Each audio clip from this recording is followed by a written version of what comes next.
Good morning. That was making me dance. I know. We were over here dancing. Were you guys dancing? Welcome, Good guys. morning. It's day 2 of our Handmade Collective. We are excited you guys are all here. We saw some questions pop up already. We're going to try to answer those really quick. I was Eileen, I think, from Texas. You asked about the March VIP discount, the March 10. It's not the full word March. So the coupon code that everyone can use all the time. I said March and I apologize that I confused you. It's MAR like March, MAR 10. Martin. Martin. Like Martian? Martin. Martin. Oh, Martin. Oh, that show. Oh, Martin. Oh, like oh, it's Martin. Martin. It's like that show. Martin. Remember that show from the 90s? Martin. Yes. Maybe Eric can pop it up on the screen or put it in the chat. Yes. So for the 10% off that everybody gets, it's MAR 10. The number 10. The number 10. Yes. MAR 10. So it's like March, but it's not actually the whole word March. Yes, I apologize for the confusion there. That was my bad. And let's introduce ourselves, just in case somebody's new. Let's do that. I'm Keisha with Caterpillar. I'm Melody with Caterpillar. It's hard to remember to do that because we know each other so well. I know. And I feel like we were just all together yesterday. We were all together yesterday. And I think I figured out that the problem with our camera, we were fidgeting with our camera before we started, and we left everything the way it was yesterday. We came back, we couldn't figure out why it was different. My feet are hitting the floor right now, where yesterday they weren't. Because you were higher yesterday. I was higher yesterday. Because you were like this. I was high. I wasn't quite that. I was almost like that. Yeah. So I feel like that might have. In the chairs, I make them low because I like my feet to hit the ground. Yeah. So anyway, yeah. So details that you guys probably don't care about. Little things. We have to mention everything because we're like that. But welcome. So we had a great day 1 yesterday. Yes, it was so fun. It was so fun. I had a great time. I had so much fun. We had Lindsay come on and show us how to make the cutest little bandana kerchief. I don't know what you call it. Kennedys or something. She's a little obsessed watching She looks so cute with all her hair hanging out of it. It was so cute. And then we had Devin from Kai Scissors. I said it right. Yes. He actually gave us a lot of information. I learned stuff from him. I did too. We learned stuff from him. Cool. And then Jen Wagner came from Snapdragon Quilting and talked about color theory and quilting, and gave me motivation. And I felt like I could follow what she did and make some more bolder color choices in what I'm working on. Yes. If you missed it yesterday, the whole replay is live on our YouTube channel, you guys. You can go there and you can watch it anytime. You can watch the entire thing. No, today's not legit kit day. Tomorrow is legit kit day. Tomorrow's legit kit day. Yes, tomorrow is legit kit. But today, we're going to go over what's happening today. We will go over what's happening today. I'm giddy about today. She's just so excited about today. We're very excited about today. Today's very cool. But so that was yesterday. So you can go and you can watch anytime on our YouTube channel. You can watch the entire thing. It's going to live there. You can laugh at us, the whole thing. Get some popcorn. It's a good time. Yes. And as we mentioned yesterday, this event is live, and we're so happy that you guys are all here. It's live and free is what I meant to say. Obviously we're live. It's free. If you would like to sign up as a VIP, you can do that. If you sign up as a VIP, you are entered into our bigger giveaways. You are entered into our staple giveaways. We do giveaways all throughout the day, but as a VIP, you're entered into those giveaways, and you get a bigger discount code to use. That MAR 10. MAR 10 coupon code is there for everybody to use, but you'll get an email with a different coupon code that's a little higher discount if you sign up as a VIP. So please do that. Slow down. I can't. I know. My gosh. Am I talking really fast? A little fast. I'm excited for today. I know, but just slow down. Take a breath. There's 2 things that my friend Keisha has to remind me of all the time. Slow down and don't be so loud. That's the story of our lives. That's what she does for me. Yes. So yes, you can sign up as a VIP. Oh, NC Stitcher just signed up to be an elite. Welcome. I'm so excited. Yes. Yay. Congrats. Yes. So you can also be an elite if you choose to be an elite. That is a paid option, not required, but it is a paid option where you will get, after the fact, you will get a secret link to a page that gives you all of the assets from the 3 days of live streams in all different ways, all different kinds of methods. So there's going to be podcast version of all of our segments. There's going to be cut versions of all of our segments. So you don't have to like read through the Right. You entire can just go thing. You can directly to to that what you section want. that you want to watch. You'll get transcripts of everything. You'll get all the PDFs. You'll get all the stuff. Because we all learn differently. We all like to consume information differently. And sometimes you like podcasts. Like my sister listens to podcasts all the time. I can see that she'd be able to do that. And she's probably writing a novel at the same time. My sister's an English professor. She's kind of amazing. Yeah. So if you need help with a term paper, let me know. I got to hook up. Yeah. She helped my son in college. Yeah. So, you can, and we just opened a new thing.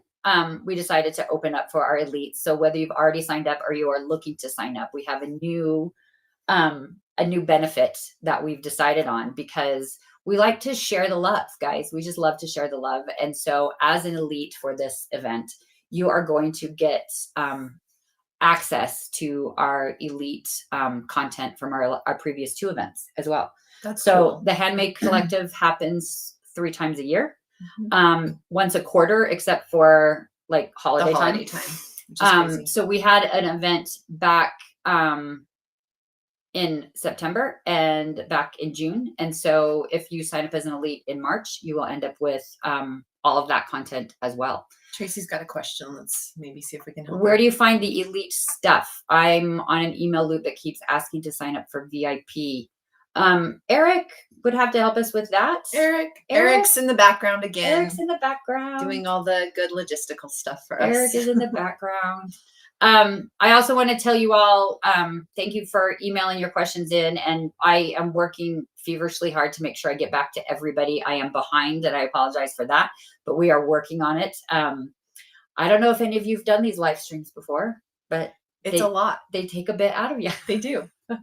They're so much fun. They're way fun. There's like an energy. Like I was so hyper after it last night. Like I was like, honey, let's go do this. Let's do this. And he's like, can you just sit down? I'm like, I can't. Which is hilarious. And that's like, we're very similar in many ways, but like I went home and I took a nap. Yeah. And then I went out to dinner. Yeah. But so you know what? It hit 9:30 and I was like, good night. Yeah. It all just hit me. I was asleep. Yeah. It's, for ups and downs and pros and cons, and we love it all. But it's so fun. This is so much fun. We love hanging out with you guys all day. Yes. This has been amazing.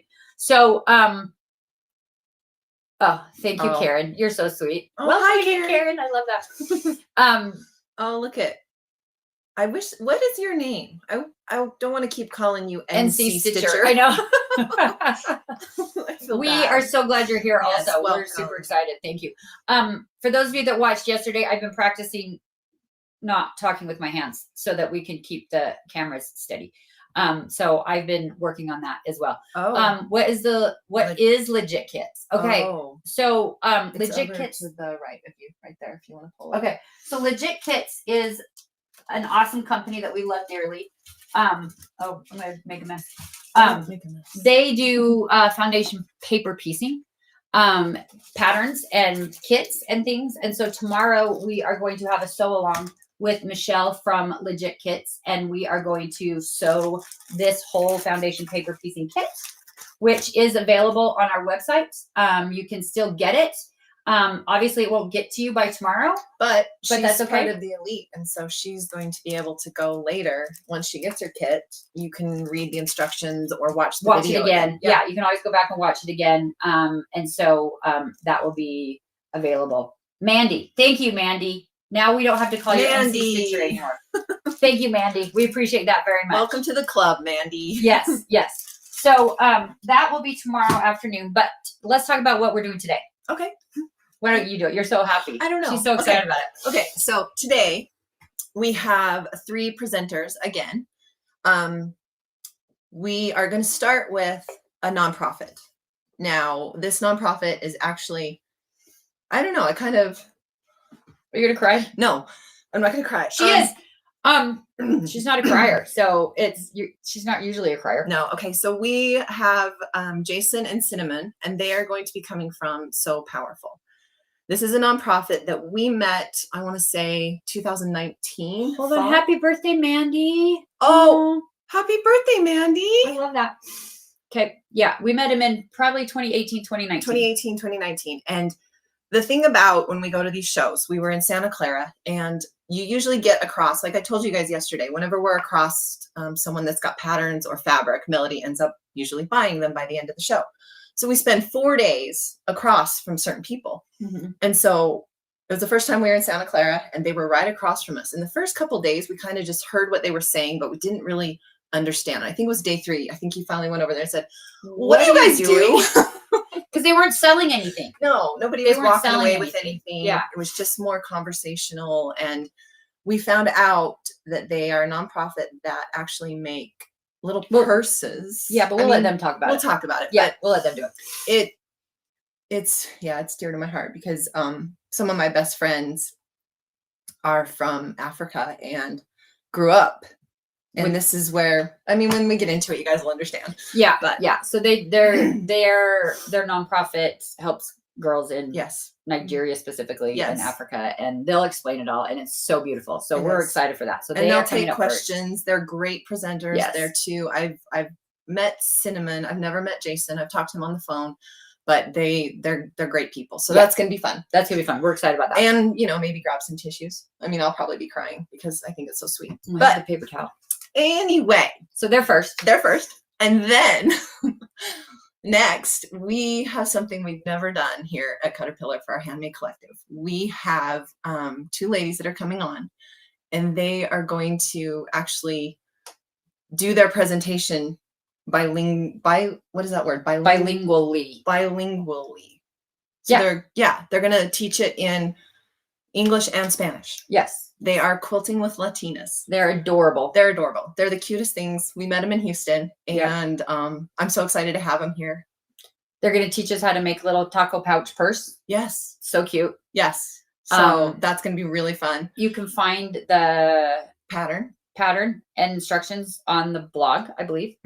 Eric, there's a PDF somewhere. Eric's going to put a link to that. Yeah. While they're here, when they come on. Yes. Anyway. Yes. Yes. So they're cute. They're just so fun. I've done a live with them before, and it was a fun experience. And they are bringing a whole new audience. Yeah. To Caterpillar. Yeah. So we love them. That's exciting. Yeah, we're excited for that. And then the third one, you can talk about. Jen from Snapdragon Quilting is coming back. If you guys were here yesterday and saw her color theory, you guys saw her quilt patterns and the quilts that she makes those mini moons, those circles. I don't know about you, but I'm unbelievably intimidated by curves of any kind, let alone an actual circle. But she has an amazing way to make the curves, make the circles. It's kind of a reverse applique, and all your seams lay flat, and it's so great. So she's going to show us how to do that. And I'm super duper excited for that. That's going to be really fun. That's going to be really cool. We're very excited about that. Yes. So, So and then we're going to show some specials, and I don't know, maybe we'll have some giveaways.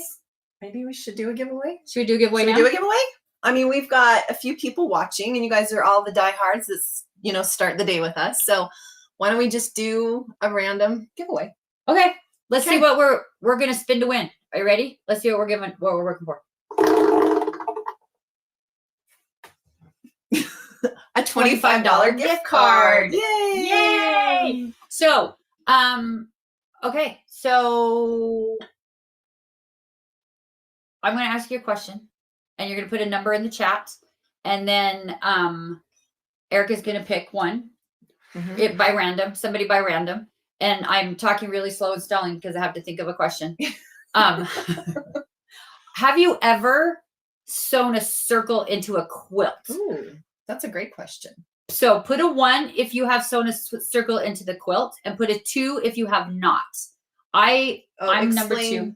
Jane has a question about how does she get into the spinning game. You're in the spinning game. You're entered. You're in right now. All you have to do is either put a 1 or a 2 in the chat, and you are in the spinning game.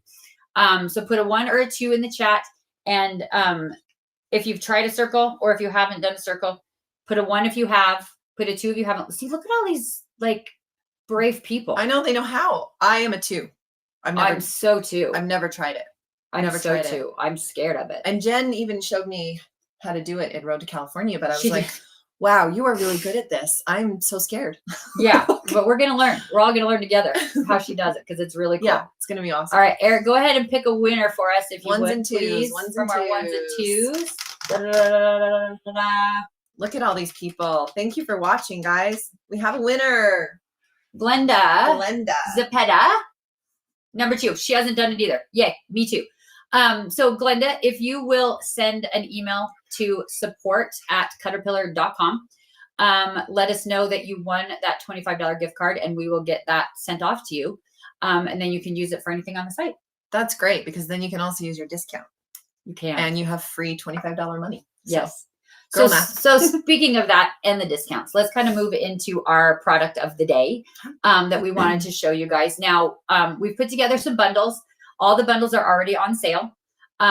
You can then use your coupon code on top of the sale items, which we don't usually let happen. We only let that happen once in a while. So you're going to be able to kind of stack your discounts, which is really great.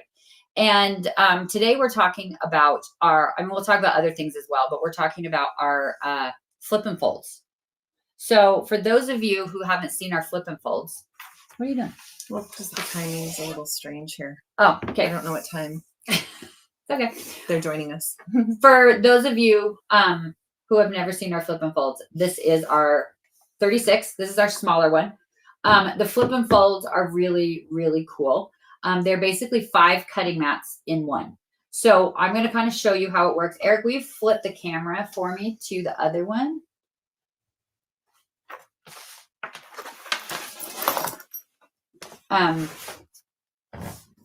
Oh, the other one. Other one. That one, yay. Okay, perfect.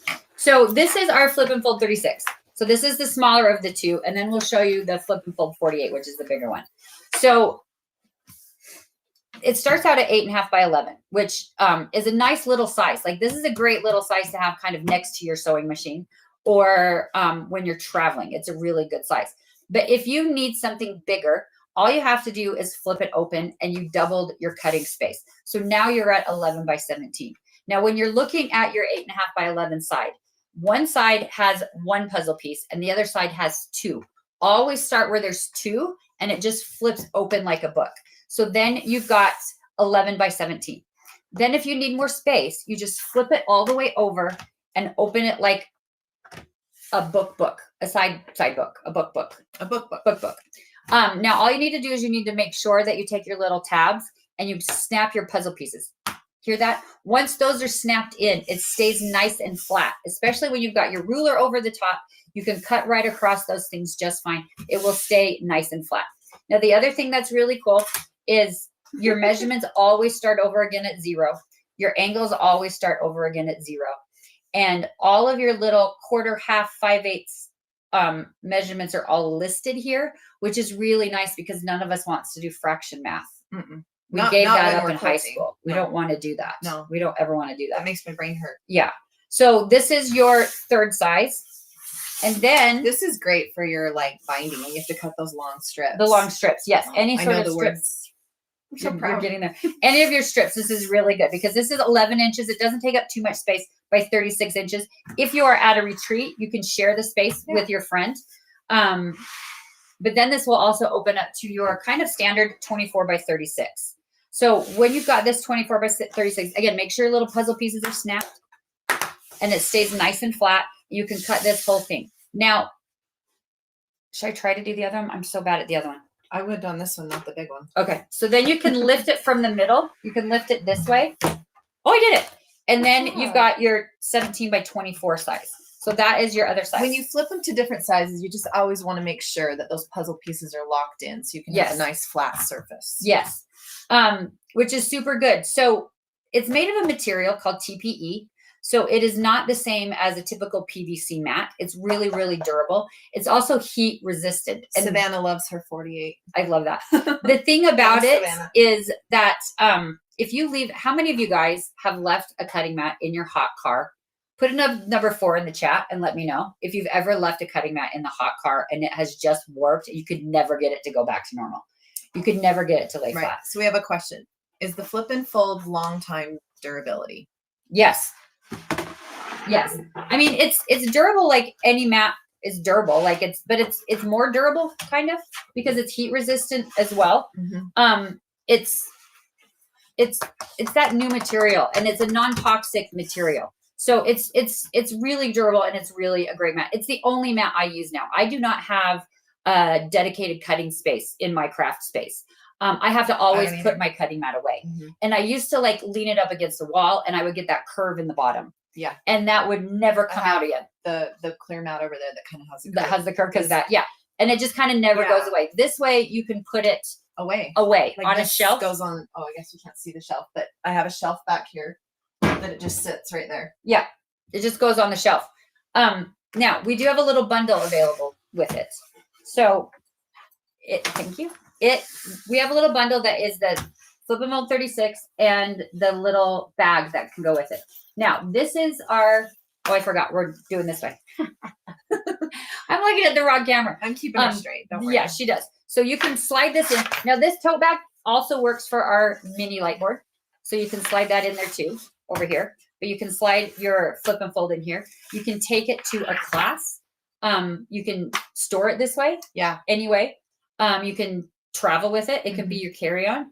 It fits in my carry-on. Yes. I've taken it inside my carry-on and taken it with me when I've traveled. So any of those things are possible with this. And then are those part of this too? Yes.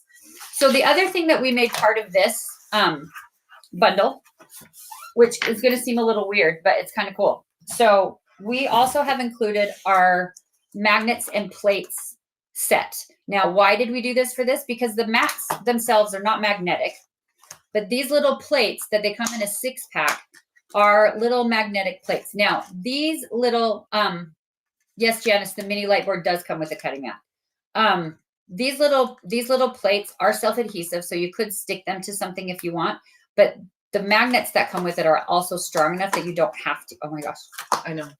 They're so strong. So what you can do with these and your cutting mat is you can just set that and you can use the magnets on your board. There. There we go. You can use it to hold things down. So if you have fabric that you want to hold down, this is my little trial thing I was practicing yesterday. Oh, they got better. I know. It'll hold the fabric in place. It'll hold it in place while you are trimming things down or whatever. So they're going to be included in this because we started using them on our Flip and Folds and we thought that was so cool. So they're included in the bundle. It keeps it straight. Like it keeps it in stationary. When I cut out those big pieces, my fabric's always moving everywhere. Yeah. So it helps keep it in place. Quick question. The mats are heat resistant. They are not heat proof. You cannot iron on them. Yes. Be very careful. The heat resistance is for like the outside heat. It won't warp. I did accidentally put my iron on mine. It is not completely heat resistant. I will tell you that. So don't iron on it. No. But if you leave it in your hot car, it's not going to work. So that's really nice. So now the magnets and plates are available on their own on our website. If you already have a Flip and Fold and you want to get them for this, they're available as well. But that is the mini Flip and Fold with the mini bag and the mini, let's see. Mandy, no, the mini light board comes with the cutting mat, but it does not have a glass piece that fits on it. It does not. No. We're trying to figure out the physics of it. Yeah. To make sure the heat doesn't go down and travel to the light board like it does on the big one. So. Now, we also want to show you our Flip and Fold 48. So that one was the 36. It is on sale right now. And you can use your coupon code to increase the discount. This one, MAR10, MAR 10. 10. Yes, MAR 10. Unless you have the VIP coupon code or the elite coupon code, you can use those as well. Yes. Now, this is actually the one that I use all the time at my house because I use a bigger space. Okay. So it works the exact same. Are they here? Oh, it works the exact same. So if you use the tabs on the side, the double tabs, you open that up, doubles the space, flip it over, doubles the space. You've got 17 by 48. And guys, this one, let me snap that together. Watch this. This is so good. Big. Can't even see it. Can't even see it all. But that is the 48. So this bundle comes with the 48, the magnets and plates like we just showed you, and also this tote bag. So it will fit in this tote bag. Now, if you have one of our medium-sized glow boards, either the premium or the classic, that will fit in here with it as well. Where do I see the bundles? There is a QR code. Nope. Yeah, I don't know. No, Eric, will you put the link to the bundle page for the Handmade Collective, please? And then you can go there. There we go. There it is. So the thing about the flip and fold 30, that's the 36. Yep. Mm-hmm. And then he'll pop on the 48 here in just a second. But you can use your coupon codes in addition to those. Now, our So Powerful is here, and we're going to turn it over to them here in just 1 second. Yes. We'll be back after that. And if you have any other questions, we're more than happy to answer then. Yes. So that is the flip and folds. Those are the specials today. Stay tuned for the entire day, you guys. At the very end of the day, we are giving away both of these bundles. Wow. That's a great giveaway. Yeah. Okay, so it is time for, Eric, can you switch the cameras? Thank you. It is time for Jason and Cinnamon to join us. I think they're here, right, Eric? I think I saw them. Maybe. Just now. There they are. We're squeezing. We're squeezing. Oh, there we go. Hello. Hello. Thank you for joining us. We're so excited you're here. We told them a little bit about you guys, but we're excited to hear more details and about your mission and the process and how everyone can participate. Sounds cool. Yeah. Should we jump in? We're going to turn it over to you guys, and I'm going to go get my tissues. Yep. Okay. Tears in down. Thank you. Yeah, no, it's really, really great to be here. Thank you so much for letting us share today. So I'm Jason Miles. I'm Cinnamon Miles. We're the co-founders of So Powerful. It's a nonprofit, 501c3. We're based in California, but our program work is all done in Zambia. And so we've been doing this for 17 years, and it's turned into a real charity, actually. Surprisingly, and we're just delighted. Oh, people are saying hello. Oh, hello, people. Looking at the chats there. How do you do? Yeah, cool. So our signature program is called the So Powerful Purse program. And so Cinnamon can, yes, she can share the details. I'll just do sort of the high level, and then she can give the details about the charitable sewing project that we do. So our ministry activities, our work activities are with moms in a community called Nombe Compound in Lusaka, Zambia. We started there with a group of 8 moms, and we began helping them set up a sewing cooperative so that they could make school uniforms. And that was our original mission and effort. And so for 6 years, that's what we did. We just helped these 8 moms figure out how to have a really good sewing group and location and machines and, all the things. And that was just sort of a passion project. Wasn't a side hustle. It was like a side, just mission. Mm-hmm. And we loved it. And then in 2014, we started to hear about the issue of girls staying home on their period and menstrual health issues in Africa. And we asked the ladies there if that was an issue for their community. And they said, yeah, the girls just stay home. And so that began our journey of what we call the So Powerful Purse. The important part about our program is that the ladies there are paid to originally make the uniforms, and they still do make uniforms. But so it's really a job creation program for the ladies in Zambia. And more importantly, more than just a job, it's also them helping their local schools improve and get better. And so it was really the passion of their heart to help their school. And so that was kind of what the original emphasis was and continues to this day. So the Purse program, we started in 2014. And Cinnamon can tell you that whole story. Yes, if you want to. Yeah. And as Jason mentioned, when we started, it was just like our personal passion project. We try to tell stories about it, get other people involved, and people were interested, but it really didn't grab their heart. And then when we heard about the issue with girls staying home on their period and access to supplies, and we were already trying to figure out a way to have people be engaged in and come alongside us in the program, and the ladies and the girls in Zambia, and all of it, and just kind of trying to figure it out. And it just seemed like at that point, it all kind of came together. So I had a pattern that I have a business that's doll clothes patterns, Pixie Fair, and I had a girl size purse pattern that we just had never really used for anything, that I already had ready as a pattern. And we kind of brainstormed the idea, like, what if we gave people this pattern for free, asked them to sew us a purse from their stash and send it back to us,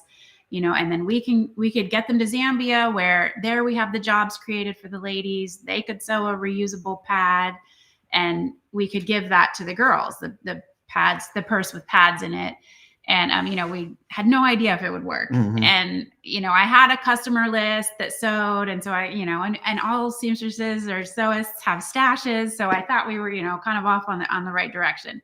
And that first year we did that, we got 503 purses, which was amazing. We were Mhm. shocked, and, had a trip planned. So we were able to take those purses. Where did those purses get shipped? Next year. Yeah. Shipped, or we took them. Mhm. And we went on a trip to the community there, and then kind of really worked with the ladies in the sewing co-op, and were able to work with them about the pads, how to make the pads, what they were for. And it really kind of like opened up our eyes to a lot more, I think, in the program at that time too. And a great part about the whole thing with So Powerful and how we work with the team on the ground, everything is built like with their input, what works in their community. And, we had the idea of the pads, and we thought we had the problem solved. And the first thing that happened when we were talking to Esther, the director on the ground there, was she mentioned to us that many of the girls wouldn't have underwear, or they might have one pair.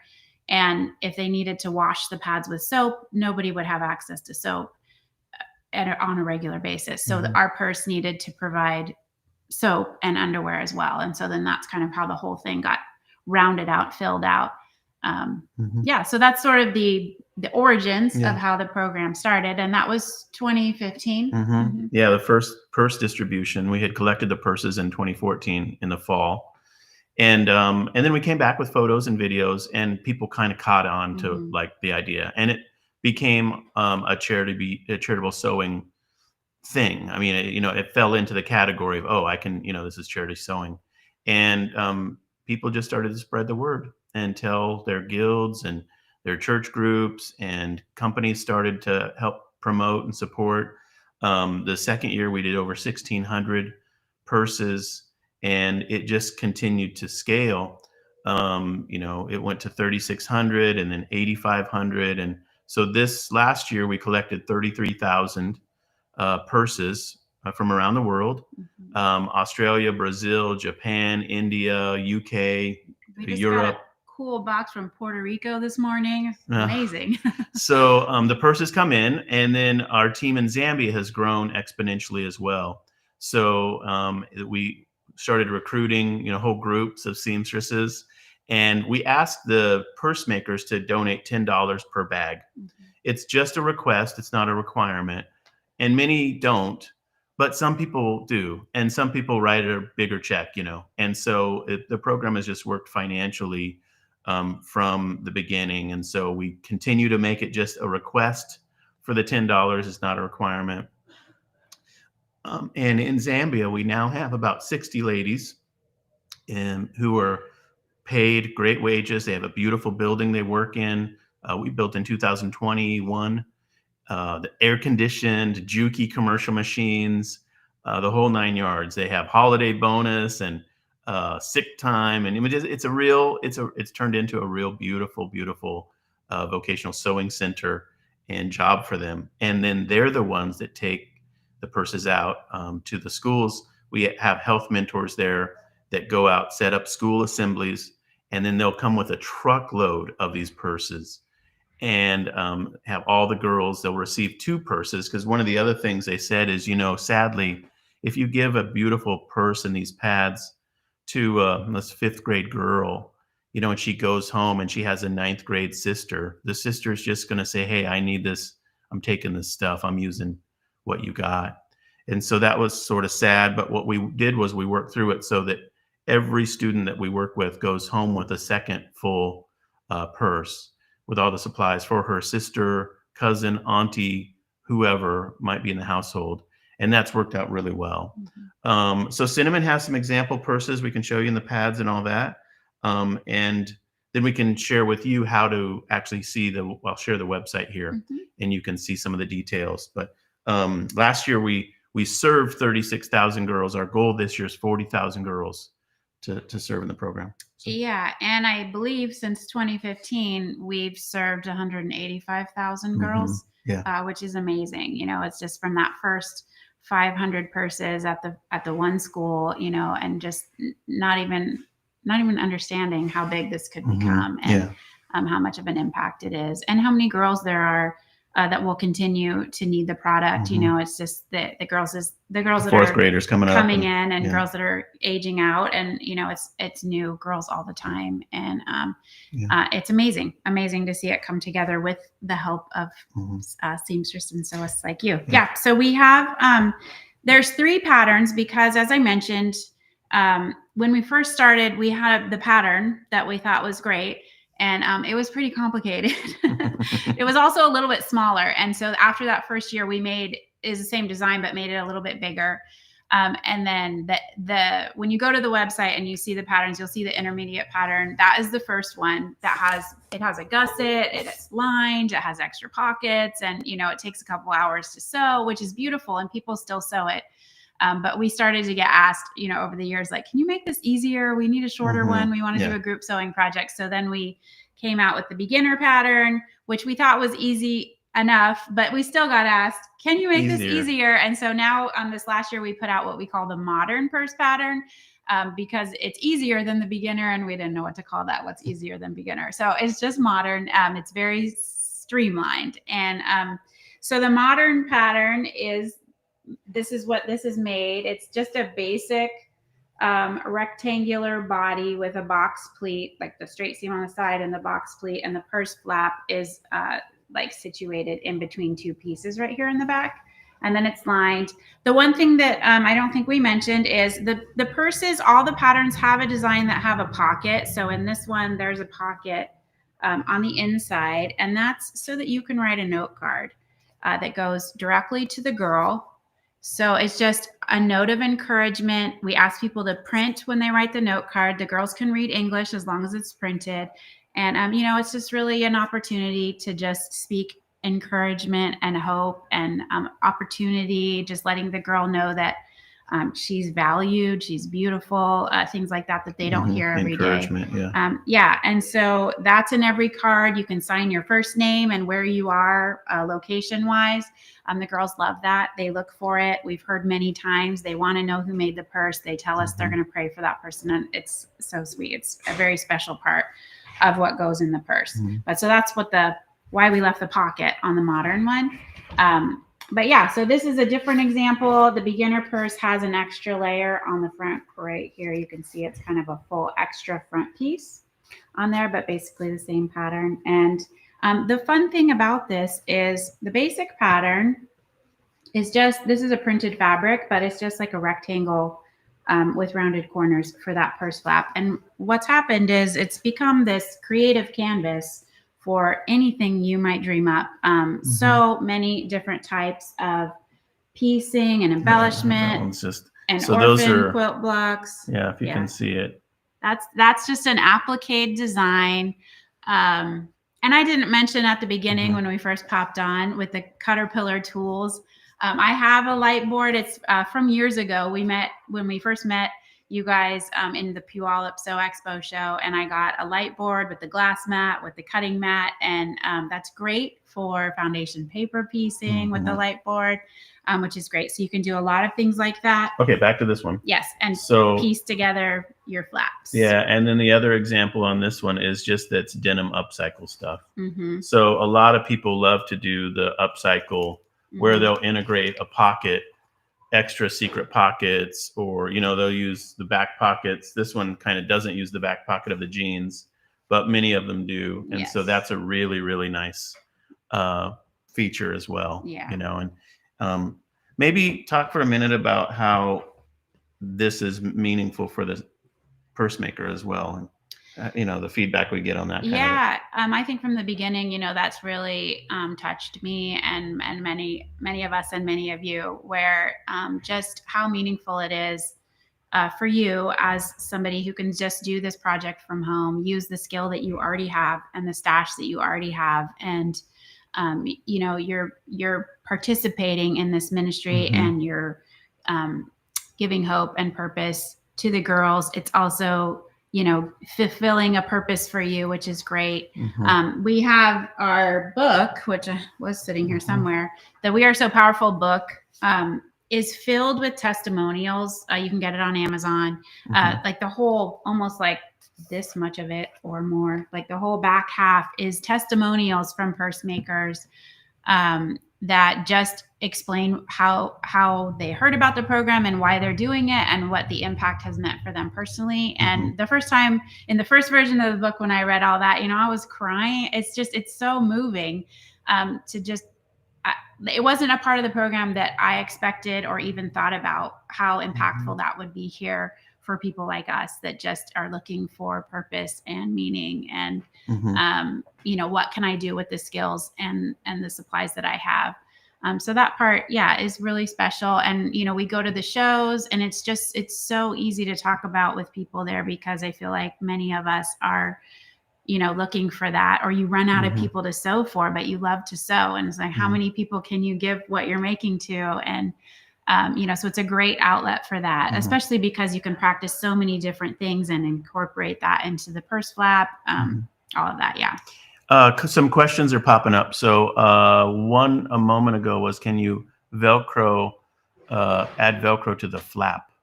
The purse is like as maybe it's like a lockdown. like a closure. So the purse is designed with no hardware, just so that we have no excuses. It's super easy. The straps now also, a lot of people sew straps with webbing instead of making a fabric strap, but you can do either. We do get purses where people have put like a cam snap, a magnet, or Velcro. You can do that if you want to, but it's not necessary. The flaps will stay down, and actually once they're sent to Zambia, they kind of have a different method where they pull the straps out, they stuff all the stuff in, and they wrap the strap around and just kind of like loosely tie it to keep it all closed. So that's sort of personal preference on that one. And the only thing we ask is that you use the pattern, dimensionally, that we have published. But beyond that, there are a few guidelines on fabrics, like camouflage material is against the law in Zambia to have if you're not in the military. And cats, bats, and hyenas have a cultural taboo. They kind of associate it with like witchcraft type stuff.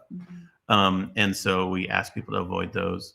But beyond that, I mean, it's basically a canvas to have your creative expression and come out. So many people do quilting cotton interfaced with like SF 101 if you use all quilting cotton, you can do that to help structure with the structure. So a lot of people will do the upcycled denim or just denim or canvas. There's also other materials. We see like sewable cork, vinyl, even like upholstery weight, home deck fabrics, then you don't need interfacing. Upcycled denim and other pants, like heavy canvasy like type pants. Khakis and So there's a lot of ways around that. If interfacing gets expensive, because I know that part is expensive. If you're doing just quilting cotton, but another question came up: is this a Christian ministry or religious group? Yes, we're a Christian organization, so non-denominational Christian. Not affiliated with any kind of denomination, but our board is various, Christian church experiences. Cinnamon was in Youth with a Mission before we got married, and I worked at World Vision for many years. We both worked at World Vision, and I was there for 16 years. So that's our background. And our team on the ground, Zambia is actually I think they declared themselves a Christian nation in 1995 or something like that. And so our staff on the ground are passionate believers, and they see this as a part of their calling in life to serve their community. And we're just thrilled to be able to come alongside them and see their expression of their faith lived out in a cool way. The purse program is obviously administered to entire schools. And we also run feeding programs at like 25 schools. So there isn't really any religious requirement or anything like that. The cards that people put in frequently will include verses or like a, a nice, sentiment, expression of Sometimes faith scripture. yeah. Yeah. So all that stuff's great. Super cool. But if that's not your thing, that's okay too. So that's great. What is the population of Zambia? Oh, great question. So it's about 20 million people right now, but half of them are under 15. So the UN and World Health Organization and people like that have figured out Zambia is going to go to like 40 million people in just the next like 2 decades because of the demographics of the country. And it's one of the countries that's the poorest in Africa, but also has the biggest disparity of wages. So there is some wealth in Zambia, but also absolute extreme poverty. And we work in the urban slums, if you will, in Lusaka and then also in Livingston. Livingston's a much kind of cuter, smaller, nicer tourist town, but Lusaka is quite challenging. And Nombe compound that we work in is, did you say this, 150,000 Mhm. people population? Yeah. So it's quite large. And Yeah. we've done the first program in 54 of the community schools, Mhm. some government schools, Yep. and which is like a public school, government Mhm. school.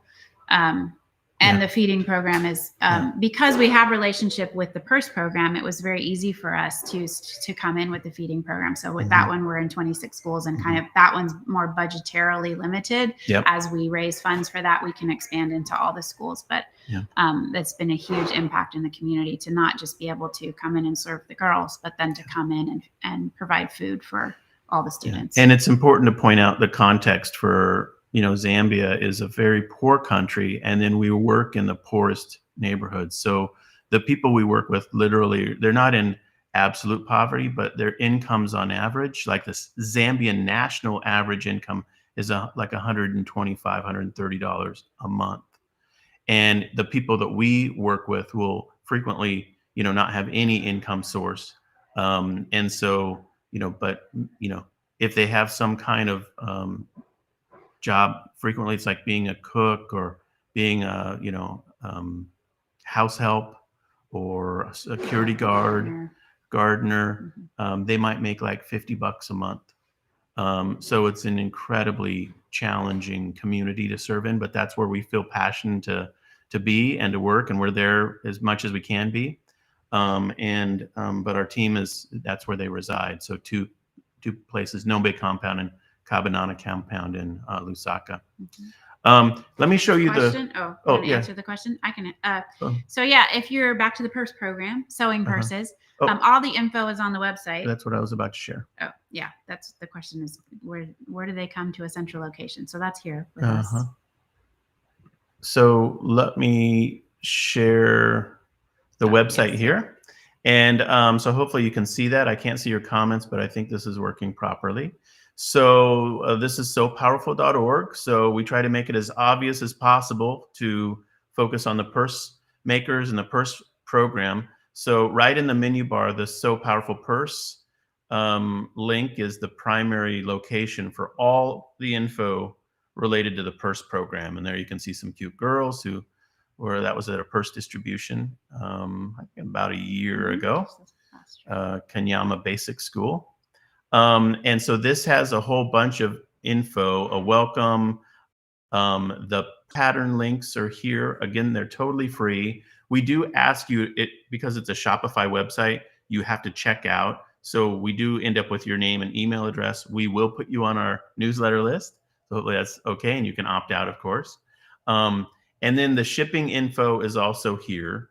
And so the short answer on the shipping is there's a whole bunch of places where you can drop off your purse at shows, at Bernina dealers frequently, or other fabrics. Or fabric shops. And there's also a program called Give Back Box where you can mail them to us. So this little link on the homepage that says get us your purse shares state by state all of the drop-off locations. And so there's a lot international shipping information for those outside the US. And then the Give Back Box tool, it's kind of buried, but there's a link here, and it gives you basically basically a shipping label from UPS. Mhm. It's $20 label up to 70 pounds. But I always say, please don't send me 70 pounds because those boxes Hard are to insanely lift, heavy. but it's good. But a lot of church groups or guilds will do just a group project and they'll collect up 20, 30, 40, 50 purses. And then somebody will buy the label and send them in. Or if it's a store collecting, Mhm. we can ship that way. Yeah. So hopefully this Awesome. is tracking. The other thing I wanted to mention before we just do straight Q&A is that under the donate link, there's a donate fabric link, and we're doing a special thing. We're kind of crazy, so we just make up our own randomness. So we decided to declare a national holiday, Yes. which we're actually going to get registered Yes, for it's being April 30th, registered. called the National Destashing Day. And it's basically just a gimmick idea to explain to people that we will be happy to take your fabric and sewing notions and supplies. So this page gives you all the info. You basically just use that give back box link if you want to mail us stuff. Mhm. A lot of people will make up a bunch of purses Mhm. and then include some 1-yard cuts or fat Mhm. quarters or whatever they have. Or So pre-cuts, all kinds of things, Mhm. kits, jelly rolls, anything that you're not going to use. And Mhm. time has gone by and you're like, I'm never going to do this project, or yes, Mhm. extra fabric. Yep. Um, So Yes, okay, yes. so we couldn't see the questions there if any popped up, but we're happy to do Q&A. We've got like 7 minutes left. Oh, Yeah. that's so kind. Bless you and your organization for doing this. Thank you. And the cool part about this to me is when you make a purse, it's not like you're just writing a check and wishing us well. This is actually literally going to the girl. I know that you get that, but what that means is you're actually hands-on part of this. Mhm. It's not our thing. This is your bag Mhm. that's going. And so you are a part of So Powerful when you jump in and make purses with us. So I just think that's the coolest part. So are you going to Road to Virginia? I don't think so. Is that the one that's in June? We're not going to Road to Virginia. Yeah. We were at Road to California. Yes. The next bigger shows, I'm trying to think of there's a possibility that we'll be at the show in Colorado. Mhm. These are maybe with the Rusty Barn network of Mhm. shows, Colorado's, or And Puyallup. Puyallup next fall. Yeah. And we try to do about a dozen shows a year, but most of them are smaller. We did go to QuiltCon and Road. Which we do pretty regularly. So we'll do those next year. I bet QuiltCon next year, I believe, is in Atlanta. Mhm. We always try to advertise where we're going in our newsletter, and you can drop off purses. So let's keep going on the questions. The full URL is sopowerful.org, SEW powerful.org. Oh yeah, somebody just dropped it in. Oh, Thank Whatnot. Yes, we need Whatnot. to talk about Whatnot. So Okay. as you mentioned, we collect donated fabric and sewing supplies, yarn, anything that's kind of in the crafting space. And then where we live is kind of a small area. And so we have a fabric resale store in the front of our space where we collect all the purses. And we have a few people that come in. But yes, we discovered Whatnot, and we sell on there a couple times a week. I actually have a show tomorrow, Friday at 2:30 Pacific time. And it's live selling on an app. You get it on your phone, and you follow us, and you'll get notified every time we go live. And it's very fast if you haven't ever seen it, like 10-second live auctions, 1 yard at a time, starting at $1, starting at $5. Or you enter your mailing address and your credit card when you sign up for the app. So then in the bidding process, it's literally like, boop, I bought it. So it's very slick and addicting. And it's very conversational. It's kind of like this. So I can see comments the whole time. People are asking questions, or even like, hey, do you still have this? Can you sell me this? Or, can you bring this on the camera? It's very fun, a very fun environment. And there's a lot of stuff on there. So if you haven't been on there yet, it's quite addictive. Just if you start Whatnot, following other fabric sellers or just any other hobby, like coins or, I don't know, knives. There's all kinds of stuff. Yeah. Some toys, Labubu. That's what it's all about if you're a Labubu person. But so live selling, it's very fun. But that is how we all the proceeds go to support So Powerful and the programs that we run. So the collected fabrics and the whole destashing day is because now we're able to move so much of that donated product. We're looking for as much as we can get on the donation side. Every $10 basically that's what it costs to serve one girl that's employing a lady in Zambia all the costs of the material supplies, and then the shipping and all of that is in that. So every $10 that you buy through Whatnot, or donations on the website, that's basically what goes to support the program. So, and then one last little bit, we do a big thing in the fall called the Sew-a-thon. And enrollment is in August, and the actual month of September is the Sew-a-thon month. Last year we raised Over 200,000. $216,000 or something like that. And our goal this year is 250,000. But it's sponsored by Bernina, Baby Lock, Kai Scissors, lots of prizes, Orifel, Caterpillar. Yes. And so lots of prizes. It's basically like a jogathon except purse making, but it's an honor system, but it's really a fundraiser. So the prizes are tied to fundraising, but it's a blast. And we have a great time with it. So we had team competitions for which teams sewed the most purses and raised the most money, and all of that. It's a lot of fun. So if you do us a huge favor, spread the word to your guild, church group, or friends that you think would be interested in either, just in general, the mission part of this or the specific purse making.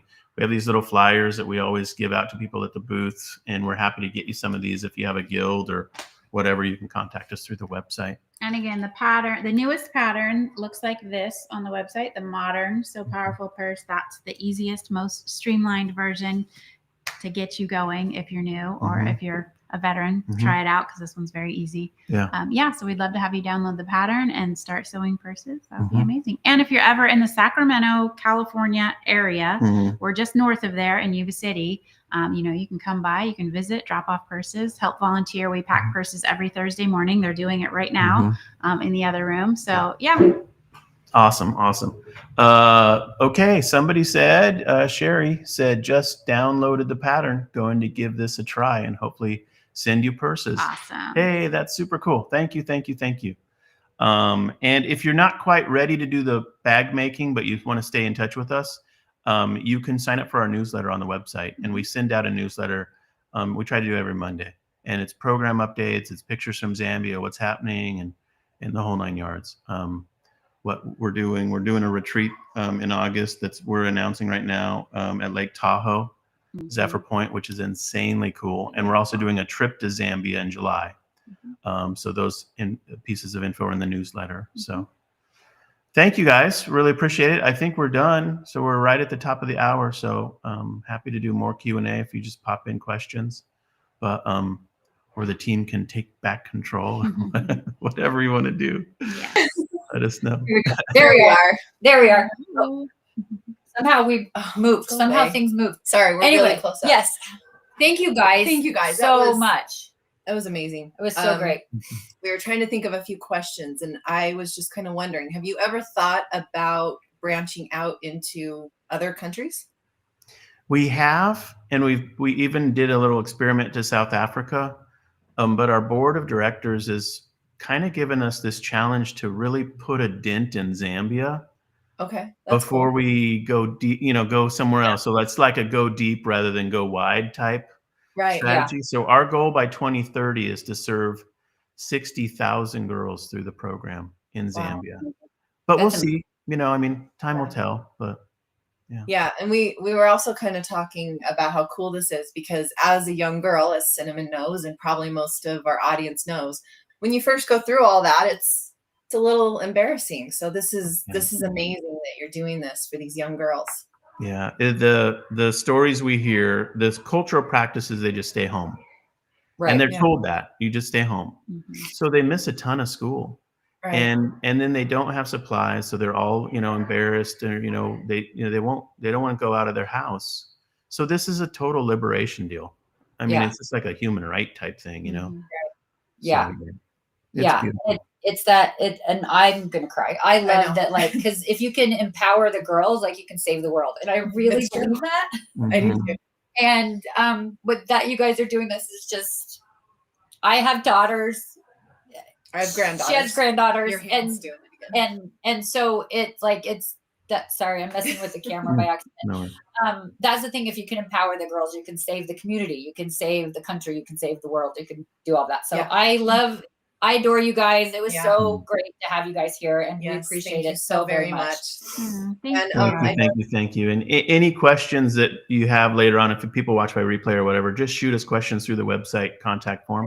Mhm. We'll Yeah. get you anything you need, you know. Yeah, we will do that. Perfect, Thank you perfect. guys again so much for being here. Look, I'm such a baby. I know. Oh, no, that's great. It's great. Thank you. Yes, Yeah. we're honored. Yeah, really appreciate it. Thank you for all you guys do. This is really cool. So, And yeah, let us know about the thing you need Yeah, us to help September. sponsor. We're all in. Yeah, We're we're all there. all right. You should know. We'll Sounds help good. with that too, Yeah, for sure. for sure. Okay. Okay. All right. Thank you Bye, guys y'all. so much. We We'll see ya appreciate it. in a bit. Okay, I'm gonna try to fix this. You don't want to just be the star of the show? No.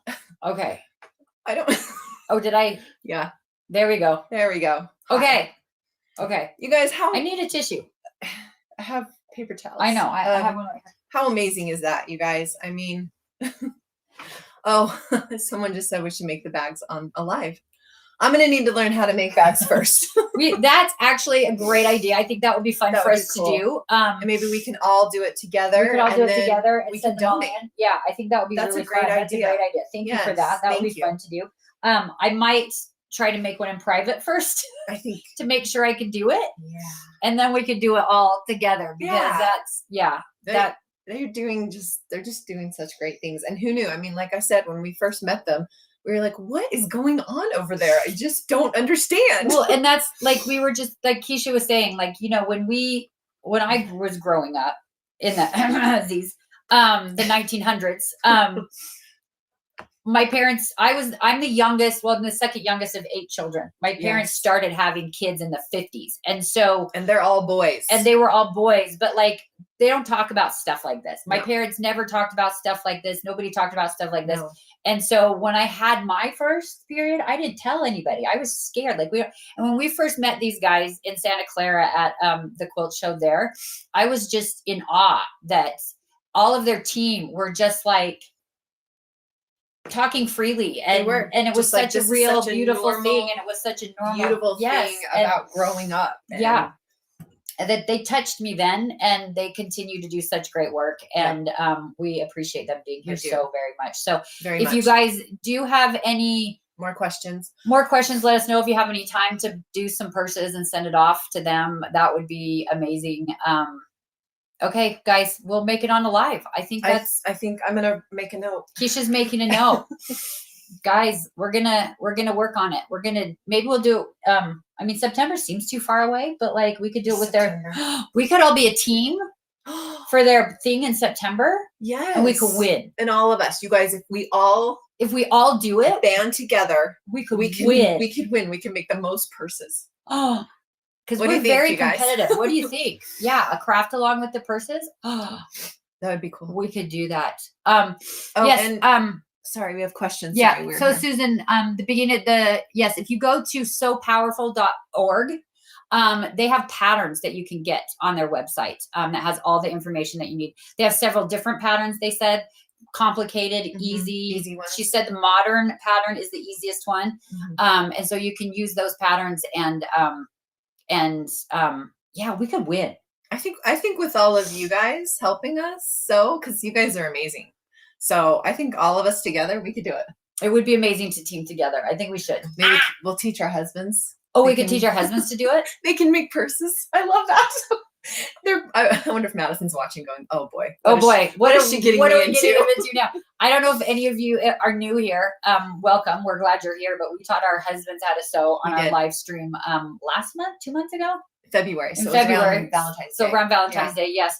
And you can catch those videos on our YouTube channel. They all live live there, and so it was It hilarious. was funny. It was Um, great.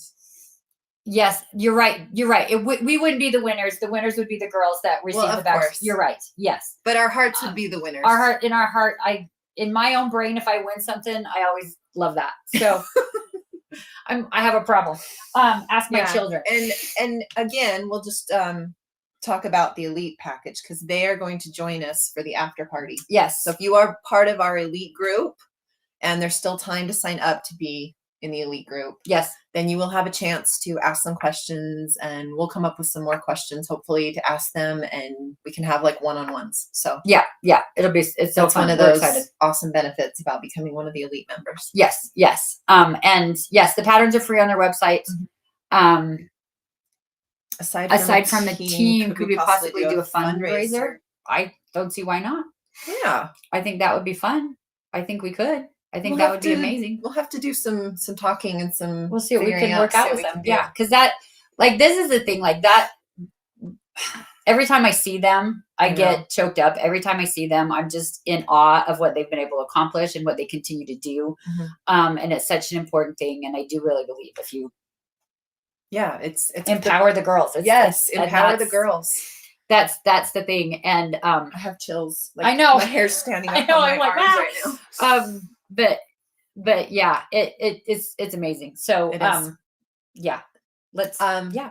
Oh, and Mandy did say, and it is a reasonable cost for the elite. Thank It you, is. Mandy. Yes. So if you go to our website, Eric will put a link how to sign up for the elite. If you sign up as a VIP first, that will take you to the elite page directly and explain that all to you. Or Eric can pop a link in if he's still surviving. But yes, always remember, I love the no camos, no bats, no spiders, no No camo, no cats, no bats, or hyenas. hyenas. Hyenas. Interesting. I mean, everybody's got their thing, and that's okay. Interesting. Hyenas. Have you seen fabric with hyenas on it? I don't know that I have. don't know I think if I that's have. I think that's what's taken me back a little bit. I don't think I'm I've sure seen bats and cats. Yes, I have seen those. I have fabric with bats and cats in my house, but I don't bats see and cats. I don't think I've seen any with hyenas. No, I don't know. it's interesting. Yeah. Let's do I a spin love- to win. Let's do that. I'll grab it. Let's do a spin to win because that was so heartwarming. Let's do It a spin to was win. like we need to get a little more energy. It's Yes. The name of the group could be the Caterpillar Baggers. I love it. that. I think we should do it. I think that's amazing. so cute. Okay. All Do you want me to right. spin or do you want to spin? I'm not really good at spinning, so Okay, how about you spin? I'll spin. I'll Ready? come up with a question. Okay. What are we winning? It's on the middle. Flex Light with accessories. Ooh, It's a big prize, guys. That is a big prize. That's a big prize. We talked about this yesterday. So you're gonna get the Flex Light, and then all those fun accessories where you can wear it, and you've got the magnifying glass and the little clip for your embroidery hoop. So whoever wins is gonna win that prize. That's a great prize. Win all We should those write things. that down. Okay. So Keisha's gonna ask a question, and then we're gonna have you guys. Oh, Laurel Birch has hyenas. Interesting. Okay. Oh, thank you. I want to see it because since I'm interesting. new I've never seen here, it. It would be I'm possible just for gonna Eric to come on out in and front of the say, camera to greet us. Eric. He doesn't love to, but we'll leave that up to him. If he wants to pop on, If he wants to will. pop on, he can pop up on any time. I'm just gonna pop in for a small second. Hi, Eric. There's our main- Hello. Eric, he keeps us sane and keeps our back end running smoothly, and is really quick at jumping at all the things we're like, oh, Eric will do that. Yeah. We appreciate Eric so much. Eric keeps us going. So thank Yes, you. So this is Eric. Eric, thank you. Hey, Okay, yeah. If he appears, we're gonna take a shot. Okay. So, Yeah. I got my Mountain Dew today. I got my Dutch Bros. We're ready to take a shot. There's Eric. Listen to him. He's typing So, like a madman. Yeah. Okay. So, Okay. question. He's just gonna Oh, ask a question. Okay. Oh. Sorry, I got distracted. Of course, by Eric. Going back. By Eric's beautiful face. Yes. Let's see. Okay. Put a 3. Well, no. No, you do not need to put an email here for our drawing. You're just gonna need to put a number, and then Eric is going to pick one of the numbers at random, and then you can send us an email. You know what? I don't have a question. Let's just all put 3s in the comments. Everybody, if you want to win, Put a number put a 3. 3 in the comments. That's so funny. Okay, if you'd like to win the Flex Light and accessories, I can grab it. just put a number 3 in there. You don't have to sign in. So just put a number 3 in the chat, and Eric is going to randomly pick one of them in just a little bit. in just a minute or so. Keisha's going to show you the flex lights and all the accessories. So this is the flex light. It attaches to your sewing machine, and you can point kind of the light wherever you might need the extra light. Ooh, very bright. And then it attaches with little cradle. And in this little bundle that I didn't do it this time. I know. Guys, that wasn't me. Go away. That wasn't me. Okay. Stay. No, don't do that. Why? I'm 'Cause trying to get it to stay. I know, but if you do your thing like that, it's going to track.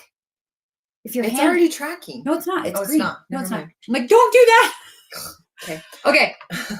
You also get all the other little accessories, the little clip-on, the little You're gonna get lanyards you can wear it, the This base. is your base. You can just keep this plugged in all the time. Charge You can it on the slide base. that light right in there and still use the light while it's charging. Yeah, all those I things. think I'm blinding you guys. You're Sorry. fine. Okay. So, Eric, go ahead and pick a winner. Look at all those threes. Eric's going to choose a winner. Do-do-do. Who's the winner? The winner. See Whippier?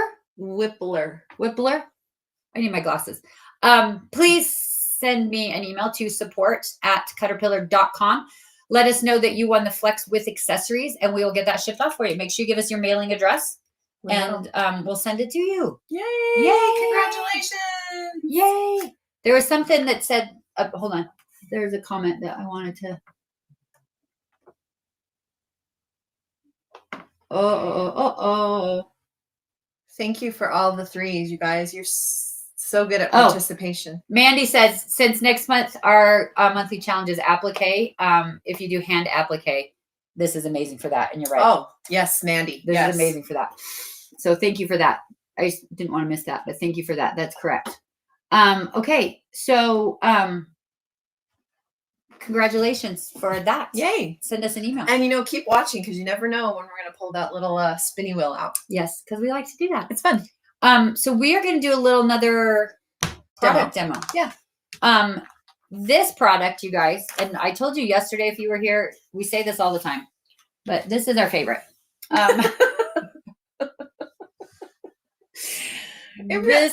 This is really one of my favorites. I use this quite a bit. Yeah, I do. So this is our favorite. Like Keisha had about a few years back where she was a little tiny bit clumsy. She fell on the stairs from her garage to her house. Keeping in mind it was like 3 stairs. But she fell and she broke her foot and she had to have surgery for it. She had to have a plate put in it. And so she luckily had this Glow Premium so that she could craft while she was sitting in bed. Then after she got better, she fell down the stairs and broke her other foot and had to be off of it for a little while. And so she was able to use the Glow Premium. Now, just so you all know, there was some medical stuff going on with me. Once I figured that out, I don't fall She anymore. doesn't fall anymore. Everything is fixed now. She's good now. She doesn't fall anymore. So that's really great. Really good. But yeah, we could use applique for the front of the bags for the girls. Oh, cute. That's a good idea. I like that. That's cute. Anyway, Keisha's going to tell you about our Glow Premium. Okay. So this one, kind of like the one we were talking about yesterday, is, he did change it. Oh, yeah, he's doing it. He's flipping them. There we go. Oh, there we go. Okay. Yes. I'm going to turn this around. Okay, so what it is, it's kind of like an LED light board. Well, not kind of like an old school light board. So it's actually LED lights, and it's super thin and light, you guys. Look how thin that is. It's way thin. So it's easy to kind of move around. It's got 4 levels of light, so you can adjust that down for whatever brightness you need. And it comes with a self-healing cutting mat. So on here, like we were kind of talking about yesterday, so this might be a little repeat for all of you. But what you can do is you can actually trace your patterns right here on the light board, which is really cool. There's one unique thing about this light board and our classic and our mini is it's actually got metal plates in it. It's magnetic. And with this bundle, these magnets are included. So you can actually hold this down and it's not going to move around. Even if you hold it up like that or you have it angled, because you're sitting in your chair. The metal plates are actually through the top, through the middle, and through the bottom. It's really strong too. Like it keeps picking up the mat or the board. Yeah. So you can do all of your pattern tracing, your paper piecing, applique, just artwork. Yeah. Diamond art. Diamond art. So one like of your Melody said, favorites. I did break my foot. Yes. I had the older version. It was not magnetic, but now this is like my favorite. Shocking. But because it will hold it in place. It doesn't move around. Yeah, but let's tell them why it was so important that you had this particular light board when you broke your foot and couldn't get out of bed. Yes, and had to prop it yeah, up. I had to sit in bed, and the electrical cord was not that close, or It the wasn't plug long wasn't enough, close to me. So Yeah. I was able to unplug it. Wow. This one has a rechargeable battery that's built inside. So you're going to get about 4 hours time, not even being plugged in. Yeah, Which and is that's great. 4 hours on high. That's on high. Like it'll last longer if you do it I on the swear, lower settings. It lasts Yeah, so long, it lasts especially if forever. you dim that down just a Yeah. little bit, because sometimes you don't need a lot of light. Right. Because like when you're working in the middle of the night, because that's what we all have to do sometimes. Or you're coloring at night when your husband's asleep. That's what I do with mine. And if I'm mad at him, I put it on the bright setting. Yep. And if I'm not mad at him, I put him on You're the like, dimmer setting. Hey, honey, sleeping okay over there? Yeah. So we do that. But this one has that internal rechargeable battery. And so it's so good. I don't even need to plug it You don't in. even need to plug it in. Nope. Yeah. But the one thing about our light boards that's different than a lot of light board companies out there is our boards all come with a self-healing cutting mat. Yes. So the mat's really cool because on the back, it's got a little bit of a grip surface. So that's going to keep it in place. Once you set that down, it's not going to move around, which is really nice. It's also got a little bit of a texture on top so that when you've got your fabric on there, it kind of holds it a little bit better. Yeah, it grips it a little Yeah, bit. Like kinda it's just not keeps it in foolproof. place. It doesn't. It's, I mean, of But course, you're it's- going to yeah. be able to move it. Right, It kind it of helps. just Definitely keeps it helps. a little bit so it doesn't slide Yeah. so much. It's not like a smooth mat, so it's So- going to slide around. This cute comment from Jackie. She said, "That's the one I got at QuiltCon. I love it. I highly recommend it. And don't forget the bag." Oh, Funny you say that. Funny you say that because In in this- this bundle particularly, you're going to get the board, the cutting mat, the 2 magnets, and The bag. the tote. We're going this way. The bag, which is double Oh. padded. Mandy, the size that we're showing is actually a 13 by 19 Board. board. And The- the mat does cover the entire board. So the Yes. cutting mat technically is 13 by 19. Yes. The lighted area is about 11 by 11 and a half 17 by -ish. 16 and a half yeah, or so. Yeah. But the board itself is 13 by 19, like Keisha said. But the bag that comes with it is padded on both sides. And like it's green inside. So like if you're trying to find your seam ripper or something in the bottom, Yeah. it's not so dark. You're But going to be look- able to do it. Look how cool when you put the board in here, because this one's rechargeable. When you put the board in, We shouldn't both be trying to do I that. know. Now look, The it green glows. glows. It glows. Well, I mean, I guess you can't see that because it's so bright. But yeah. it's all glowy right here. Yeah. So you've got that full length storage pocket in the front. You've got the little pocket here This for is where you can put your magnets. your rotary cutter, your power cords, things like that. Mhm. It does have the little favorite tab Tabby. that Keisha has, so you can slide it on a rolly cart. We use this all the time. On yes. this size, all the time. Yeah, because we're always We got full of carrying 15 everything. You different can things slide to it on your carry. suitcase or your rolly cart. Yes, if you got the tempered glass, you can also fit that in this bag. It will all fit in. yes. Your flip and fold 48 that we showed you earlier Yes, your will flip and also fold. fit in this Yeah. bag. So you can take everything with you when you're Yes. going to retreat or your Yeah. class. I like to, when there's a project that I'm working on that I'm using my light board with all the time, I like to keep all the pieces of that project in here with my Mhm. board. Mhm. That way, when I'm ready to work on it, I just pull it all out. Yeah, Wherever it's I am, like- I can bring it to yeah. Keisha's house. Mhm. I can work on it at my house. I can work on it upstairs in front of the TV. That's kind of the joke that I tell a lot, but I actually do that. I Like do too. my husband is a crazy football lover. And so during football season, he wants me to spend time with him, but all he does is watch football. And I mostly don't care. I have teams that I like, but most of the time I don't care. Right. But with this board, I can bring it up into the living room you can and I be can work on my participating. stuff. I can participate every now and then. I can go, oh, cool. Yeah. And then I just have to be careful to not do it against his team. I have to do it at the right time. Eric, go Steelers. What? But no, Eric, we talked about Eric. that. Boo on the Steelers. We talked about that. We don't say go Steelers. Not here, not in this house, Not at this house. not in my house, not in her house. No, go whatever team you love. Yes. But But yeah, this tote is great because like it's all padded, so you Yeah. know that your board's going to be protected. Yeah, and it's a nylon canvas, so it's like it wicks away water. You know, it's really good. It's got reinforced corners. It's a really great bag. It is. We talk all the time about like our fat quarter bundle bag and how we use it for like supplies and things like that. Yeah. We do that with these also because they're padded, because they're big, because they're roomy. They have extra pockets. We use them for everything. Yeah. So And they, I mean, like we personally, we have fit like 4 or 5 boards in here. Oh yeah. Because we had to bring it home from a show. We like, did. Whatever we had to we bring have them to home do. from the show. Whatever we got to do, we will bring them. Yes.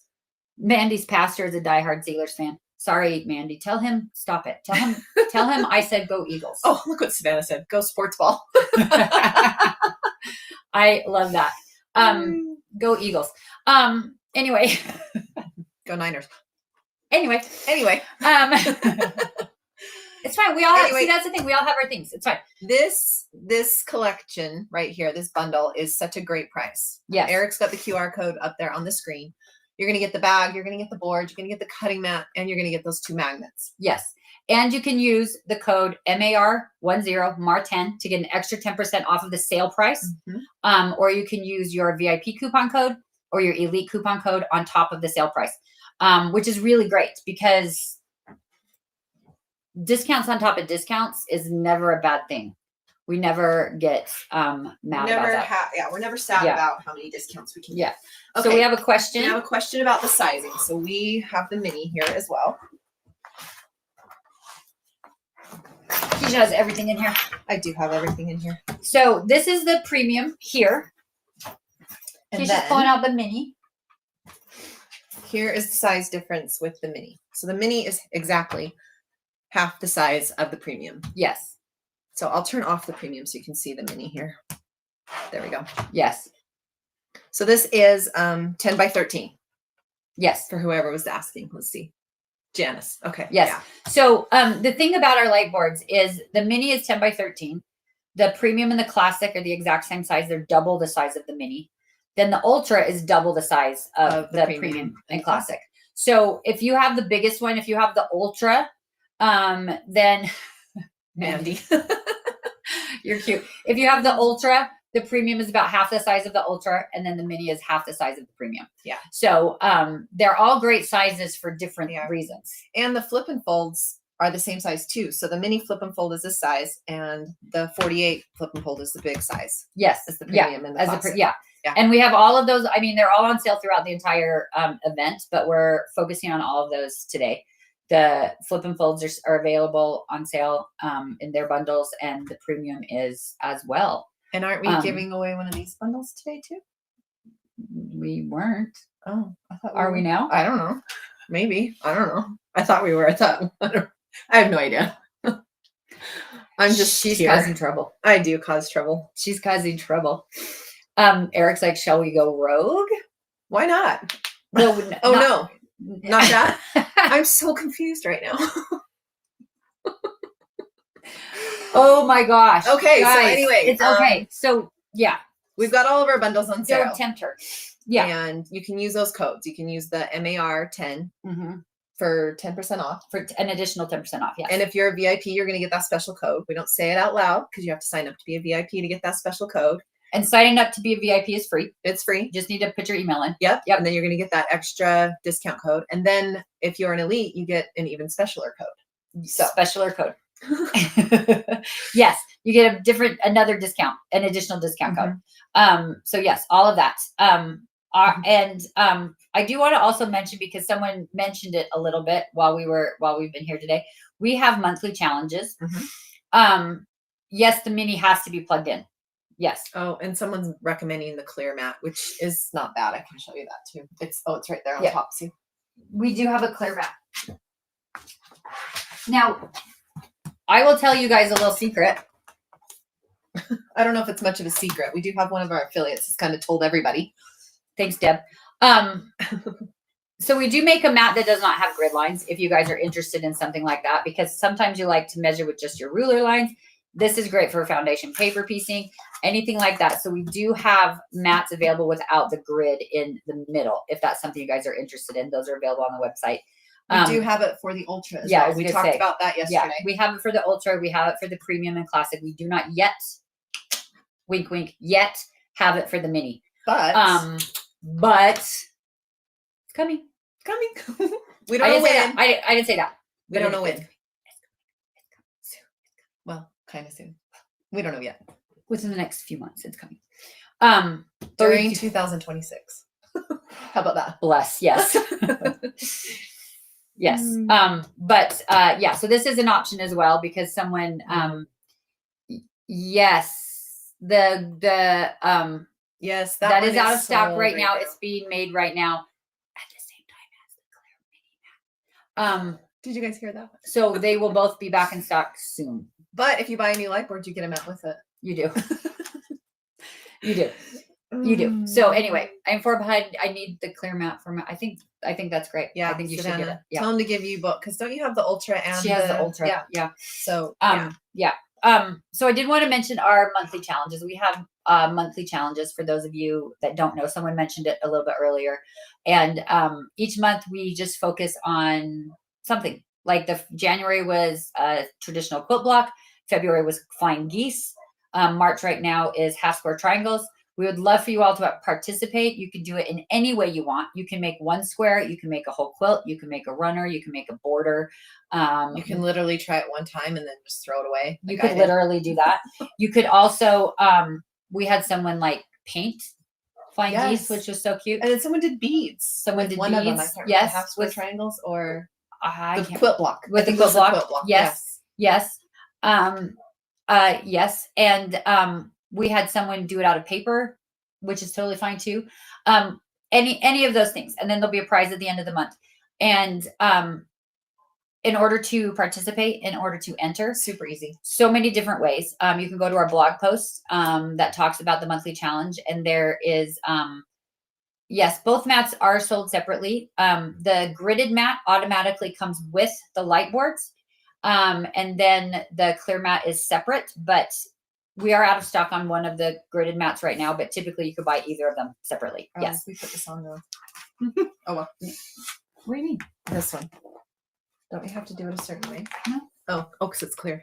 Never mind. It's clear. Okay, so to enter the challenges, so you can go to the blog post and you can upload your Eric put the link. The link. You can upload your photo of your project to our Dropbox. You can also join our Savannah did the beads. That's right. yes.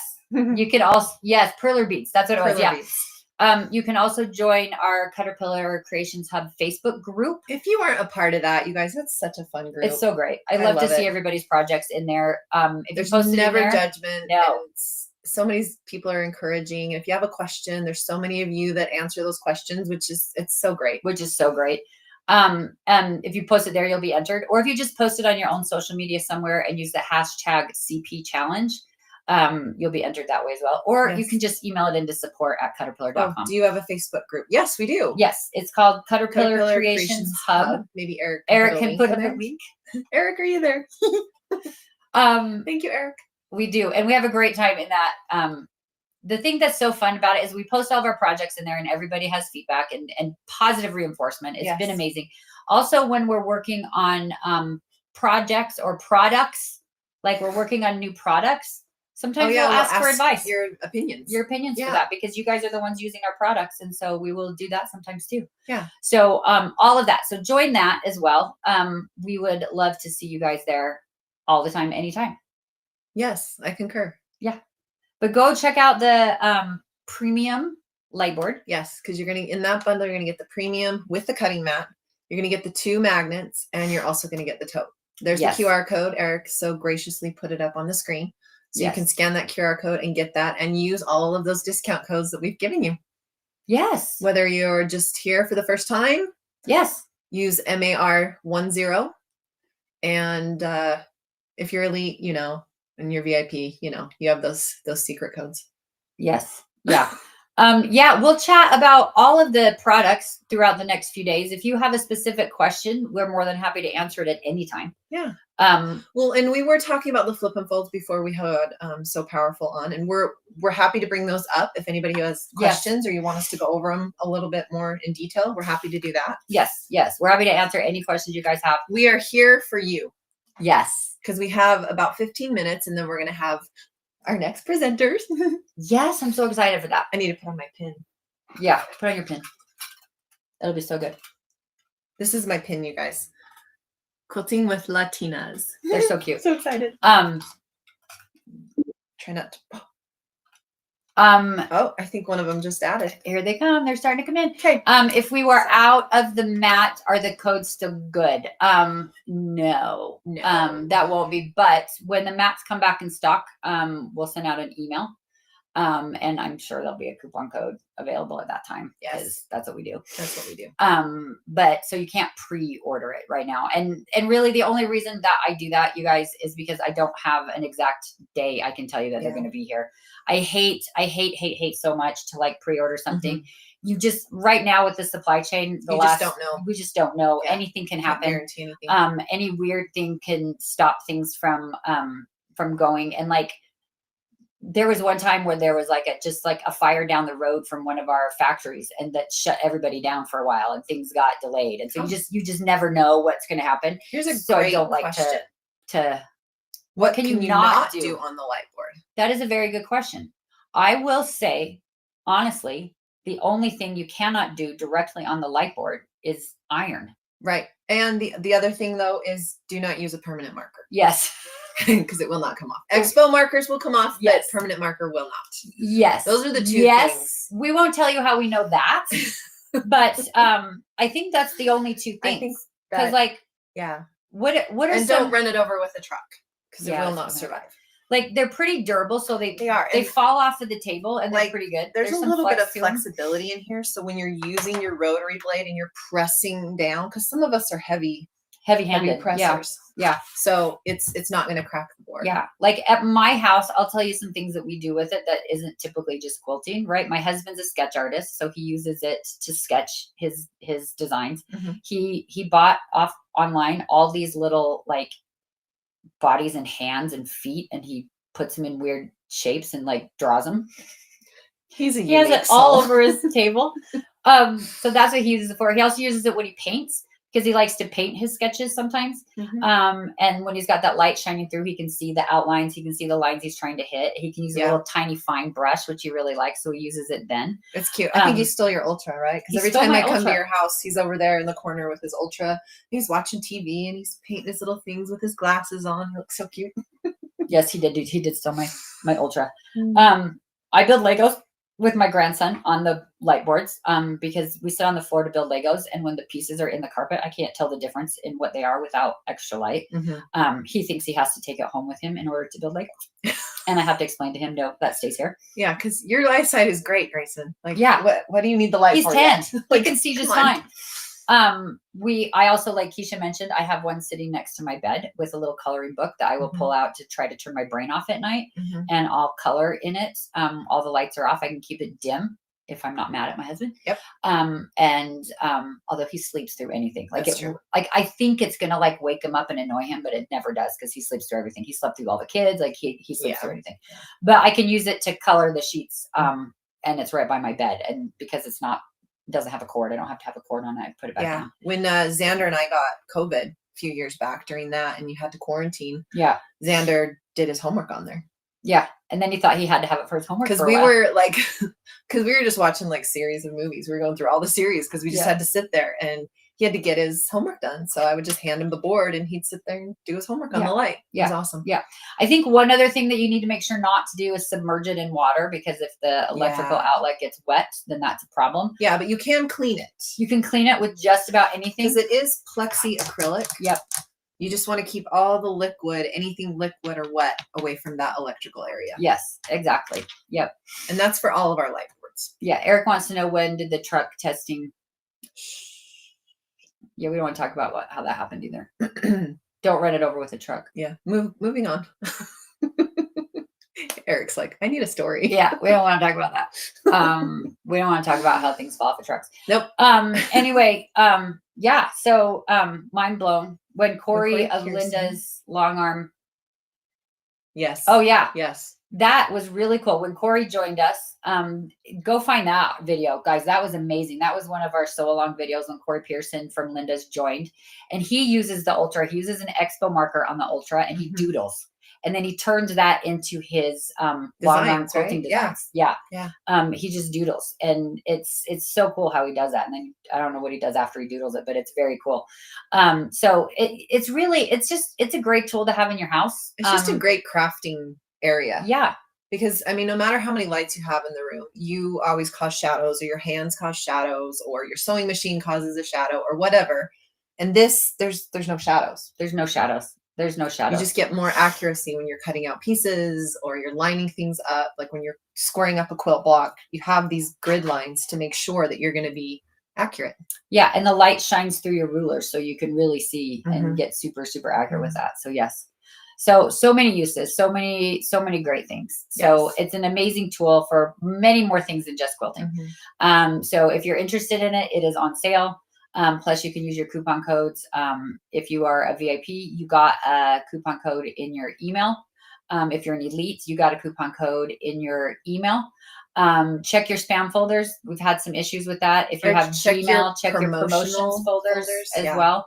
Gmail has this new thing where they've decided they're going to sort things the way they think they should be sorted. They want to put them. So check through that. Just also like you could just like search Caterpillar Elite in your search bar, and whatever folder it ended up in, you should be able to find it.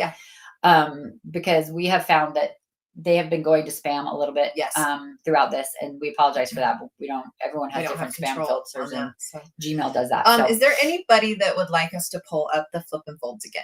Is there any questions we can answer about the flip and folds or the packages? Because we've got a few more minutes before we have our cute Latinas join us. Yes.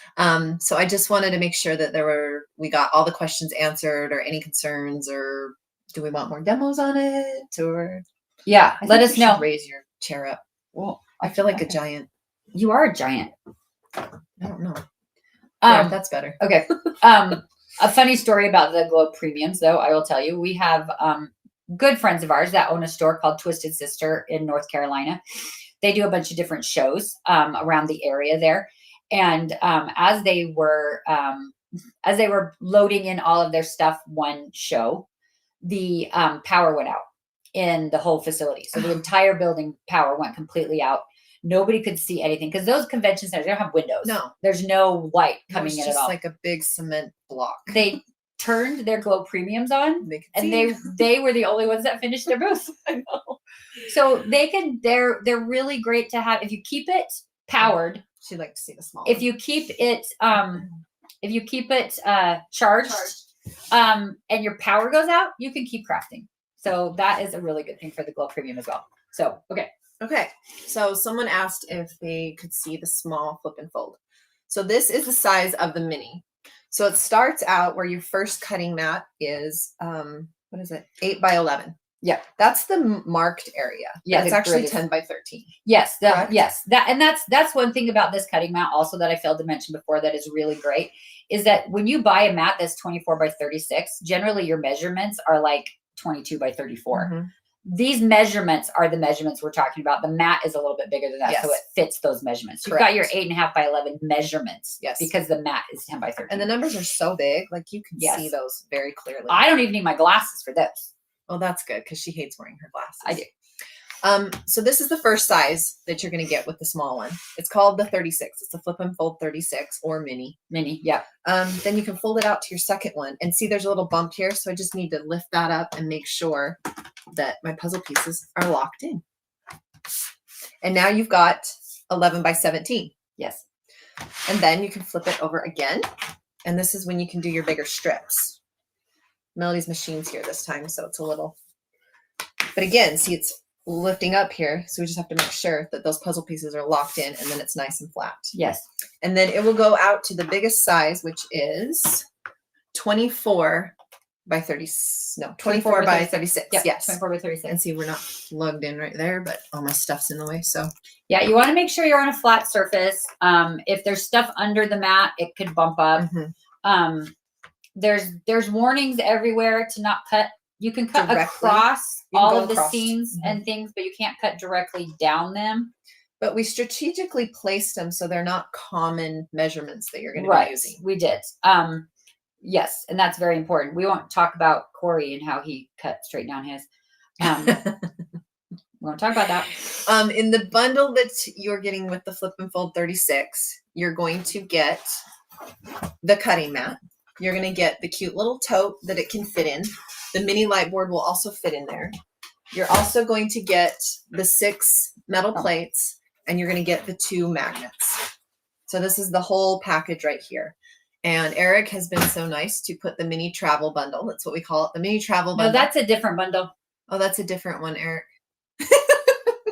But that's okay. That's okay. That one you can Because use that's it too. available as well. The thing about that's okay, Eric. Whoops. You can pop it up there. We do have a mini travel bundle available on our website as well. That it doesn't include the magnets and stuff, but it does include the Flip and Fold mini, the actual mini light board, and the bag. Yes. So there is that bundle as well. Like we're going through as many of our products and bundles as we possibly can. There's more on the website. We have different bundles for different things. So they are all anything on sale. You can use your discount codes on top of. Oh, how would you use the magnets? Let's show them real quick before. We got like 3 minutes, and we can show you how the magnets work on the Flip and Fold. So our mini light board, our classic light board, and our premium light board all have metallic plates built into them. We have extra metallic plates that if you want to add to them, you can. Metallic? Metallic. Is that what it is? Yeah. Aren't they metal? Yeah, but they're metallicized. Okay. Metallicized. Anyway, they're self-adhesive. So you can attach them, You but with can the Flip stick and 'em, Fold, we but- don't recommend it sticking them down. No. So all you do is you set your metal plate on the back wherever you want need it. and then your gonna board stay. becomes magnetized. Yes. In Not the that whole area. board. In that area. Yeah. Because the entire board's not magnetized, but that little spot will now be magnetized. Mhm. And the little plates come 6. So You can move them around. you can put them wherever you want. And you can hold your stuff down while you're doing it. Yes, you can order just the tote for the Flip and Fold. You can order anything you want. You can order all the things, any individual thing you want. Well, I'm sorry, the largest cutting board dimension. The very largest one we have is called our Flip and Fold 48. And Yes. that goes out to 36 by 48 in size. When it's completely open like this one, it's double this size. So it's 36 by 48. Yes, it starts at 11 by 17 and it ends up at 36 by 48. So 11 by 17 is a good size. Like you can fit it on just about any shelf, which is what I do at my house. That's what I do too. I yeah. keep it right there on the shelf. On the so when I shelf. need it, I pull it out Just pull it out. and I can put Yeah. it away and Yeah. have a nice clean craft room. Clean. Keisha likes to put things away. I do. She likes everything to have a place. I do. Well, except for all that stuff right there. except for we don't. But you guys can't see that. So it's not real. It doesn't exist. Doesn't exist. We all have parts of our craft room that we like. Yeah. Close the door to. Yeah. Don't we? I do. Oh yeah. Oh my gosh. Like Monica and Friends. Like Monica and Friends. Like Monica and Friends. I have a funny thing to tell you about that. Okay. Anyway. We'll talk We'll about tell that that next later. time because we have some special guests that are waiting. We do. Oh, What happened? what'd you do? I didn't do it. Okay. There we go. There we go. Good job. Okay. I think I'm learning my camera. It's about time. It's about time. Okay. So our next segment is with our cute friends, Laura and Lena. And they are going to show us how to make a taco purse. We'll show you what the fabric we got to make our little Oh, purses. yeah. Because we're going to sew along. We're going to sew along. This is going to be our taco purse. Isn't that cute? I'm so excited. We got this in Florida last week. Yes, we did. We're so excited. Eric, can you pop them on with us, please? Hello, Laura. Hi, Lena. Hi. Oh, we're so excited that you guys are here. And look, I've got my button on. Oh, thank you. That's so sweet. What do you think of our fabric we're going to use for the purse or the little pouch? Isn't that cute? Oh, Laura, Laura, you're in mute. I think you're muted. Very cute fabric. There we go.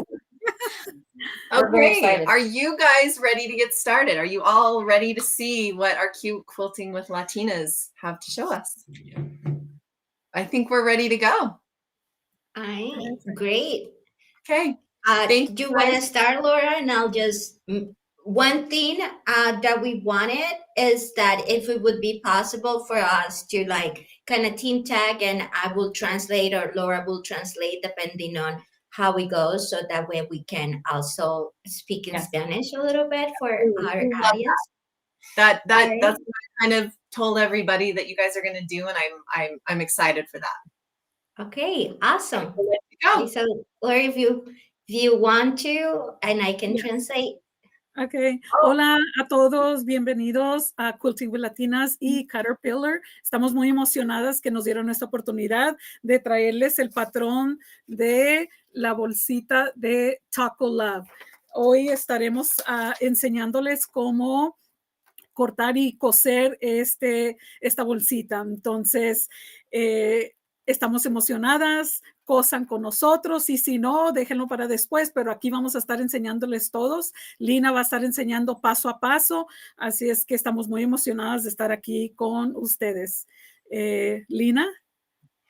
Okay, so hello everybody. Laura and I are so grateful and excited to be able to be here and teach you guys the pouch, the Taco Love pouch.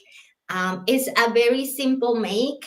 And so I feel that everybody should have had their download so that you complete your shape.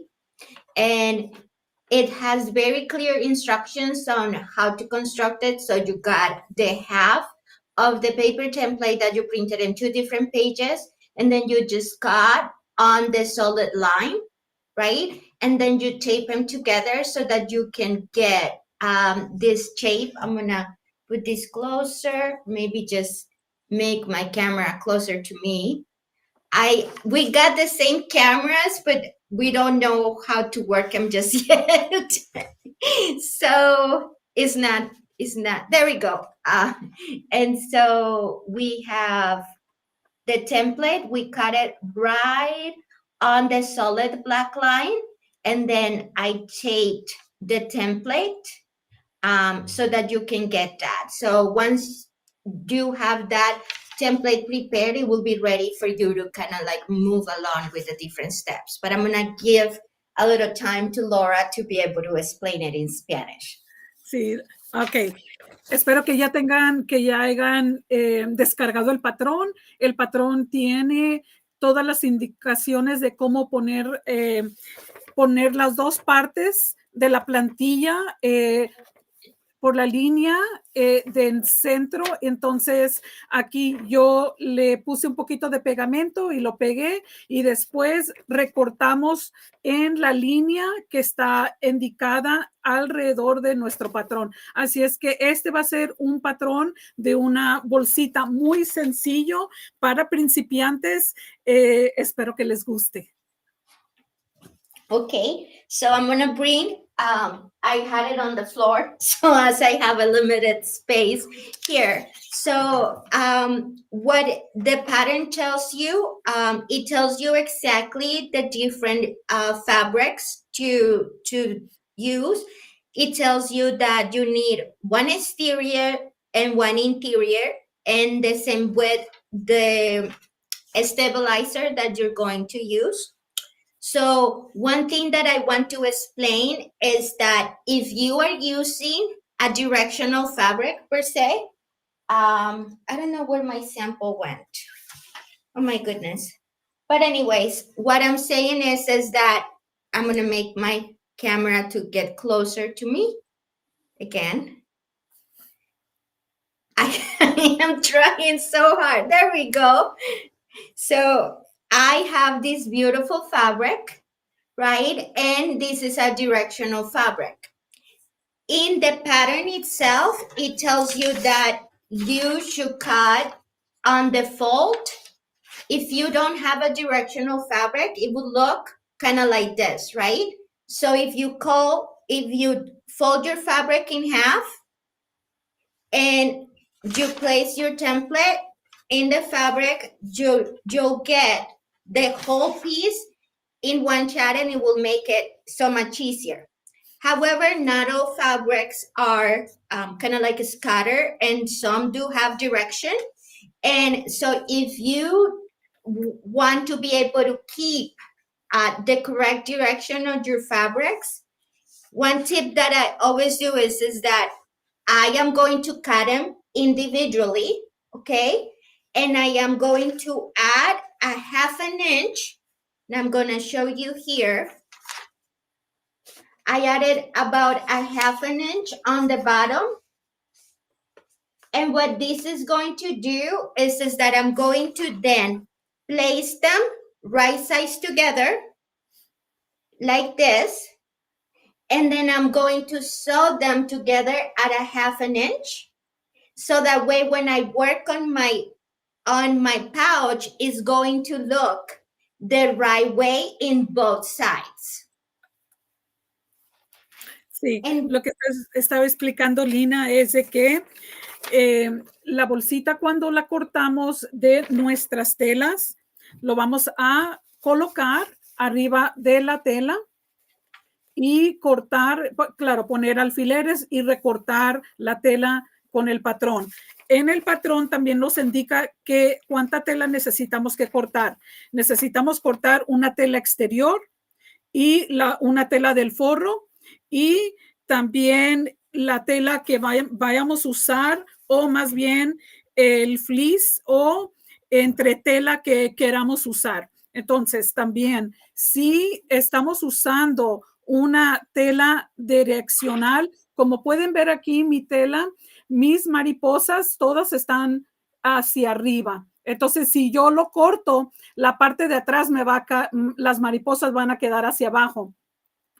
La solución de cortar que las dos, la tela quede de la manera que debe de quedar, es de que vamos a recortar nuestra tela individualmente. Cuando tenemos una tela que no tiene dirección, que viene siendo esta que está aquí, no necesitamos que recortar dos partes iguales. Lo que necesitamos es que nomás lo ponemos y cortamos todo una sola pieza.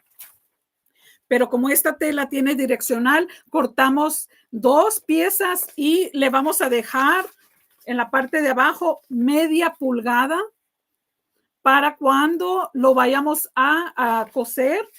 Entonces las dos partes con tela direccional quede de la manera correcta el patrón. Entonces aquí, como vamos a agregarle una media pulgada, al coserlo, le cosemos con una costura en el centro con media pulgada, y así es como se va a ver. Si pueden ver, las de abajo, las mariposas van hacia abajo y estas van hacia arriba, pero cuando ya lo vamos a construir, van a quedar las mariposas en la manera correcta. Okay, Lina. Okay, and so I was just trying to get my camera here. So another thing is that Laura and I are going to be using different types of interfacing.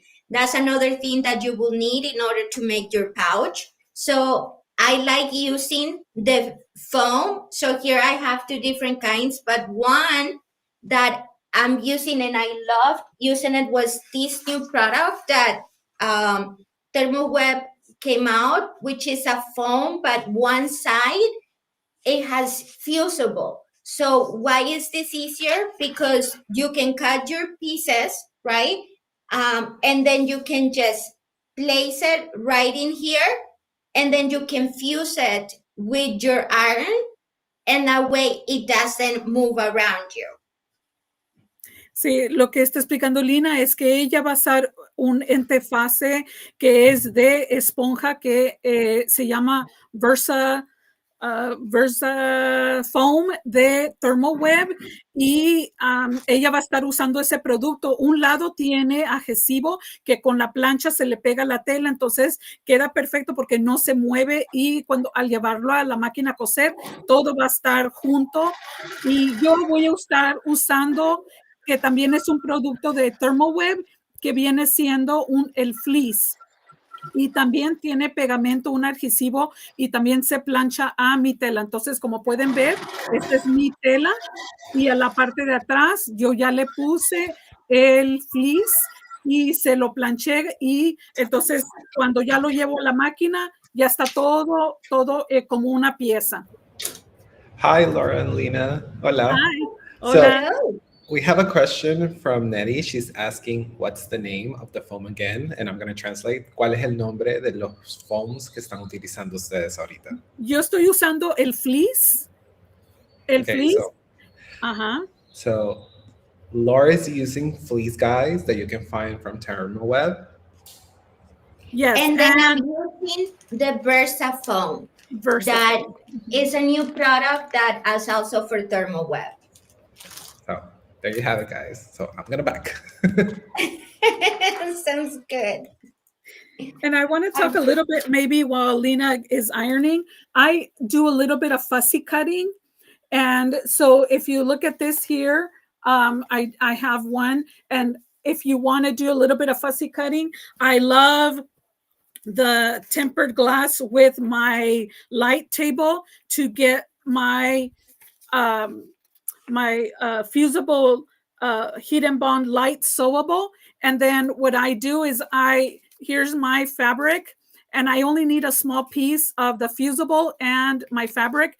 I place it in the back, but I turn on my light table to make sure that it covers the area. And then I cut it out. Then there's paper. You iron it, and then I cut it out, and then there's paper on the back, and then I iron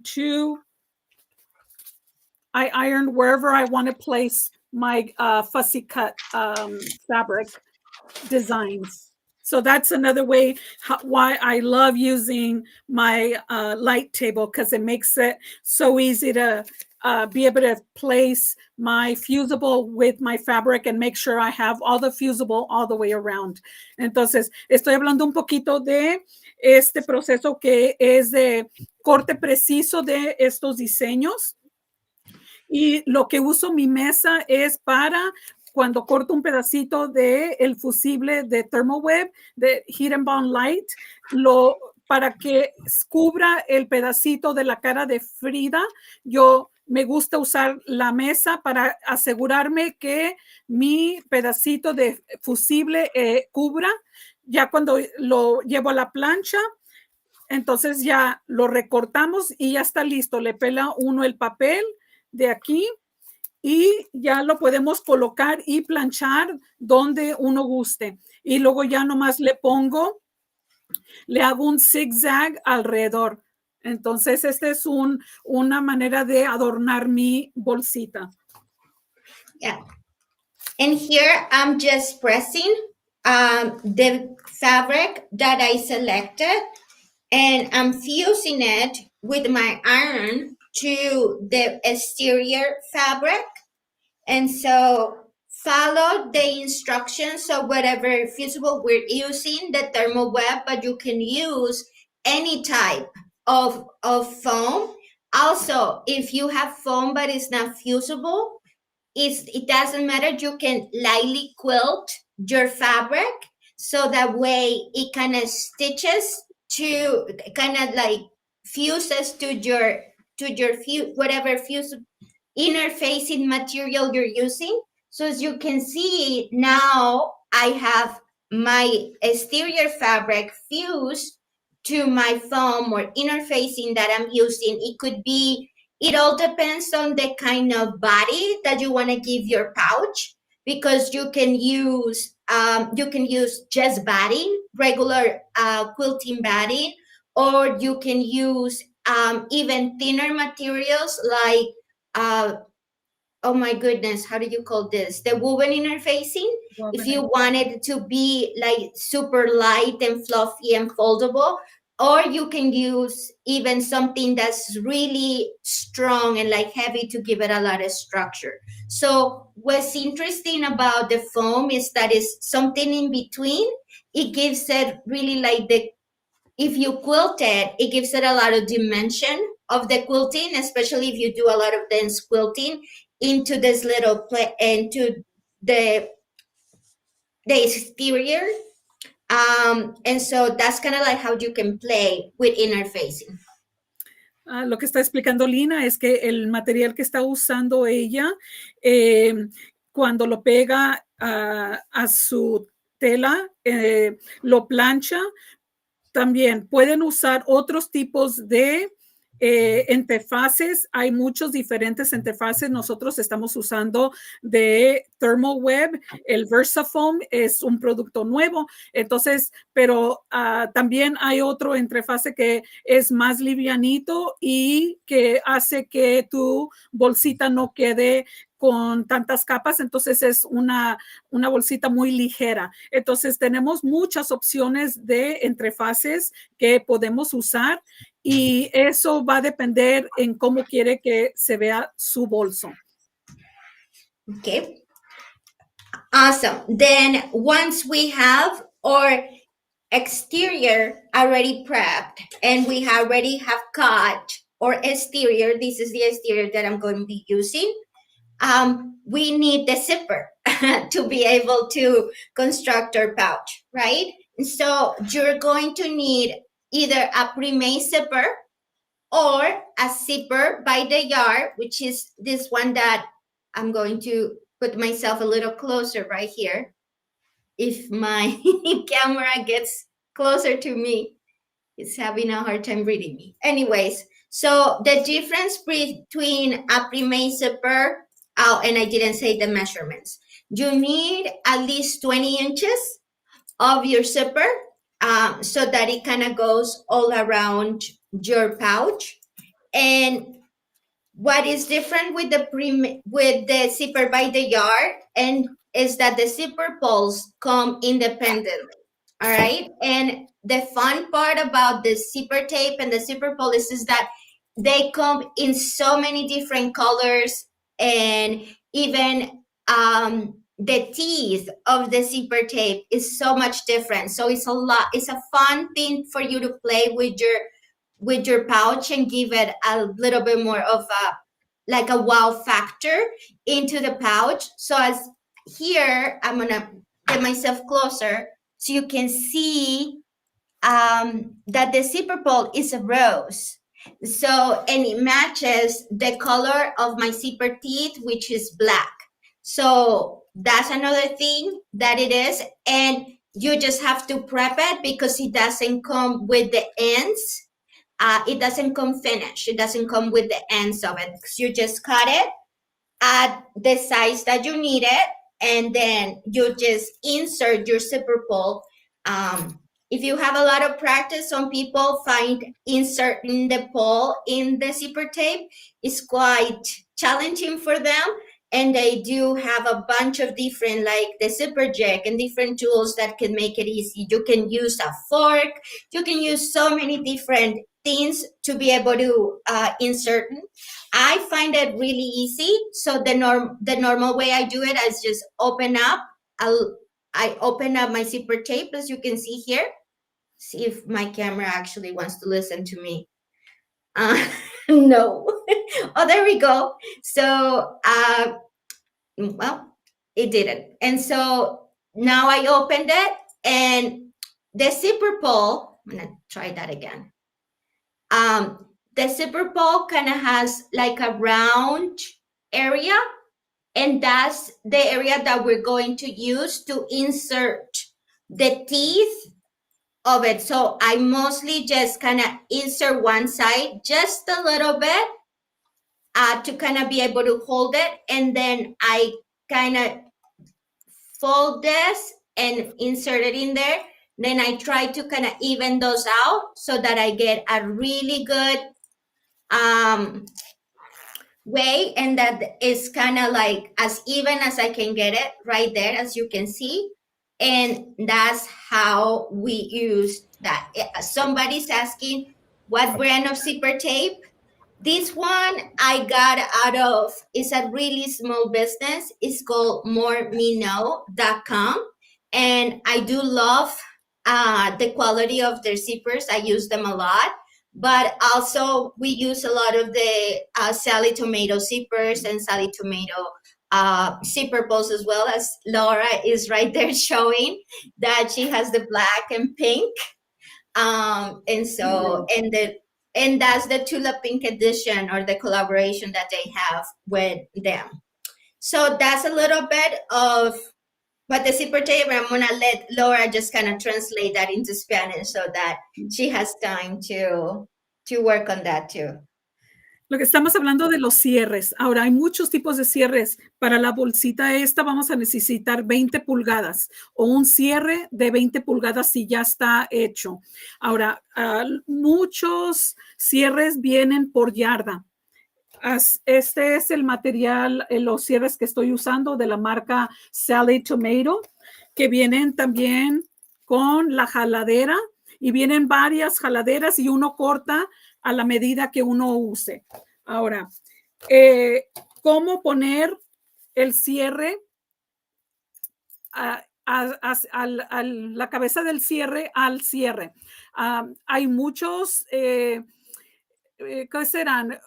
Pues algo que nos ayuda. Hay diferentes como herramientas o unas nociones. herramientas, sí, que tienen un lugar especial para poner la cabeza del cierre y que facilita que lo pongamos en el cierre más fácil.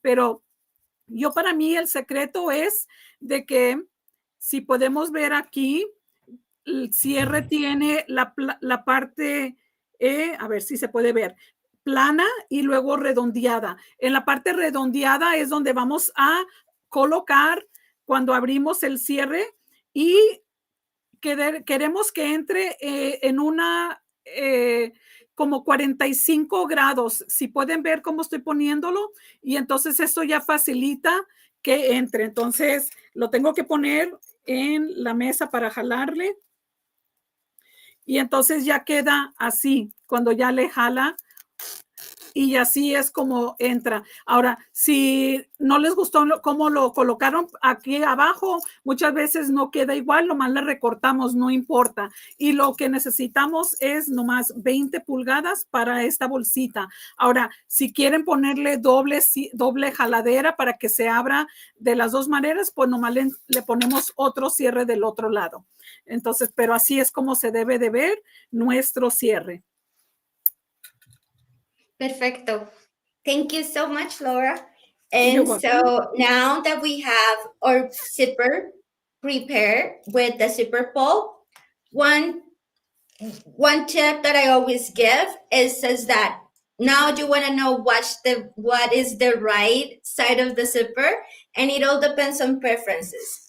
If you are, the rule of thumb is that if you are right-handed, it should open towards your left, and if you are left-handed, it should open towards your right. So you can just kind of like rotate it based on whatever your preference is. So I am right-handed, and I do like it that it opens towards my left. So for me, this would be my right side. I know that in the camera it kind of shows backwards, but it opens, as you can see, it opens to the left and it closes to the right. And so if I'm left-handed, it will be you'll just turn it around and it will be your other way, right? And that's one way to say it. Estamos explicando de cómo colocar el cierre en la bolsita, de qué dirección queremos que se abra. Entonces, si pueden ver, cuando le jalamos, se va a abrir de un lado.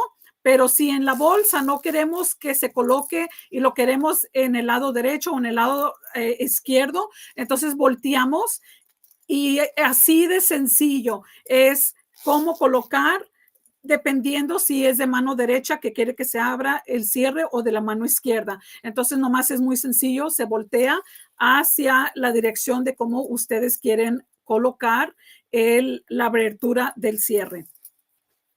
All right, perfect. So now that we have this, you also need, depending on how you want, we're going to need a zipper tab. And the zipper tab is a 2-inch square that I folded in half, and then use that half use the half mark that I press to kind of press it inside, kind of like a hot dog bun. And that's kind of like how it looks, right? And so you're going to need this 2-inch piece to be able to put it. And so that piece is gonna go on your left side or towards the left side if I'm right-handed, and if you're left-handed, it's gonna go into the right side. And what you want to do is that you want to kind of sandwich it in between your zipper, just kind of like this, right? And then when we sandwich it in between, that's gonna hide the raw edge of our zipper, and it's gonna make it really nice. In this case, I used a little piece of the exterior fabric so it kind of matches, as you can see here. And then what I'm going to do is that I will put clips on this, and then I will take it to the sewing machine, and I'm going to top stitch about an inch, 1/8 of an inch or 1/4 of an inch from that folded edge to kind of stitch all that in place. And I do want to use a longer stitch length, about a 2.5 or 3, so that's called the top stitch length. So it kind of gives it a professional look. So that's how I am going to prepare one side of the zipper tape. Go ahead, Laura. So aquí tenemos el cierre, la cabeza va a estar de un lado y del otro lado le vamos a colocar este pedacito de tela que viene siendo un cuadrito de 2x2. Lo llevamos a la plancha, lo planchamos por la mitad y luego esa mitad la doblamos, hacia el centro.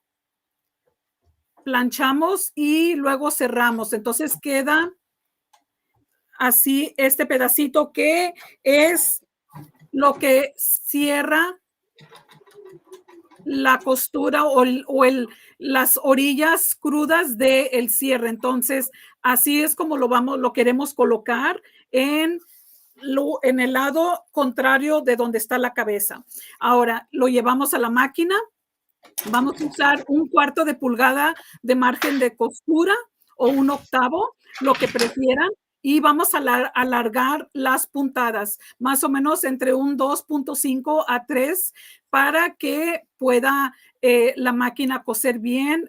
Y cuando esté pasando por los dientes del cierre, aquí nomás le queremos dar la costura despacito para que asegurar que la aguja entre y no se nos vaya a quebrar la aguja. Entonces, aquí nomás si a veces quiere hacerlo uno a mano, le va dando vuelta a mano nomás donde están los dientes y listo, ya continúa uno con la costura y esto va a ser el terminado de la orilla de un lado del cierre. Okay, so I'm going to continue with the following step, which is now that we finished one side, as you can tell, I took it to my sewing machine and stitched that in place. Then now to finish the other end, which is the end that kind of opens all the way through, the way I prefer to do it, you could do it where you could do it the same way on both ends, right? You can just put another zipper tape there. In that case, I would recommend that you trim it to at least 19 inches, so that way it's not super long.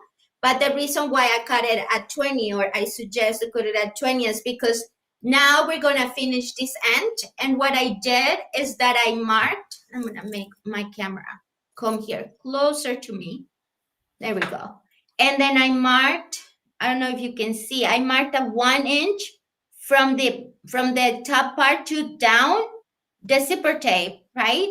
And what that is that I am going to open my zipper tape right here, right? And on that mark, that 1 inch of a mark that I did, I'm going to fold it within itself, wrong sides together. I'm going to pinch it, wrong sides together like this on that inch mark. And then I'm going to fold the zipper tape towards like in a 90-degree angle towards the outside of itself. So it's gonna look something like this, right? So I'm gonna pinch right here, right? And then I'm going to fold that so that it looks just like that. Okay. All right. And then I'm going to put clips on this, and I'm going to take it. I'm going to put it right here. I'm going to put a clip on it to just keep it. And then I'm going to tell you that I'm going to take this to the sewing machine. I'm going to baste it. And I'm going to show you exactly where we're going to baste. So right here, we're going to baste right towards this edge, right here, toward this very edge of the zipper tape. Because why do we want to do it towards that zip edge? So that way when you are sewing the zipper to the pouch, that bastage kind of disappears and you won't see it in the pouch. Lina lo que está explicando es cómo terminar esta orilla donde está la cabeza. Ahora, podemos hacerla igual como vamos a terminar con nuestro pedacito de tela también, nomás que tendríamos que cortarlo a 19 pulgadas y le hacemos lo mismo que en la otra punta que estamos hablando, que le vamos a poner el pedacito de tela. Ahora, otro tipo de terminado es que le vamos a hacer una marca de 1 pulgada hacia abajo. Y aquí es un poquito difícil, pero se ve una línea. Entonces, ¿qué es lo que hacemos? Doblamos en esa línea. Déjeme, lo volteo. Lo doblamos y subimos para terminar de esta manera. Entonces, sí es un poquito difícil explicarlo aquí, pero como pueden ver, se dobla en la pura línea y se hace el doblez y entonces ya lo llevamos a la máquina y le hacemos una bastilla pequeña, nomás para que se detenga el cierre en esta manera. Sí, es un poquito difícil porque es el negro, pero mire, Lina ya lo tiene allí, ya lo bastilló, entonces el doblez queda pegado a los dientes del cierre. Entonces ya nomás lo bastilla y ya queda terminada esta punta. And now we're going a little bit fast. Does anybody else have a question, concern before we keep moving forward? I want to make sure that this part of the zipper that is a little bit more complex, it was understood. Are we good to keep moving forward? Okay. All right. So I'm going to change now. Sorry that I'm playing with the camera here, trying to make it work. Right? He's not seeing me. Okay, I'm gonna make it work. Anyways, so now that we have now both ends are prepped, and what this does is that our zipper pole doesn't come off or any of the ends. So you can just kind of like, hey, it's all ready to go, right? So now what we want to do is that we want to find the middles of the zipper tape, the middle of our exterior, and the middles of our lining. So that's what I'm going to do. So I'm going to fold my things. This is not a metal zipper. Actually, I do this so that way I just like the way it finishes. We are using nylon zippers, so that way we can sew through them. That's why I was able to add this little zipper tab. If it was a metal zipper, I wouldn't have been able to do the end this way. So if I was using a metal zipper, I would have to take out the zipper teeth and be able to sew it this way and just only sew on the tape. So these are not metal zippers. And that's the cool thing about them, that even though they're not metal, they are very long lasting. And I made a ton of bags, and I really haven't had any issues with the nylon zippers. You just got to make sure that you do buy good quality zippers. I have heard like some bad experiences on that, but it hasn't been my personal experience. I have been lucky to buy like really good quality zippers, and I never had an issue with that. ¿Quieres traducir ahora? Sí, lo que están preguntando es que si los dientes de nuestros cierres son de metal, no son de metal, son de nylon. Entonces, cuando cosemos y no hay ningún problema al pasar la máquina, lo único que siempre les sugerimos es de que cosan un despacito cuando está pasando la aguja en los dientes del cierre, y es todo, pero no hay ningún problema, nunca hemos tenido problemas, siempre usamos buena calidad de cierres para los bolsos y hemos hecho muchísimos bolsos con estos cierres. Okay, perfect. So I'm going to continue to find the middles. You can either mark them with a marker. I'd like to just kind of clip a tiny little bit of my zipper tape so that I know that's my middle. So as you can see here, you can see just a little bit that I nicked out, and I do the same on my exterior and my interior on both sides. So I'm going to find the middle, and I'm going to clip the middle here and the middle there. So maybe while I do this, Laura, do you want to translate what I'm saying here? Lo que está mostrando Lina es, vamos a encontrar el centro de nuestro cierre.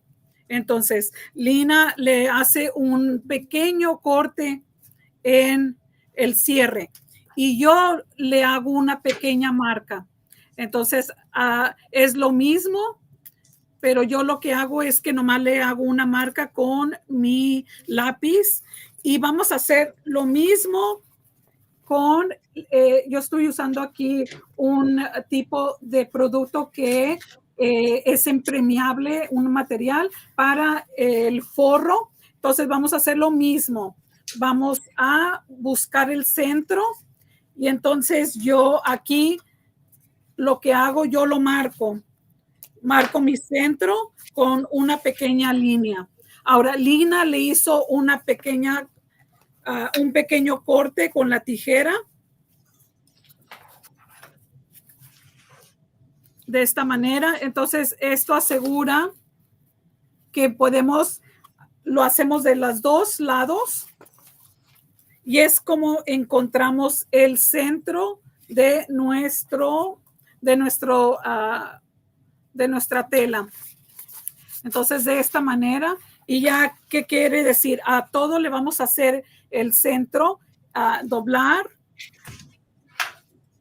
y ya sea que marquen o que corten, y esto es para que cuando empecemos a coser nuestro cierre, todo quede alineado perfectamente.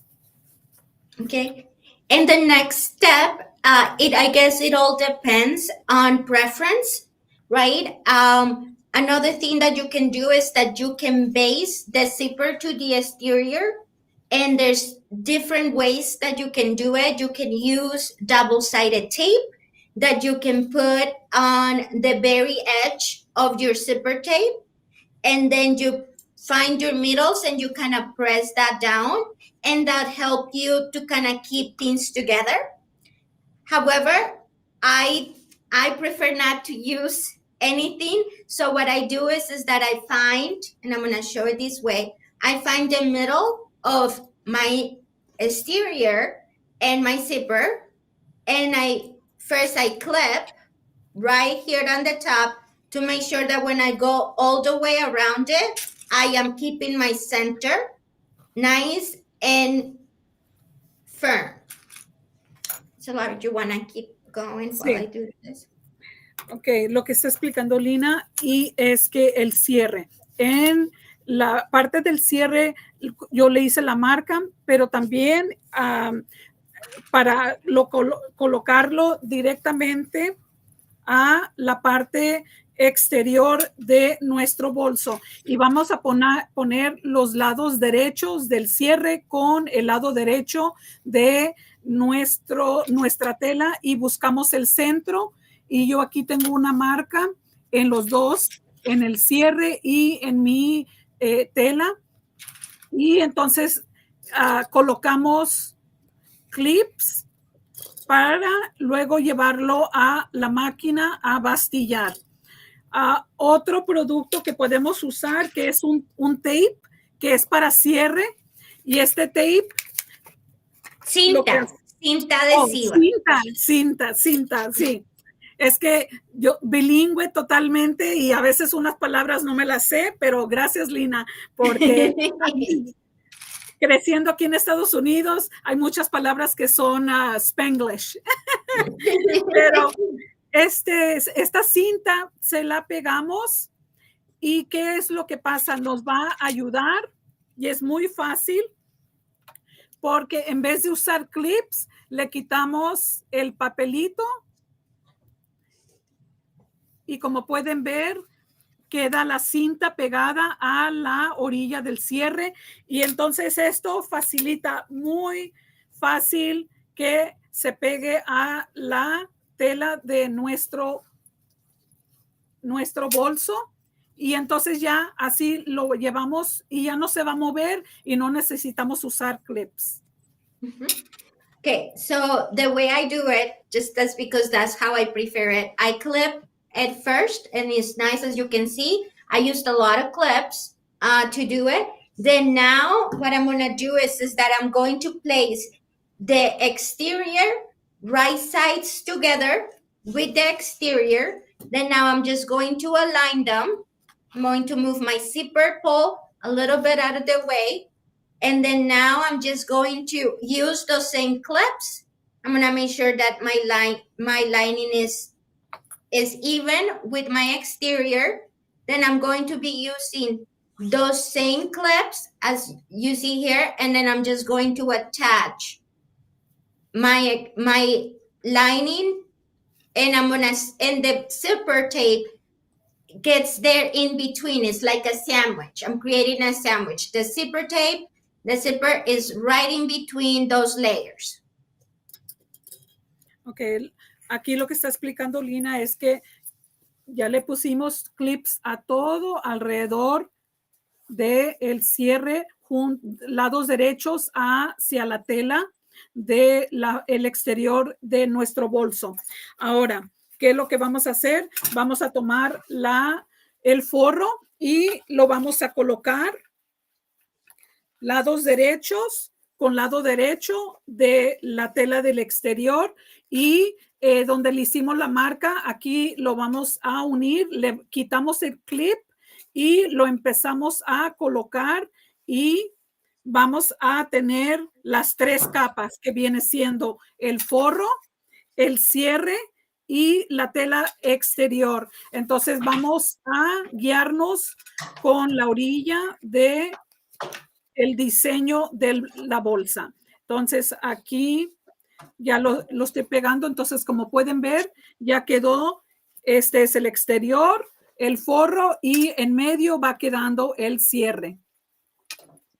Okay, so now I'm going to be taking this to the sewing machine and I am going to sew all around it at a 3/8 of an inch seam allowance. And so now I'm going to take this to the sewing machine and do that. I am going now to lower my sewing stitch to a construction or regular sewing stitch, whether it's a 2, whatever, or 2.5, whatever of the stitch lengths that you normally use to sew or quilt and kind of piece things together. That is the way that you need to now decrease your sewing stitch. And don't forget that because that's an important part. You want to make sure that when you're sewing all of the layers together are nice and tight and they won't come apart.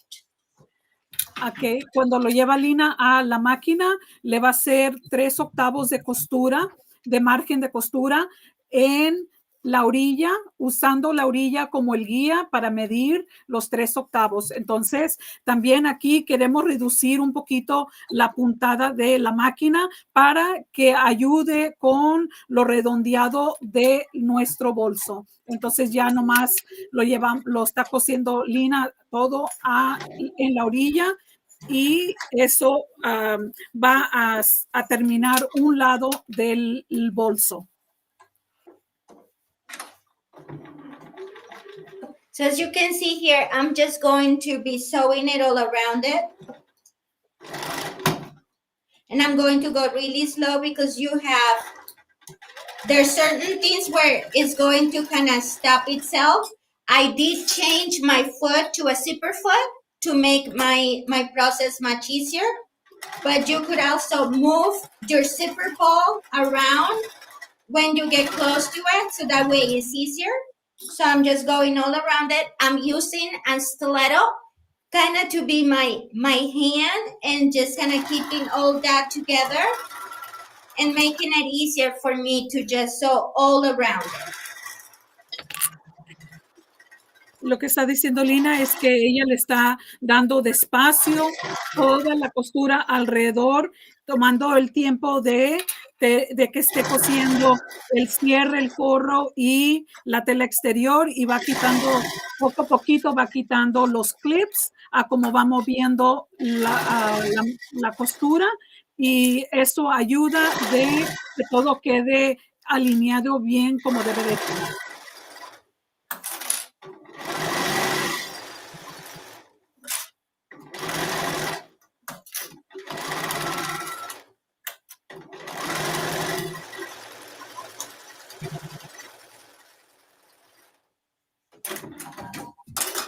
Okay, as you can see, I was going really fast and I got a little pleats in there, but it doesn't matter because it's your lining. So I'm just trying to get this done. But the next thing that you're going to do is that you're going to fold it right side out. And just gonna make sure that your lining is nice and flat, because then we're going to take this, and again we're going to modify the stitch length of our machine, but then we're going to go and we're going to top stitch all around it. What that's going to do is that it's going to hold the lining and the exterior fabrics together, and then are going to make it that they don't move around, so that way it is always nice and tight and it doesn't get caught in the zipper when we're moving our zipper around. Okay, lo que explica Lina es de que ya volteó y pueden ver el cierre que quedó por la parte de afuera de la mitad del bolso. Entonces ahora lo que va a hacer es que le va a hacer una costura en las dos, en la parte del exterior. También va a ser junto con el forro. Entonces le va a hacer una pequeña costura y alargar la puntada a más o menos un 3 para que ayude a pasar por todas las capas y quede todo muy plano y la costura quede perfecta. Entonces lo que está haciendo es haciendo la costura por encima de todas las telas.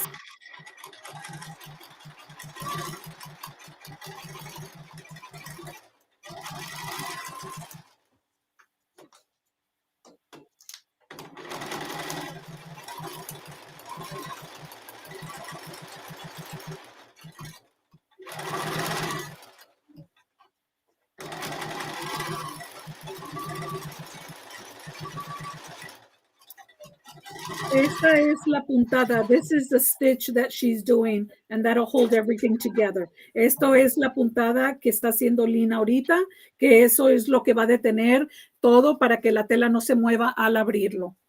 So as you can see here, now I'm going to see if I can move my camera again. Hello. There we go. And so I stitch all of that together right there. And I use about 1/8 to 1/4 of an inch. It's all depending on how you're comfortable with. So now what we're gonna do is that we're gonna do the other side. So I'm gonna now make it, there we go. Now we have this side finished. So what we're going to do is that we're gonna keep doing our middles. Now we're gonna bring the front side together with the right side of the zipper tape. And so it's right sides together always, right? And then I'm gonna do the same. I'm gonna clip around, right? And then once I clip this one, I'm gonna bring the zipper and the interior side of the, or the lining, I'm gonna bring it to the other side right here, and right sides together. I'm gonna bring it and clip it into the middle. So again, my zipper tape is sandwiched between the fabrics and they are right sides together, right? As you can see, I know it looks a little like it doesn't belong, but it is just the way that we put it. And so now I'm just gonna clip all the layers around and making sure that they're all, and I'm gonna repeat the same process. I'm gonna sew a construction stitch around a 3/8 of an inch, and then I'm gonna top stitch around. But then in the top stitching, it's gonna be a little bit different. And so I'll give you a little bit of tips, but I'm going to complete the steps and then I'll come and explain.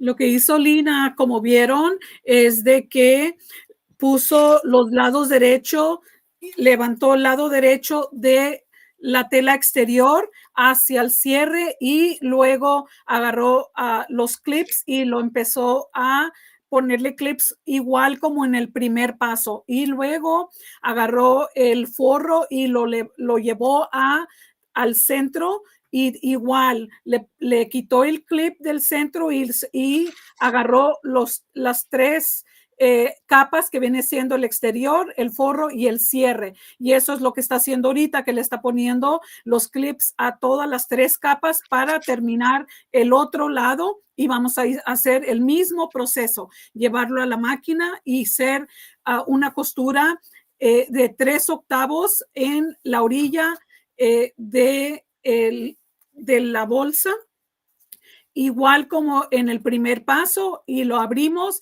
Ahora, cuando vamos a hacer la costura para terminar y unir todas las capas, va a ser un poquito diferente, pero eso nos va a explicar en unos momentos Lina cómo hace esa costura. So while I'm finishing this, does anybody have a question that Laura could answer? You know, and that we can keep things moving along.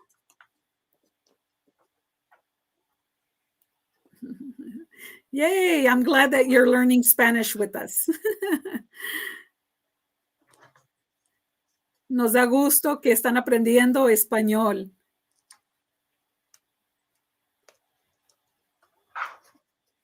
Dice que el tipo de cierre se llama Butler Method. Es el tipo de método de cómo estamos terminando nuestros cierres. Well, thank you for that. I didn't know it had a name, but I like using it.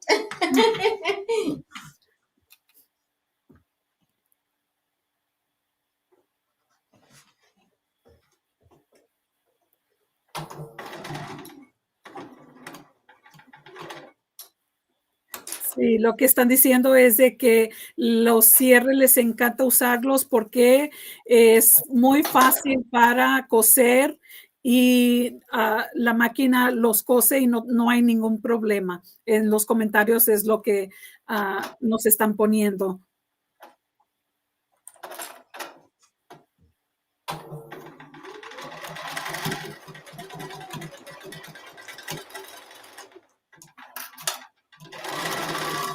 Thank you so much. Muchas gracias porque nos están poniendo que les encanta la presentación.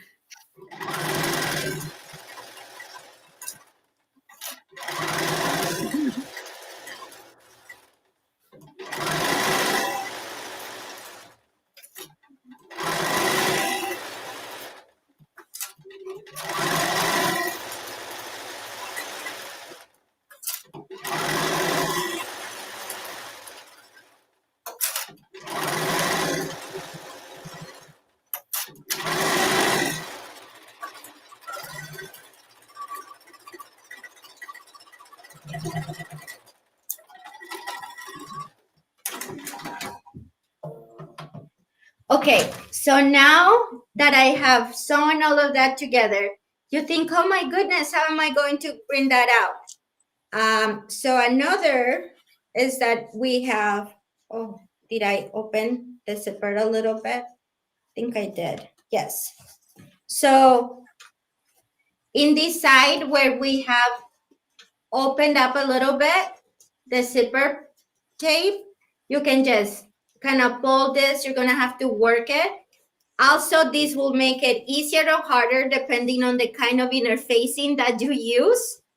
And so that's how is that we're gonna be bringing our project, and then you can just kind of continue to open your zipper, so to make it easier for you to bring it out, right side out. So I kind of keep just working it.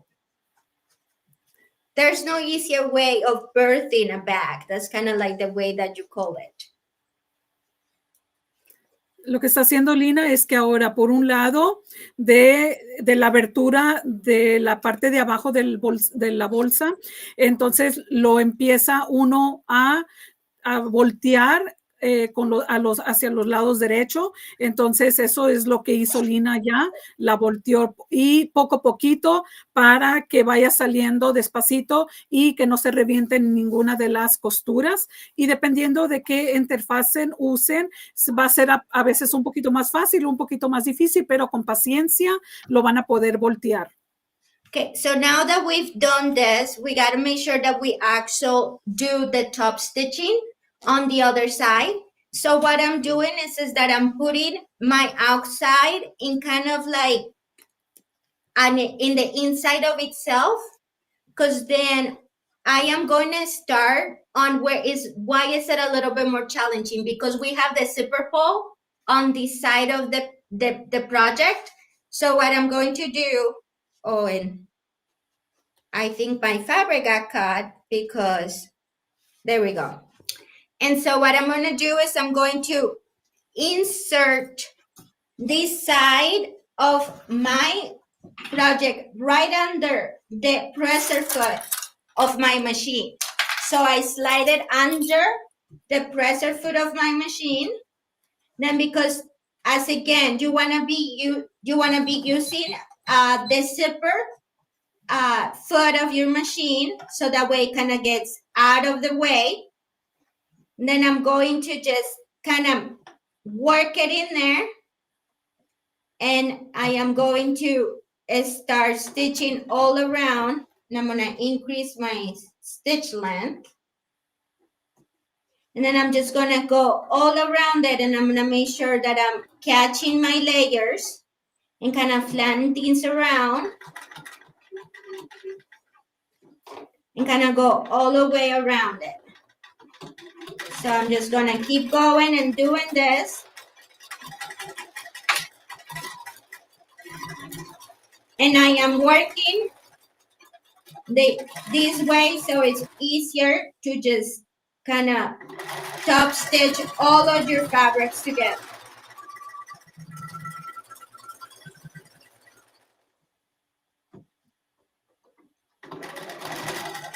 Lo que está haciendo Lina está haciendo la última costura, que es lo que está cosiendo las 3 capas que hicimos del otro lado cuando se termina ya el lado, y que queremos que todo nos quede aplanado. Entonces lo puso de donde empieza el cierre, lo puso de ese lado abajo de la máquina y alargó la puntada, y muy despacito, porque sí, es como está colocado las telas y el cierre es un poquito más difícil, pero al empezar, pero ya cuando ya les continúa, va a ser mucho más fácil, y eso ya es la costura al terminar.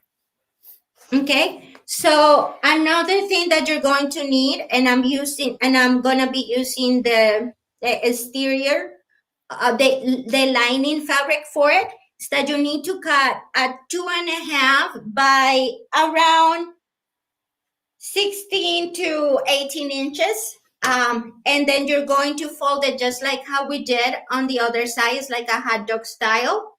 Okay. And then from that one, you're gonna cut about a 6-inch piece off of it. And that one is, when you cut the 6-inch, that's the one that we're gonna be using for the zipper tabs of the bag, so that we can do that. So you can top stitch it, or you can leave it without it. And then if you top stitch right here on the very end, then you're gonna fold that in half, and that's gonna give us 2 little zipper tabs. The rest of it, we're going to leave unsewn, because that's what's gonna become more binding for our bag. So that's what I'm going to do here, and I'm gonna just like sew this one on the side. Aquí explicó Lina que vamos a primero cortar una tira de 2.5, Lina, por 16. Y es una tira, y vamos a hacer el mismo proceso de planchar hacia el centro, y luego abrimos, y esas 2 orillas al centro de la doblez, y otra vez vamos a crear como cuando hicimos el pedacito que terminamos el cierre.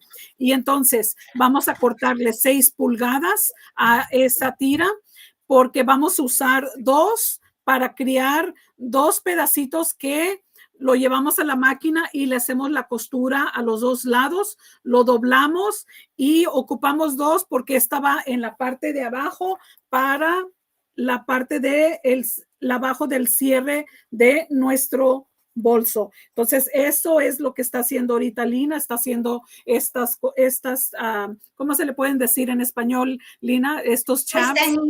Pestañitas. Entonces, ese es para lo que necesitamos las 6 pulgadas, que le hacemos la costura hacia los 2 lados. En la otra mitad no le vamos a hacer costura, porque eso es lo que vamos a usar para coserle en la orilla para terminar la bolsa. Sí, es el bies que se vuelve el bies de la bolsa. So now here I have my zipper tabs prepared, and then they're always gonna go. Yes? Hi. So Tina's asking what size zipper, number 3 or number 5, you guys are using. I'm going to translate. Number 5. Tina les pregunta que qué zipper usan, y están utilizando zipper número 5. Sí. So they're using zipper number 5, guys. Pero también se puede usar el 3, o se puede usar cualquier tipo de cierre que tengan en casa. However, if you use the number 3 zipper, your zipper tape is going to be slower. It's going to be not as wide. So you will have to reduce the seam allowance when you're sewing it together to 1/4 of an inch. I'm doing the 3/8 of an inch because this number 5 zipper tape, it's wider. The tape of it is wider. And so that's why I'm doing a little bit of a bigger seam allowance. That's the only thing to kind of keep in mind when we're changing the size of the zipper tape that we're using. Alguien preguntó de la medida del cierre que estamos usando. Estamos usando el número 5, pero también hay muchos que son del número 3. La única diferencia es la medida de cuánta tela tiene el cierre hacia los lados. Entonces, si estamos usando el número 5, vamos a hacer 3/8, y si estamos usando, el número 5, 3/8, y si estamos usando el cierre número 3, vamos a usar 1/4 de pulgada cuando hagamos nuestra costura. La única diferencia es porque tenemos más telita hacia los lados de la tela con un tipo de cierre con otro, y es lo único que se ajusta. And for anybody that's not familiar with what a number 3 and a number 5 of a zipper is, it's only the width of the zipper teeth. So the zipper teeth that is number 3 means that is 3 millimeters wide, and the number 5 is that is 5 millimeters wide. Mm-hmm. So it's just a tiny bit bigger that you're using. So just to kind of like for anybody to like have knowledge of what that number 5 means or the number 3 means, that's all it means is the teeth of the zipper, it's smaller or a little bit bigger. Okay. And so here what I'm doing is that I insert the zipper tab and I want the loopy thing. I want the piece that's folded. I want it to be looking in the inside of the bag. So I want the raw edge on the edge of my bag, and I'm going to take it and I'm going to sew about a 3/8 of an inch seam allowance. I want to be careful, or I want to sew as close as I can to the zipper tab end. I don't want to sew on the zipper tab, so I want it just a little before then, because I don't want to sew over that, so that it has a cleaner look. Lo que explicó Lina allí es que nuestra pestañita la vamos a meter con el doblez hacia adentro de nuestro parte de abajo, y el terminado que está en crudo va a ser la parte que va a quedar hacia afuera. Entonces lo lleva a la máquina y le hace 3/8 de costura, asegurando que quede lo más cerca a donde termina el cierre, sin coser esa parte del cierre, porque entonces ya no se va a poder voltear precisamente como debe de ir. Entonces la costura va a ir enseguidita, lo más cerca hacia al terminado del cierre. And we're going to repeat, as you can see here, I have a stitch right in there. It doesn't matter if it doesn't look super clean, because we're going to be covering that and finishing that edge. And then now we're going to be repeating the same on the other side of your bag. And we're going to insert our zipper tab the same way, with the unfinished edge towards the unfinished edge of the bag. And you want to make sure that it's kind of like in the center of your bag. And then I'm going to be doing and folding this in. And I'm going to place some clips. And again, I'm going to sew it and make it kind of the base of the bag. And I'm going to sew it to not as close to the zipper again, using the same steps. And that's how I'm going to sew. We're almost done, guys. Almost done.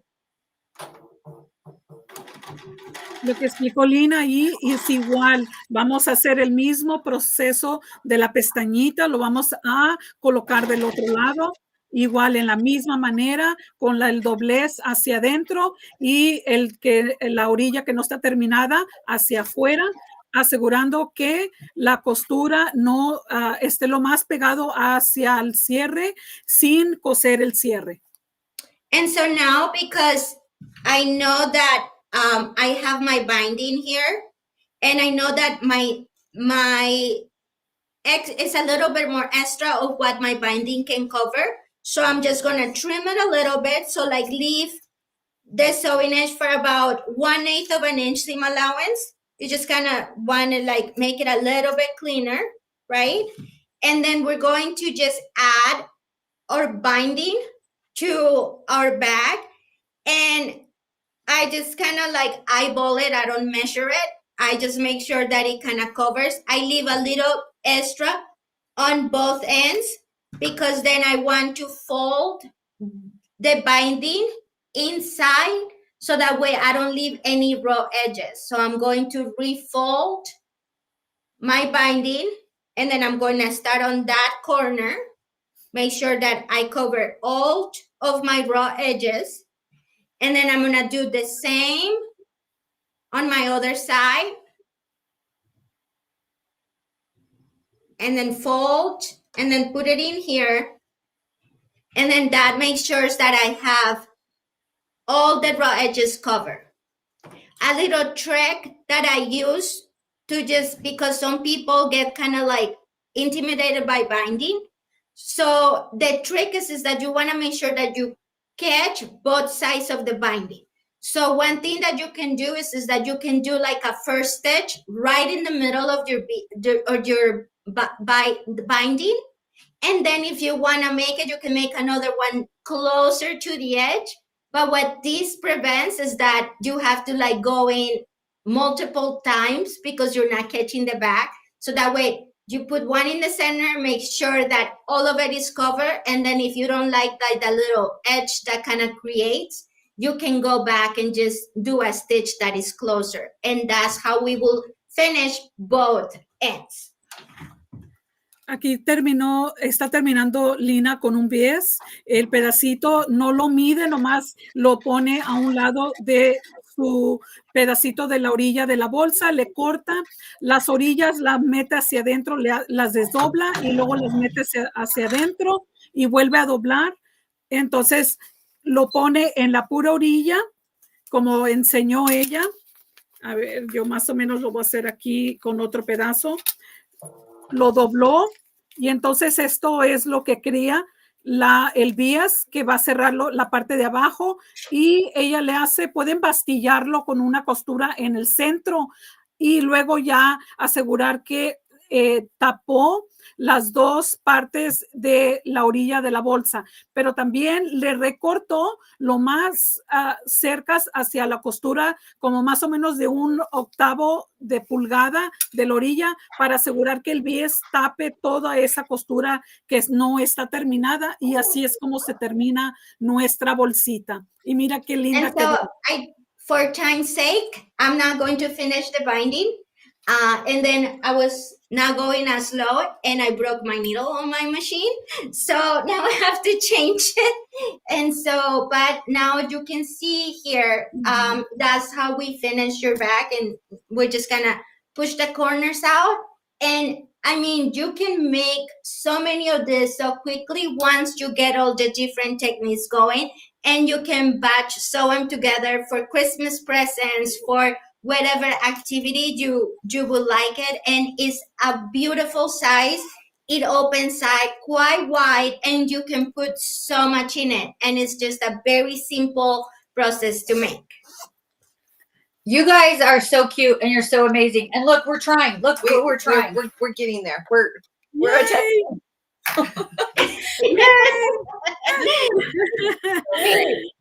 we have to go do their giveaway. Yes.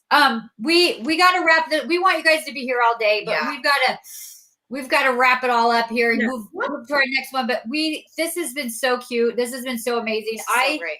I have been afraid of bag making forever, and you guys made it super easy and it makes sense in my brain. So I'm gonna try to actually finish a project. I'm getting there. I'm getting there. Yeah. Yes. I'm getting there. Further along than me. We're gonna get there. But that's okay.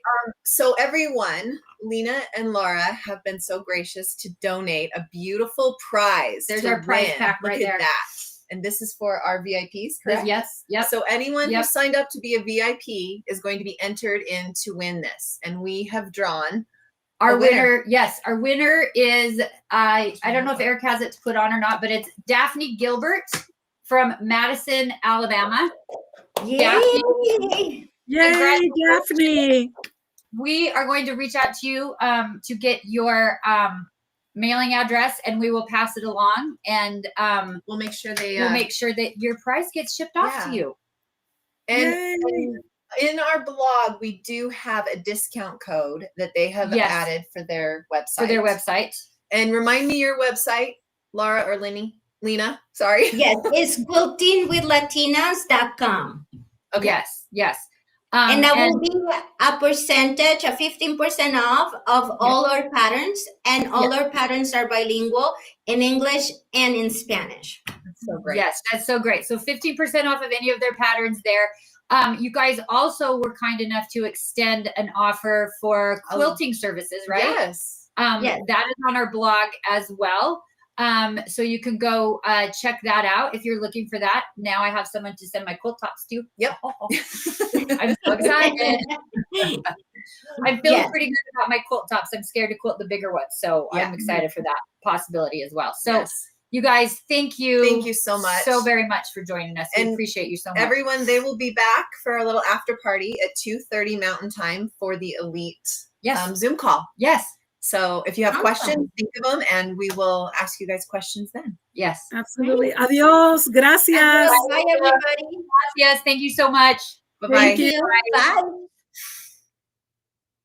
That was so fun. So fun. I'm so like, whoa. Okay. I am too, because like we bought our fabrics and our We thought we bought the right zippers, but they're kind of not. But They're we're gonna kinda make it long. work. They're kind of long, We're gonna but figure we're it gonna out. figure it out. It's okay. We're gonna make it work. We decided we wanted to sew along and make it, Yep. and And we're doing it. we're doing it. I am gonna have to go back and Watch. some of it that I missed while I was Yes. worrying about the one part and the other part. Yes. And And the that's good thing is if you're an elite member, you can watch it in just their segment. You can. So you can just rewatch them over and over again to make sure you you do can. it the right way. But even if you're not, that is okay, because this video, this whole live stream will be on our YouTube channel, and you can go back and find the spot that you need to rewatch 16 times, like I'm going to have to do, Yes.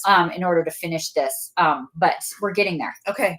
So we're going to just jump into our next presenter because we're a little Yes. short on time. We are. So don't worry. If you guys stick around, we will do a few giveaways after. Okay. We will. I promise. I promise. We'll We spin will the do wheel one again. I giveaway. promise. We are so excited. We have Jen Wagner back again today. She was with us yesterday and did color theory yesterday, which made me excited to try new colors and things in my quilting. Mhm. And for those of you that saw that yesterday, you saw her amazing quilt she had hanging behind her and It what was she like a sewed us. sneak It's a preview. little sneak peek. She is going to do a little demo on how she does her circles, and I'm scared to do curves, so Yes. she's going to She's help us got a with great that. way to do it. Yes. Eric, would you mind adding her to our screen, please?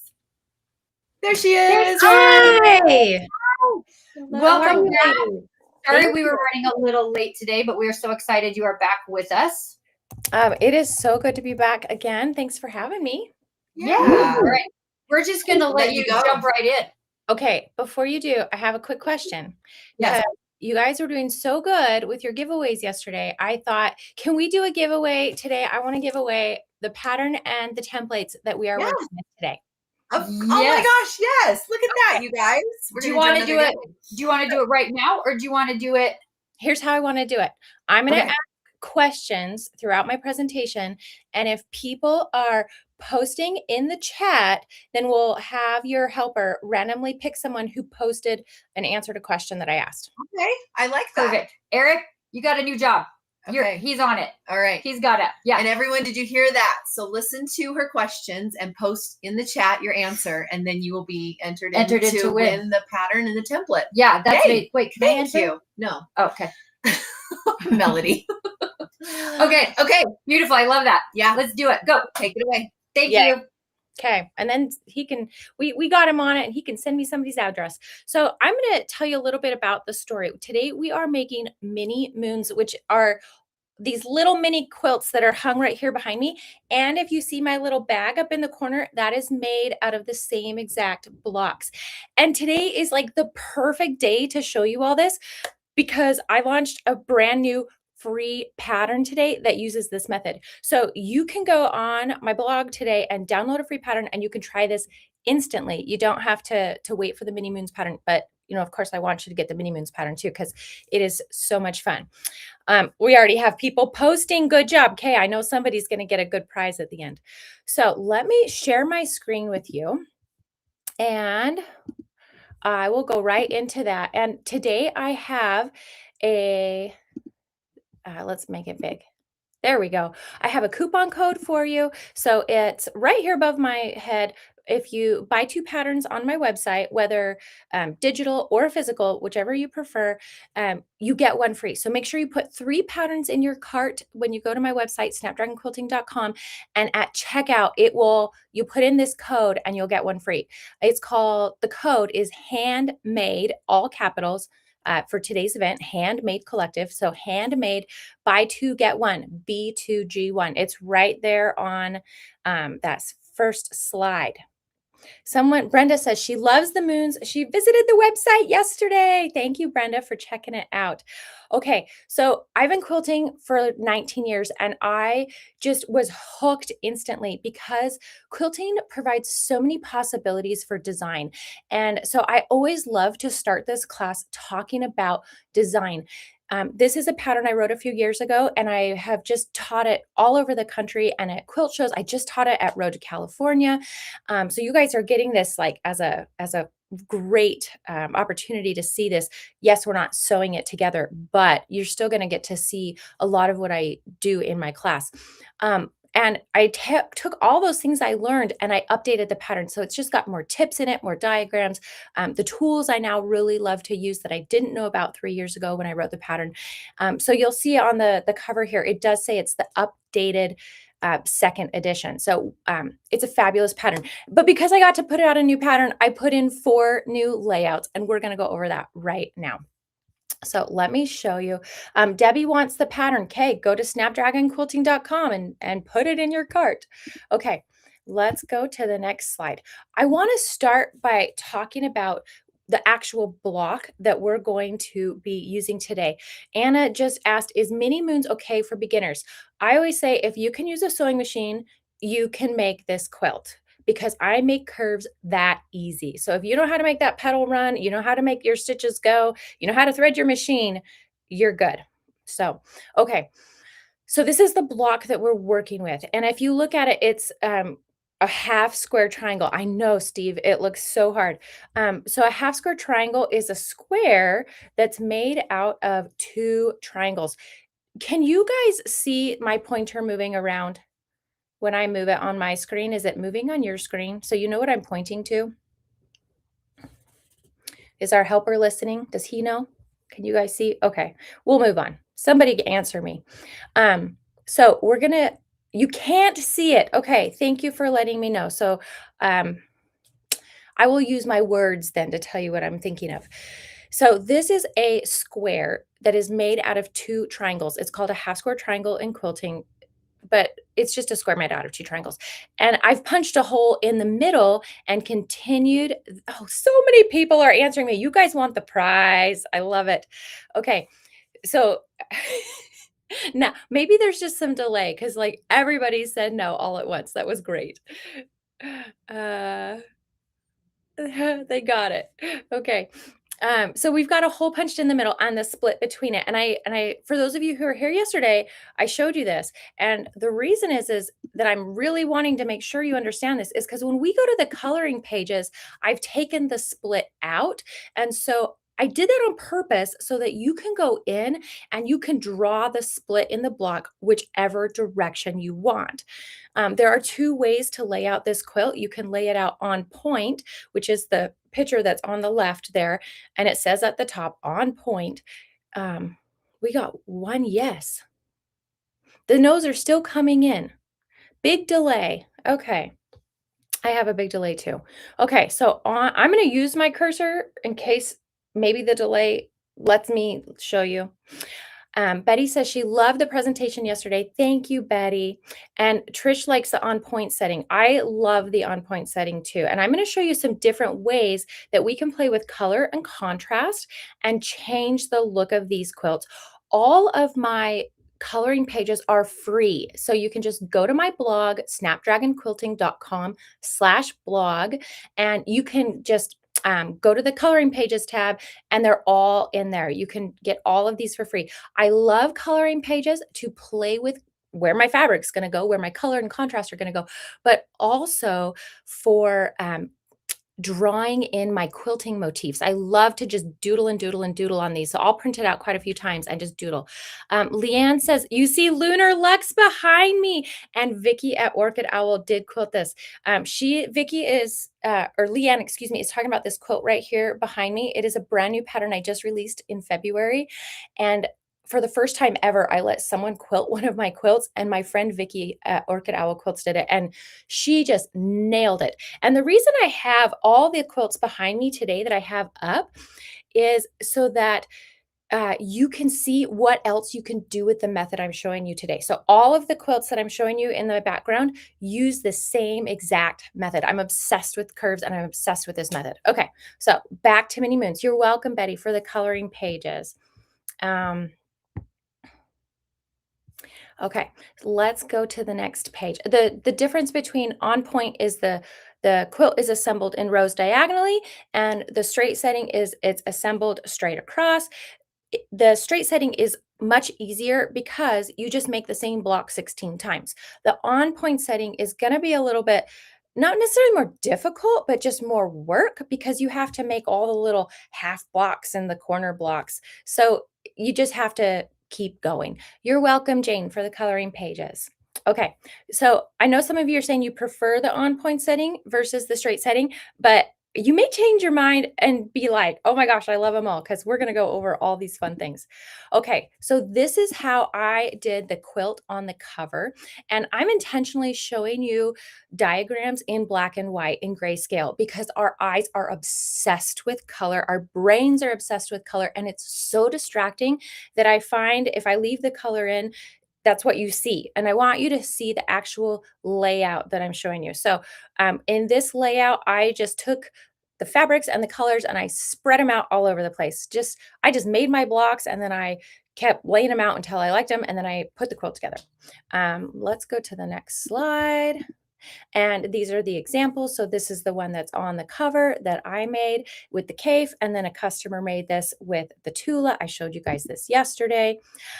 This is a new layout that I just added to the new edition of the pattern, and I call it the Ashley because my friend Ashley came up with this layout. And sometimes people will get this pattern and they'll start playing with it, and they'll send me an email with a photo, and they're like, "Jen, I found a new layout." It's so much fun. It makes me so excited, and this was one of those where Ashley said, "Jen, you know what? This is the way my blocks just wanted to be laid out." I know. Ooh, it looks so good. I want you to look at that real good and see where the split is going through the blocks, because now I'm going to show it to you in color. Here it is. Same quilt. Can you see the layout here? Now see the quilt in color. And Ashley won best use of color at the South Carolina State Fair last year for this quilt. And I am so proud of her. And I love the way she played with color in here. The Tula was pretty. Wow, that's amazing. Beautiful quilts. You guys are so sweet. Thank you. Okay, so there's the Ashley layout. We can play with a checkerboard. And this one, I know both of if we look at the background. So if we think about curves like pie, like the pie that you eat at Thanksgiving, we have to have a filling and we have to have crust. And I find that when I talk about this analogy when teaching curves, it really helps people kind of grasp what's going on. And so today I'm going to show you first how we make pie crust, just like we would if we were making a real pie. We'd probably get that crust going and then we'd start working on the filling. And so we're going to do that today too. And so I know this diagram shows that the pie crust is the same value in the block, but you could still put in different fabrics there. And so it wouldn't have to be all exactly the same fabric, because what would be the point of even splitting it into a half square triangle? Anyways, okay, let's look at some more checkerboards. This one is it straight set or on point? I'm going to let you guys look at this and answer the question. Is it straight set or on point? Okay, I know there's a delay, so I'm going to keep going on, but I want you guys to win the prize. So somebody answer it. I love this one because it is straight set, but because the way that the diagonals lay in it, it totally looks like it's on point. Oh, there we go. Someone got it right. Someone posted it. Yes, it is straight set. Let's go to the next one. I'm going to show you a whole bunch of these. Oh my gosh. Whenever I show this slide, people just go, ah, this is actually this layout. So look at where the divides are in these blocks, and now look at it again. Now, this was made by one of my pattern testers. Her name's Amanda, and I love her, and she loves stripes. And the reason I show this quilt is because I want you to think about contrast. If she had switched out that daisy fabric and put in something that appeared more solid or just a solid fabric, that stripe would be so much easier to look at. But with the way it is right now, it's there's nowhere for the eye to rest. And so this quilt feels really, really busy. But she loves it this way. And that's the great thing about quilting, is that you get to make the quilt your own. If you want to put daisies and stripes together, do it. The other thing I love about what she shared here, you guys are so funny. Wow, my eyes. Yeah. The other thing I really love about what Amanda did here is she kept taking her blocks and turning them and then taking a picture with her phone and turning them and taking a picture with her phone. And she posted, we do like a group chat on Slack when we're pattern testing. So we're sharing photos and kind of discussing everything that's going on. And so she had posted this in our group chat and she goes, Jen, when I did my whole thing like you told me, I rotated, took a picture, rotated, took a picture, and kept doing it. And then I walked away. And then I looked over and my husband was doing it. So it's so much fun to play with. I guess you don't have to be a quilter to want to play with design. Okay, I'm going to get this one out of your eyes so you can move on. This is another checkerboard layout. Now, look at this one. Is it on point or is it straight set? And I'm going to give you a hint because when you look at this, initially it looks like it's straight set because you see all the squares. But if you look in the corners and the edges of the quilt, you'll see the partial blocks. And so that's the cue that this is actually set on point. The rows are assembled diagonally. Okay, so look at this one real good. You got it? Here it is in color. Ooh. This one was made by Susan, and I really love this one because she wanted the circles to be the focus, to be the first thing that your eyes see. And so she took the brighter colors of her fabrics and put those in her circles. And then she used her very similar in value fabrics for our pie crust or our background. And so if we go back and we look at the original image, so here it is in black and white, you see that checkerboard in the background. And when you look at Susan's quilt, you see the dots or the circles, and then you see that checkerboard in the background. I just love what she did with this quilt. Okay, we can start playing with stripes. And so this one is set on point, but it looks like it's straight set because the stripes are going across. Here is stripes, but set straight. And now the stripes look like they're going diagonally. And I actually made this layout too. I think it is the next slide. And so I took some fun black and white fabrics. I took a like a 5x5 pre-cut pack. And that's another great thing about this pattern is you can just start with 5x5 pre-cuts and they look so good in the circles. And so that was a line from Benartex called Botanica. And then I just put black and white fabric and it's so graphic. Maybe it's a little easier to look at than the other stripe one I showed you, but it's fun. The other thing you can do with stripes is you can do a gradient or a rainbow. And so I intentionally left the pie filling just gray here. But look how fun it would be to put a rainbow in or your favorite color and make it fade into another color. Diane says, I like this one the best. So many varieties. Yes, I got more. I told you there were 17. I'm going to show you some more. Okay, so let's go to the next slide. We can play. Oh, this is diagonal stripes, but it's zigzags. Okay, we'll fix that later. And so both of these quilts are set on point. And I want you to look at these quilts. And I'm going to ask you, what is different between these two? I'm going to give you a second to type it in. Love the use of rainbow colors. Love this one. Love it in black and white. You guys are sweet. Okay, so the difference between these two is nothing. All I did was turn one quilt 90 degrees and it looks different. Okay, so let's go to the next one. Now, when we do a zigzag, but we put it on point, the zigzags, instead of going across the quilt, are going diagonally across the quilt. And I loved this one. So I made this one. Yeah, this one's behind me too. And I wanted the zigzags to be the first thing that your eye sees. And so I intentionally used two purple fabrics that were very similar in value. And then that lime green and the soft blue, also very similar in value. And so you see the zigzag first, and then you see the circles. Just a fun way to play with it. Okay, now this one is actually different than what I just showed you. Someone called it a chevron. Yes, that's another great way to describe it, a chevron or a zigzag. Changing the directions of the quilt. Savannah got it right. Perfect. Nothing. Yes, that was the difference. Nothing. Okay, think about unloading your dishwasher and you're putting all the silverware away and you've got spoon on top of spoon on top of spoon and they all nest right into each other and fit great. But what happens when one of those spoons gets put away upside down, you now have empty space there. So that's what I did with the zigzags or the chevrons. I flipped one over and it created a square inside. Can you see that? So again, just another way to play with a zigzag. And this one is on point. And when we do the same thing with it straight set, look what happens. Okay, I'm going to ask you again. Here's for a prize. What's the difference between these two layouts? Fun quilts, Brenda says. The second one looks on point. But I think that was for the last slide. Okay, we got to see what's different. Really look at these two quilts and tell me what you see is different. I like the square inside. I do too. Yeah, Elaine said that. You guys are so cute. Hard eyes. Okay, so let's go ahead and talk about the difference. This layout gives a 3D effect. I love this one. Yay. Thanks, Savannah. Okay, so what's happening here? Yes, okay, Brenda got it right.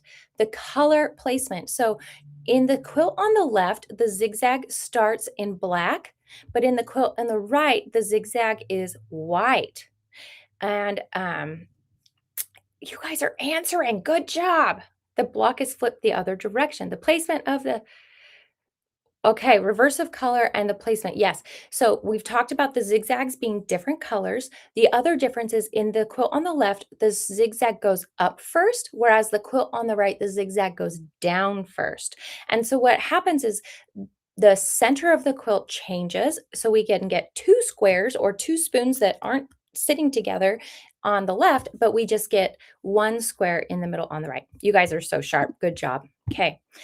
We can do this one was a layout that I created just for Benartex. Benartex featured this quilt.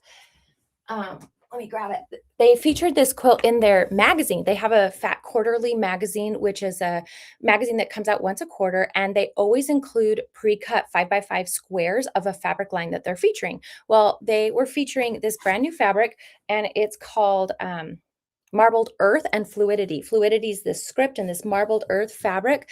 And so they said, Jen, we want your mini moons in there because it works with 5x5 pre-cuts. It was like the perfect project for their magazine.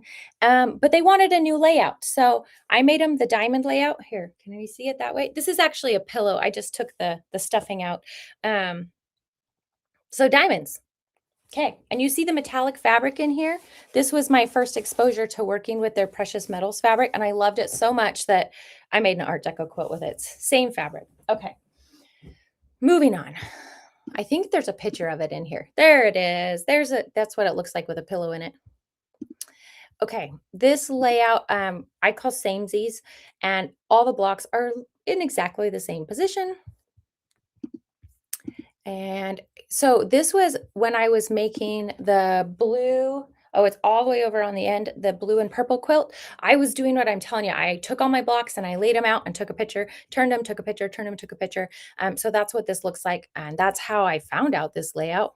I was finding new layouts after I wrote the pattern because there's so many to play with. So versatile.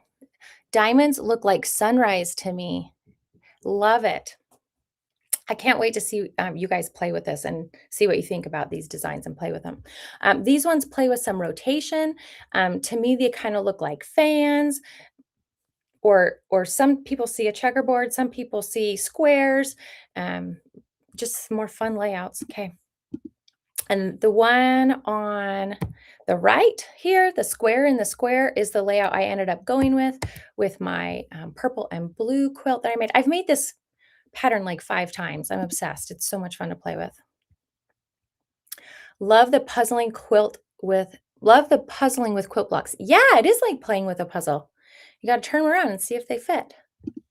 Okay. These ones are like we dropped pinwheels. Yes, that one a couple slides back definitely looks like pinwheels. This one on the left. Yes, good catch. Okay.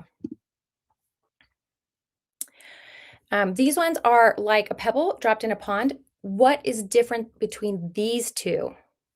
Can you see it? Give you a second to look at it. Okay, so I know there's quilters out there who just want everything's symmetrical and everything has to match and it has to be balanced. So the one on the left is for you. But then I have the quilters out there who kind of like things to be off balance and like a more modern look. The one on the right is for you, because all I did was turn those 2 blocks. Yes, someone says the one on the right has a zigzag. Yes, that's correct. And so I just turned those 2 blocks and it switched the pattern. Excuse me, I'm going to grab some water.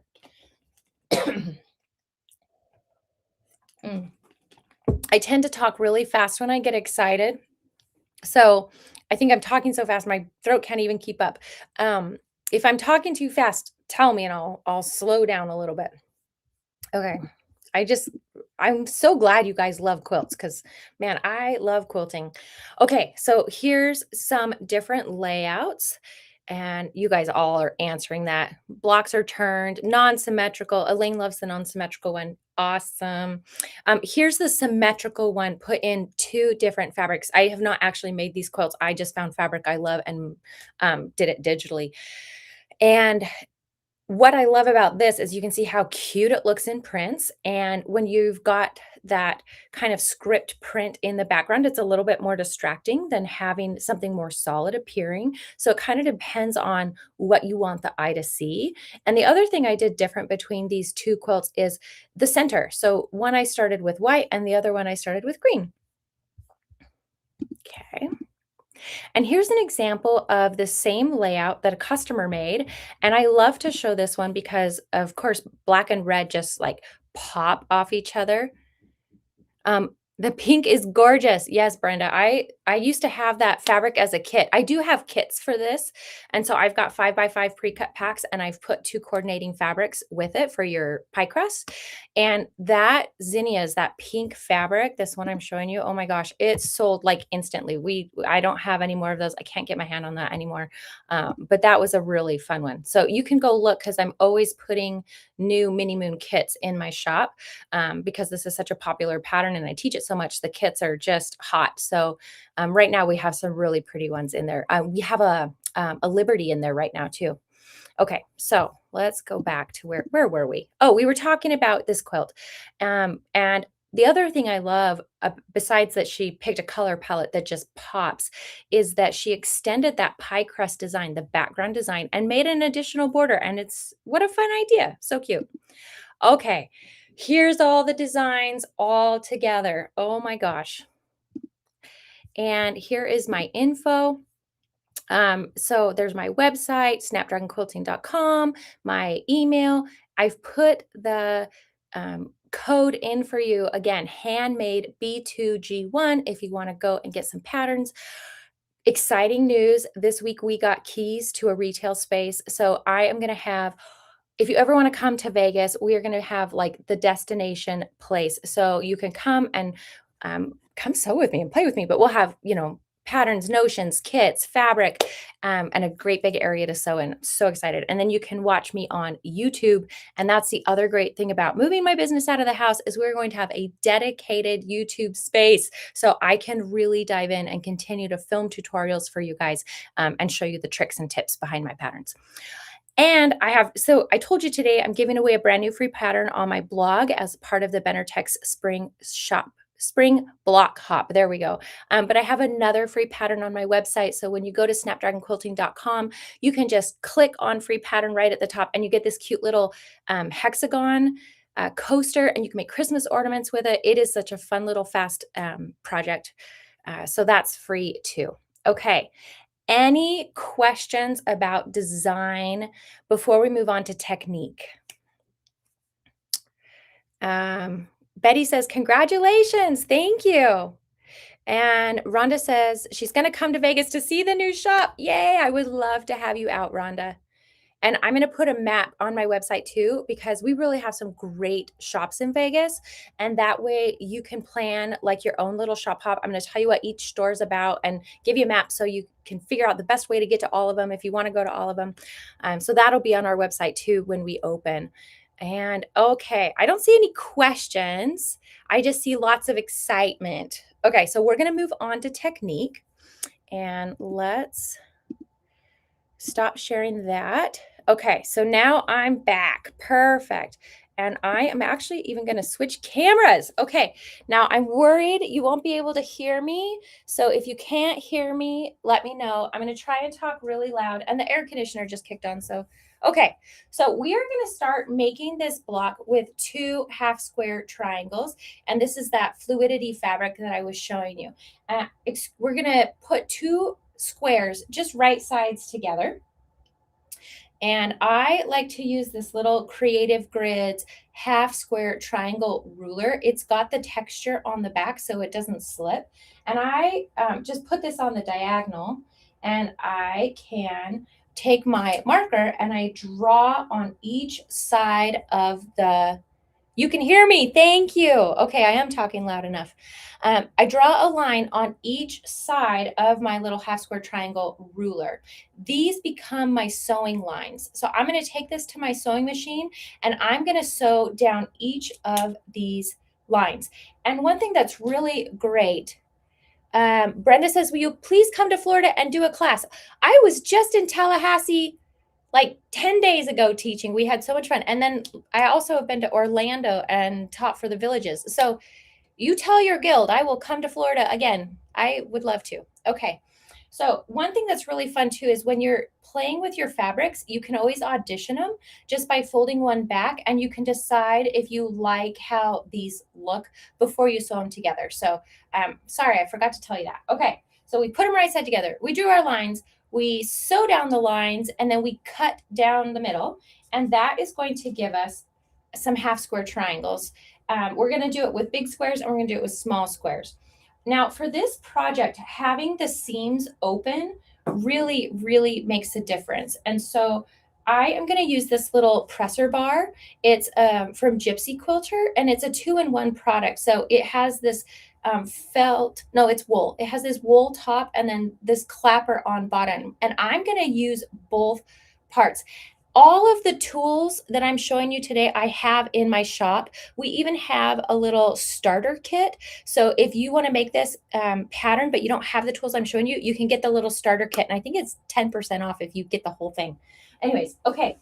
So this, I love to use my little clapper and my presser bar because I can get now my iron's off today because I didn't want to get burnt, but I can use the little point of my iron, and it makes it easier to just get the nose right in there, open it up, and then I'm going to put this down and set the clapper side on top, and that way I can go in and just go ahead and do my next one. So I will chain piece like crazy. I will make all of my half square triangles all at once, and then I unchain them with a cute little unchainer. You know, the one you put the blade. Oh, I see it. I didn't get it out. I'll show it to you though. It's right here. I have these cute little unchainers. I love these. If you haven't tried these, you just put an old rotary blade in and then you can unchain like 90 miles an hour. Anyways, okay, so I use that next. We've pressed. Now we're going to get out heavy duty freezer paper. And what is freezer paper? Okay, here's the next question for you to get a prize. What is freezer paper? Okay, someone wants me to come to Sarasota. I hope you'll be open by October. Oh, we will definitely be open by October. I hope to be open in a month and a half. It just depends on when we get approved by the fire marshal. Ready, guys? What is freezer paper? Okay, I'm going to give you a second to answer. Okay, and I am using the heavy duty stuff.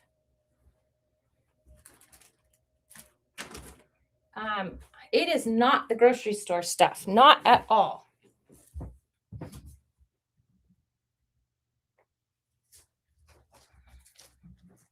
I'm going to show you what it looks like. This is the brand of heavy duty freezer paper that I like. People all the time come to my class and say they bought freezer paper and it's so flimsy, even though it says heavy duty. This is the one I like. It is like 3 times as thick as the flimsy grocery store stuff. Okay, we're getting lots of comments. Good job. I love freezer paper. Use it in applique. Wax on one side.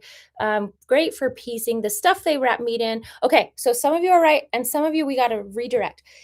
It is not waxed paper. Tony got it right. Okay, Tony, It is plastic coated on one side.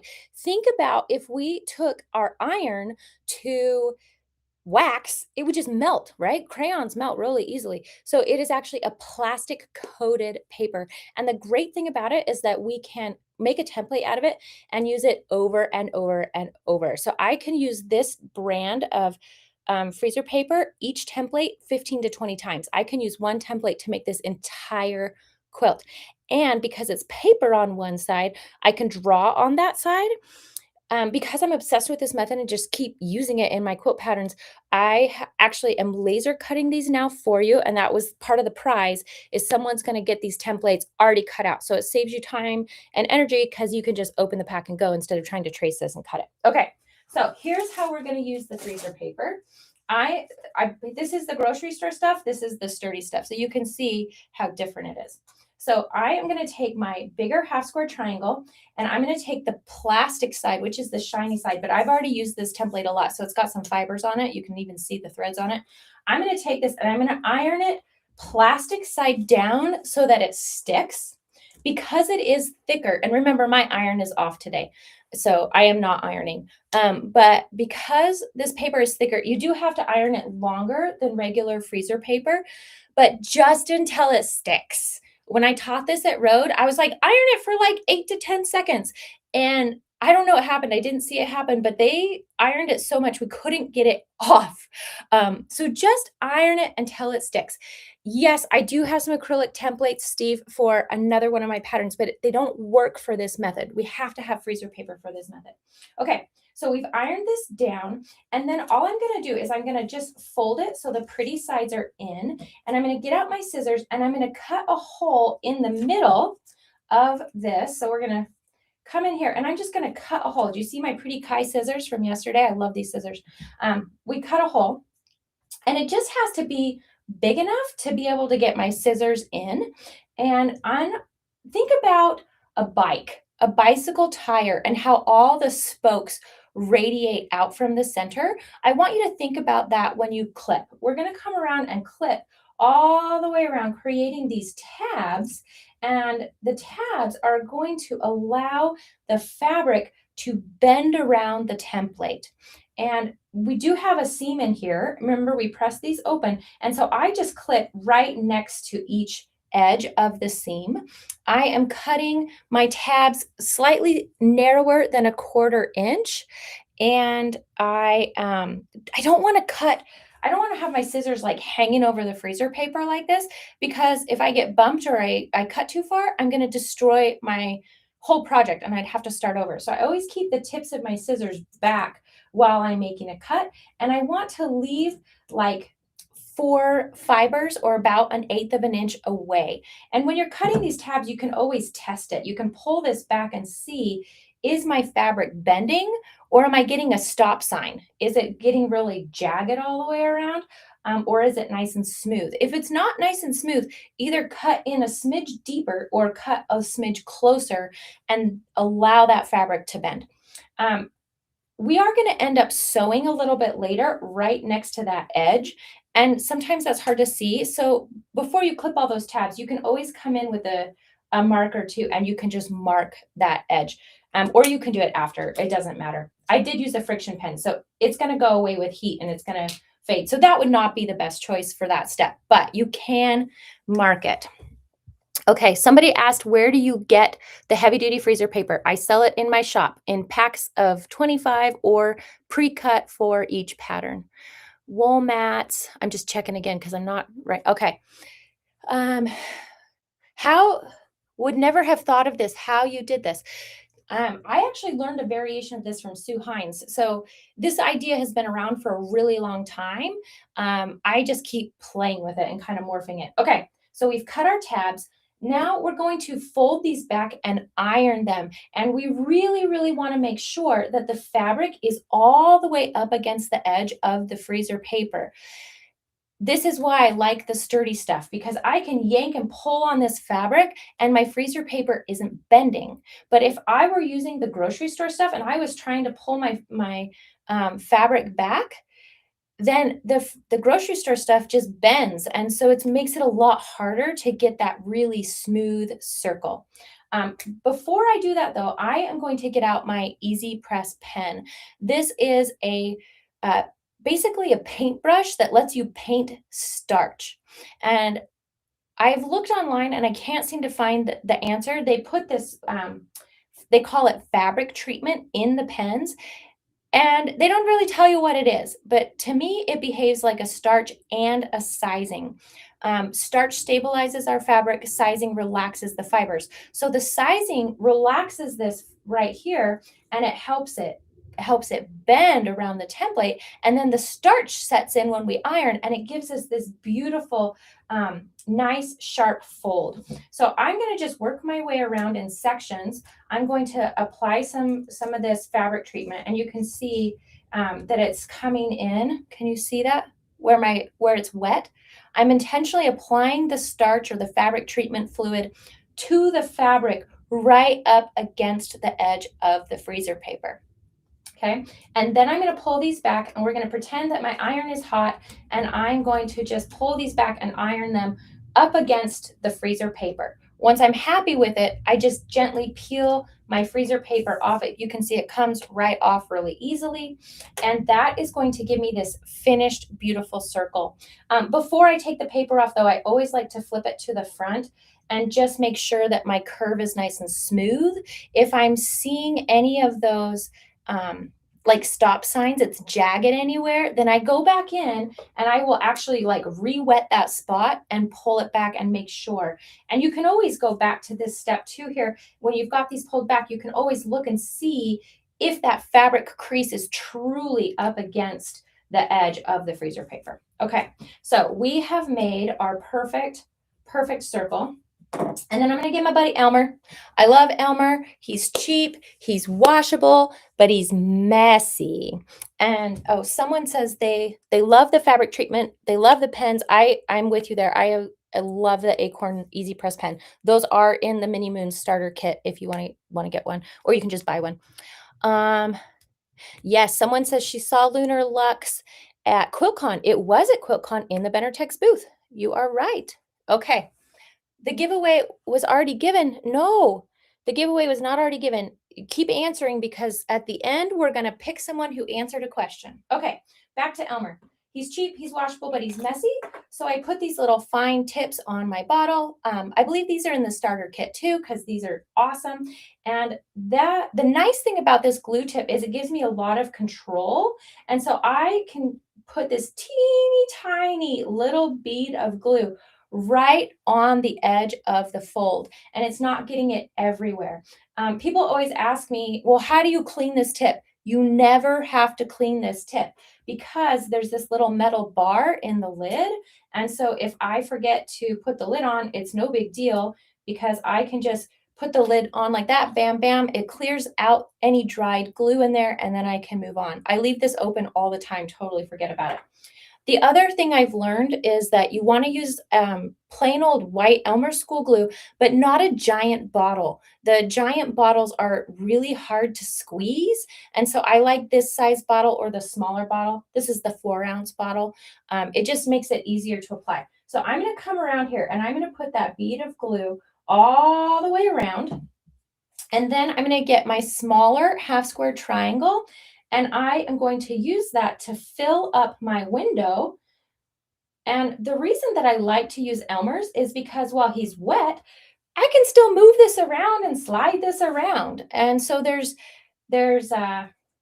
if I were using a tackier glue, because sometimes people want to use a glue stick, and I'm like, well, the problem with the glue stick is it's so tacky, is once you put it on, it's on. Whereas with Elmer's, I can keep moving this, and then I can be really picky, and I can get that center seam to line up just right. When I'm happy with it, I could leave it to dry. But I have 3 kids. We don't wait around for glue to dry at my house. Instead, I get my cute little mini iron, and I just use some heat, and bam, that glue is dry, and it will look like these are stuck together. But the problem is that we still need to sew this, and I didn't want it to have any top stitching. So this step is really quite magic. When you go to your sewing machine, Oh, someone says the raspberry iron from Aliso is their favorite. It's mine too. And so we have those in the shop too. If you want a new iron, go for it. The mini iron is great for this project because it's easier to handle when you're ironing back all those tabs.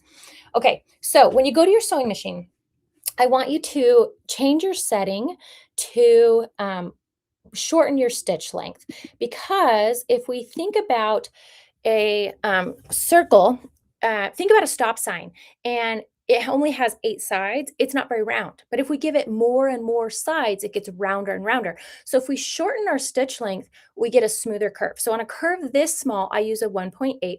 I'm also using a foot that increases visibility. So I sew on a Bernina currently, and my Bernina on the 1/4 inch foot is open all the way through the middle, and that makes it really easy to see where I'm going. And then I stitch with my needle down so that anytime I pause, my needle is holding my place so I can readjust and go on. And I really like to use a knee lift for this. Anytime I sew curves, I like to use my knee lift because it allows me to take the pressure off of the presser foot, adjust my fabrics, and then put it back down. And that way both of my hands are free. So let me show you what this looks like. I have filmed it so it's easier to see. Here it is. Okay. Can you guys see that now? Let's see if I can make it big. There. Why is it not sharing my screen? Place. I want to show this one. Share. Hey, there it goes. Okay, so I used to have a FOF, so I filmed this on a FOF, but again, I'm using an open toe foot. The other thing I didn't mention is set your speed at half. So if you have a machine that has like a speedometer, or it has like the turtle and the hare, put it in between them, because that gives you a lot more control with your foot pedal to control your speed. I know it sounds ridiculous, but when I have people try this in class, they're like, wow, it's so much easier with the speed at half. It totally is. And so one of the most important things when sewing this is starting with your block right sides up. So I know in this example, I'm sewing with solids, so they look the same on the front and the back, but the front of the block is actually right sides up. And then I just pull a corner in so that I'm exposing the fold, and then I'm going to sew right in the fold. I'm going to let that needle just drop right in the fold. And that's why I really like using that Acorn that Easy Press pen from Acorn, is because that starch, that fabric treatment fluid, has made such a sharp crease. On most fabrics, I can see it without needing to mark it. But if you need to mark it at this point too, so it's easier to see. When I taught this at Road to California, they had Berninas set up for us that had a laser light, that the light was shining exactly where the needle was going to land. And in that class, no one had to mark this block because the light was like shining in the crease. It made it really easy to see. An automatic pressure foot, Brenda says, is wonderful when sewing curves. I haven't tried it because my machine doesn't do that, but I think that would be awesome. Janice says, so that's how you do that. Yes, that is how I do that. And I just go slow, take my time. Sometimes people worry about getting a pucker. If you think it's puckered, don't even worry about it. Just keep sewing, because when you get to the end, you can go back and look at it and see if it really puckered. Most of the time it hasn't. If it has, just use your, Jack, our friend, the Ripper. Take a few stitches out and then flatten it out and re-sew it. Once I get all the way around, then I'm just going to trim off the extra and press it one last time. Okay. Questions? I don't know how much time we used, but hopefully we used the right amount of time. Anybody got questions? Any kind of questions?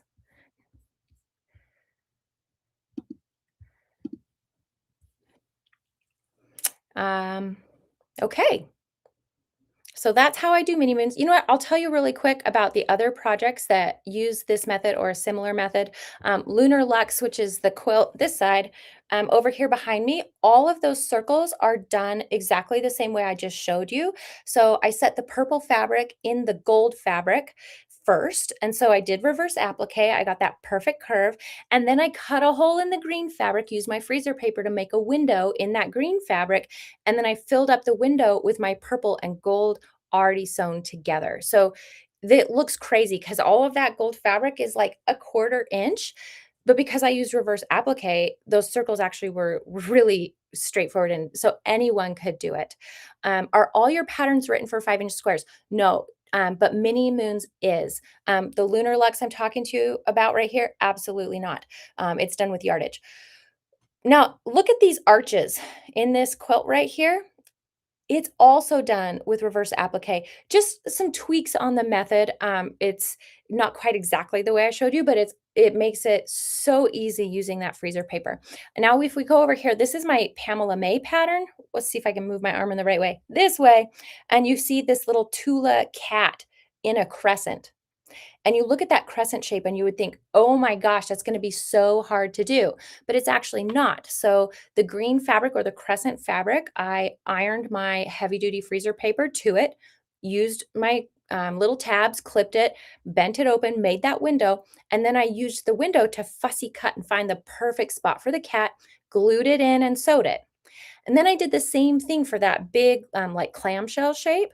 I ironed a bigger hole. My freezer paper had a bigger hole and I ironed it to the back, made the window, and then I could fussy place that cat with the green fabric inside and the crescent appeared. So I didn't actually sew a crescent. I sewed 2 circles, but the crescent shape appeared.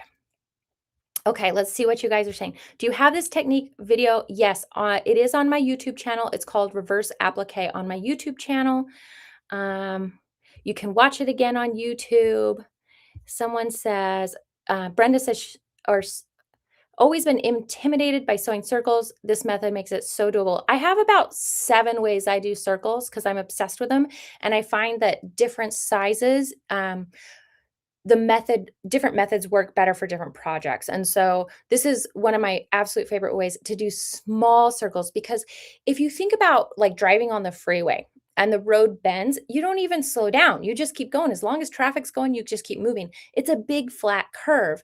But if you think about doing a U-turn in your car, it's a tight turn and you're so much more, you're slow and you're careful. Today I showed you my U-turn curves. And so we did those really tight curves, but we made them so easy. Oh, that's a good idea. Brenda says you can practice sewing circles by just sewing a circle on a piece of paper. So you can just draw a circle and practice. That's a great idea. Really great idea. Okay. Any other questions? Okay. Have fun. Oh, we need to pick a winner. Do you cut the original tiny cuts off? Yes. So remember, after you sew all the way around the circle, then you just trim off that extra fabric. You don't want to trim it beforehand because you need something to hold on to as you're sewing it. So make sure you sew it first and then trim it off. Great question. Thank you. Thank you, Leanne. She says, I'm an amazing teacher. Thank you, Leanne. I appreciate that. Somebody had to leave. You can go watch this again when it posts on YouTube, and you can watch this same method on my YouTube channel too. Had to go get my mini moon project out. Yes, I love it, Misty. What is my YouTube channel again? I am the same on all social media. Snapdragon Quilting. Snapdragon like the flower, all one word, and quilting right next to it, nothing else. Just Snapdragon Quilting on all social media platforms, including YouTube. Looks so easy. It is, Margot. You can do it. I see Melody and Keisha back. Hi. Hi. We just popped back on. I hope that's okay. Yeah, that was amazing. That was so good. It makes it like I feel like I might maybe do a circle. We can maybe do circles. Maybe. You can do circles. You can. Yes. Yes. Anyone who can sew can do a circle. And when people come to my class and they're so scared, and I'm like, don't worry, I'm going to be here. We're going to do this together. And they nail it. And they're so happy when they leave. And it makes me so happy because I just want people to be able to create what they want to create. And if I can help you guys find the method and the tips and tricks to make it work and make you happy with the results. That's why I teach. It makes me so happy.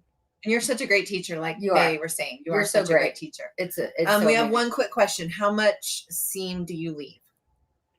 When I cut it? Probably what they're asking. Yeah.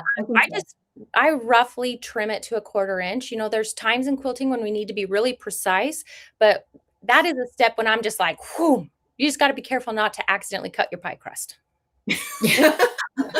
Good tip. Don't cut Good your tip. pie crust. Yes. I think Eric randomly chose a winner while you were chatting and asking questions and stuff. Eric, I think correct. I think he's gonna pop it up on the screen. You're gonna win Jen's kit. And the template. Yes. She's so nice to Pattern the donate that. templates. Okay, here we go. Oh wait. He's looking. He's Let me finding look it in the again. comments. Okay. He's finding it again. He Okay. texted me and said he was gonna find one, so you can do it, Eric. I Hi, have faith Lori. in you. I'm glad he's picking someone. I usually just I go, know. hey Siri, pick a number between 1 and whatever. And Yeah. That's how Seriously. All the phones are listening right now are going off right now. Yeah, Huh? everybody's How can I like, help what? you? Yeah. for, And 100 is 83. Her phone just oh my gosh, that's what happens. Yeah. Yep. Siri says 83. So I know people love prizes, and so I'm gonna do a shout out of another way to win a prize. I have a Facebook group called Snapdragon Stitchers, and every month we do a challenge, and I give away something different every month. So if you love getting prizes, cool. go participate in my monthly challenge. Yeah, go follow her there. Go That do would be that. great. Okay, it looks like we do have a winner. Is that the winner, Eric? Yes? That's the winner? Yes, that's the Okay. winner. All Okay, right. that's the winner. So Who's the winner? The one Barb? I'm posted on the screen right now. Is it Barb? Yes. Barb Laskin 6835. Barb, send me at support@caterpillar.com your address and I will get it to Jen. So congratulations. That's amazing. Yay. Yay. Thanks Thank you for that, Jen. And make sure you guys go to Jen's website, Snapdragon Quilting. She's got buy two, get one free patterns, which is super great. If you want these mini moons, now's the time to go get those patterns because they are on sale, buy two, get one free, using the code Handmade B2G1. B2G1. Right? Yes. Buy two, get one. Yes. And that is good through the rest of the month, if I remember right? Through the end of the month? Yes. So just a few more days. Yes. Okay. Yes. So It's beautiful. thank you so much. Thank and you. then if you are in our elite, join our Zoom call. Our after party. Our after party at 2:30 Mountain Time. I'll be back for you to ask questions live if you have more Yes. questions. And Jen will be there too. And Jen will be there. Yes. Okay. I'll see Thank you you then. guys so much. Okay. Thank Jen, we'll see you in a you. bit. Thank you so much. Yay. That was so good. She's so good. She's such a She's great so cute. teacher. And She's such a good teacher. like I said, I think her camera's better than ours because I think she looks way better than us. She might just look better than us. That could be the problem too. She might just look better than us. That might just be it. Okay, guys, we only have a few more minutes, but we want to just talk about these bundles and we're doing a giveaway, right? For the bundles Yes, today. we're doing a giveaway. Yes, we have the giveaways picked. Okay.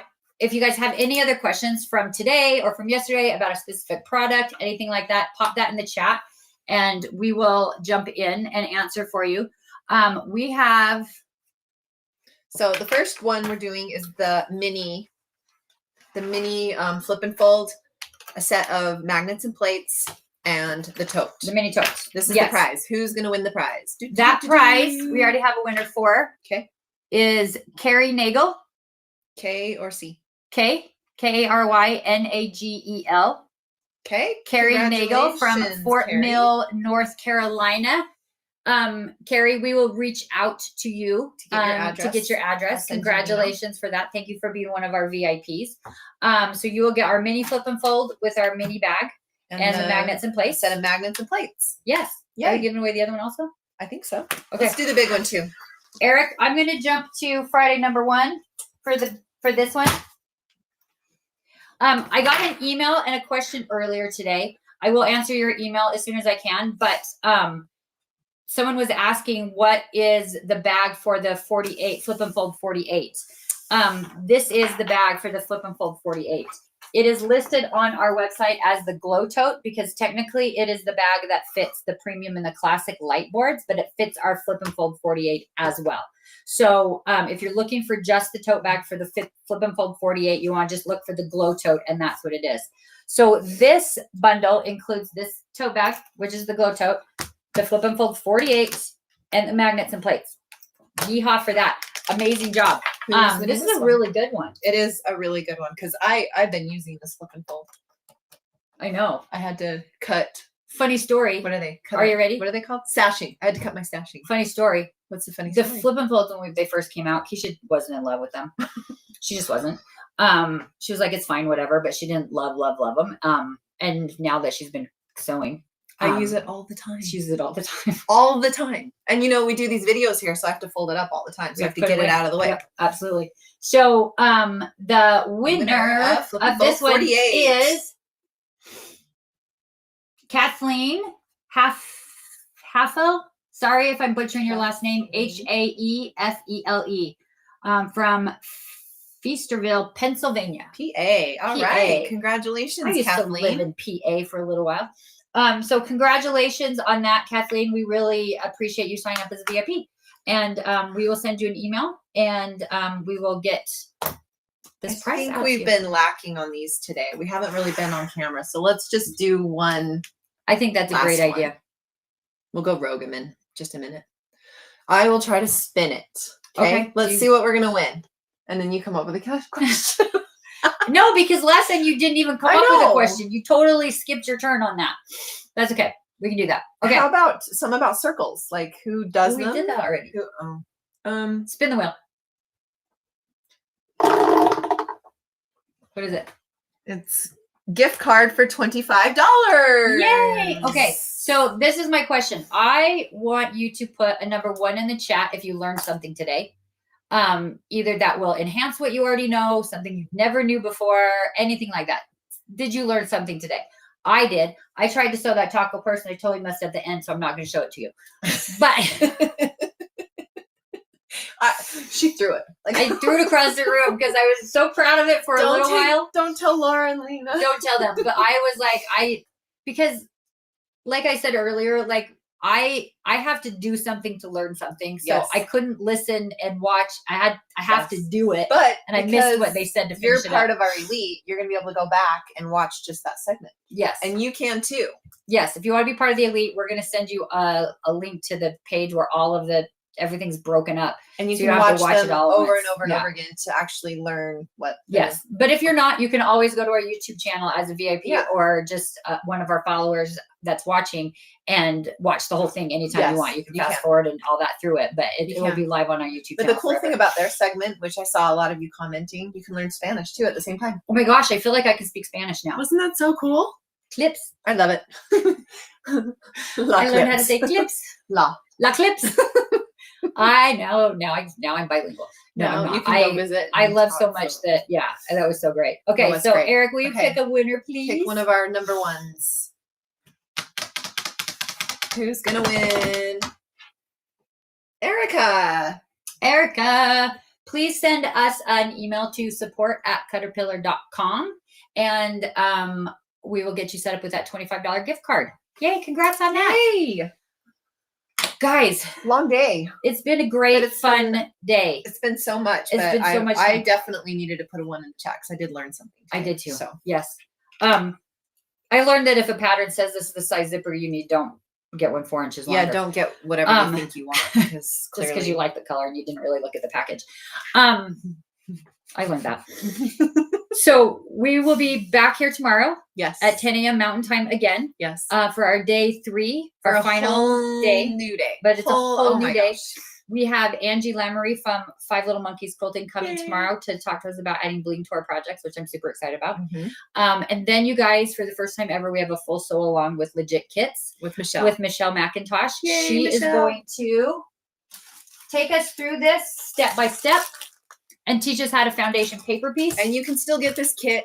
If Yes. you didn't get it in time, it's okay because you can still get the kit and then you can rewatch it and Yes. you can learn how to do it. Or like if you're like, for me, sometimes I have to just like watch it all and then go back and do it anyway, right? So even if you don't yet have the kit, you can watch it all. You can get all of her tips and tricks on doing them. She's a great instructor for She's a certified constructor for Legit Kits. Kits, and she's phenomenal. She's so cute. Yes. It'll be so good. So I'm very excited about that. I'm just starting to dabble in foundation paper piecing. I've been scared of Legit Kits for 6 years or however long they've been around. When we first saw them in Branson that one time. Oh my gosh. yeah. We were like, let's make that. And then we looked how we had to do it. And it was one of those problems where they were right across from us. Yeah, and we so were we stared at staring it. at the Skullivore and the dragon for the whole show. And we're like, let's just get it. We can do it. Let's just get it. We could do it. And then we're like, Savannah, no. you don't even understand how much that means to us. Thank What'd she you. say? She said the Handmade Collective has been my favorite one you guys have done so far. Oh, you're Thank going you to so make me much, cry Savannah. again. Thank you. You're beautiful. Thank you for Thank that. you, We thank you. appreciate it so much. Yes, I know I can cut the zipper off. Yes. Thank you, Janice. I'm scared.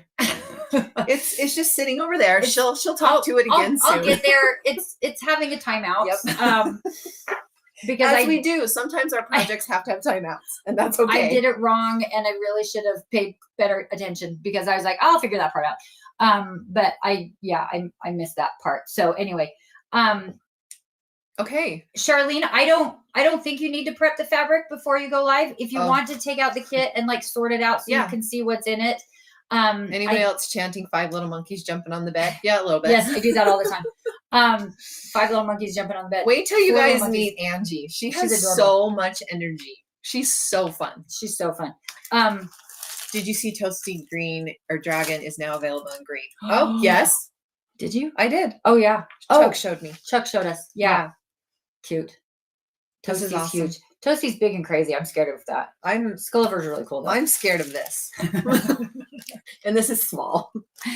It will be fine. Listen, Misty says it's gonna be fine. Okay. I'm gonna trust well, then you, Misty. I believe Misty. We're gonna trust you guys. Yes. So thank you again for being here. Be Thank back you. tomorrow morning at 10 a.m. We'll try to do a few more giveaways during the day. Yes. Try to keep up. We'll try to keep up on that. Yeah. All right. Thank you Thank guys. you guys so much.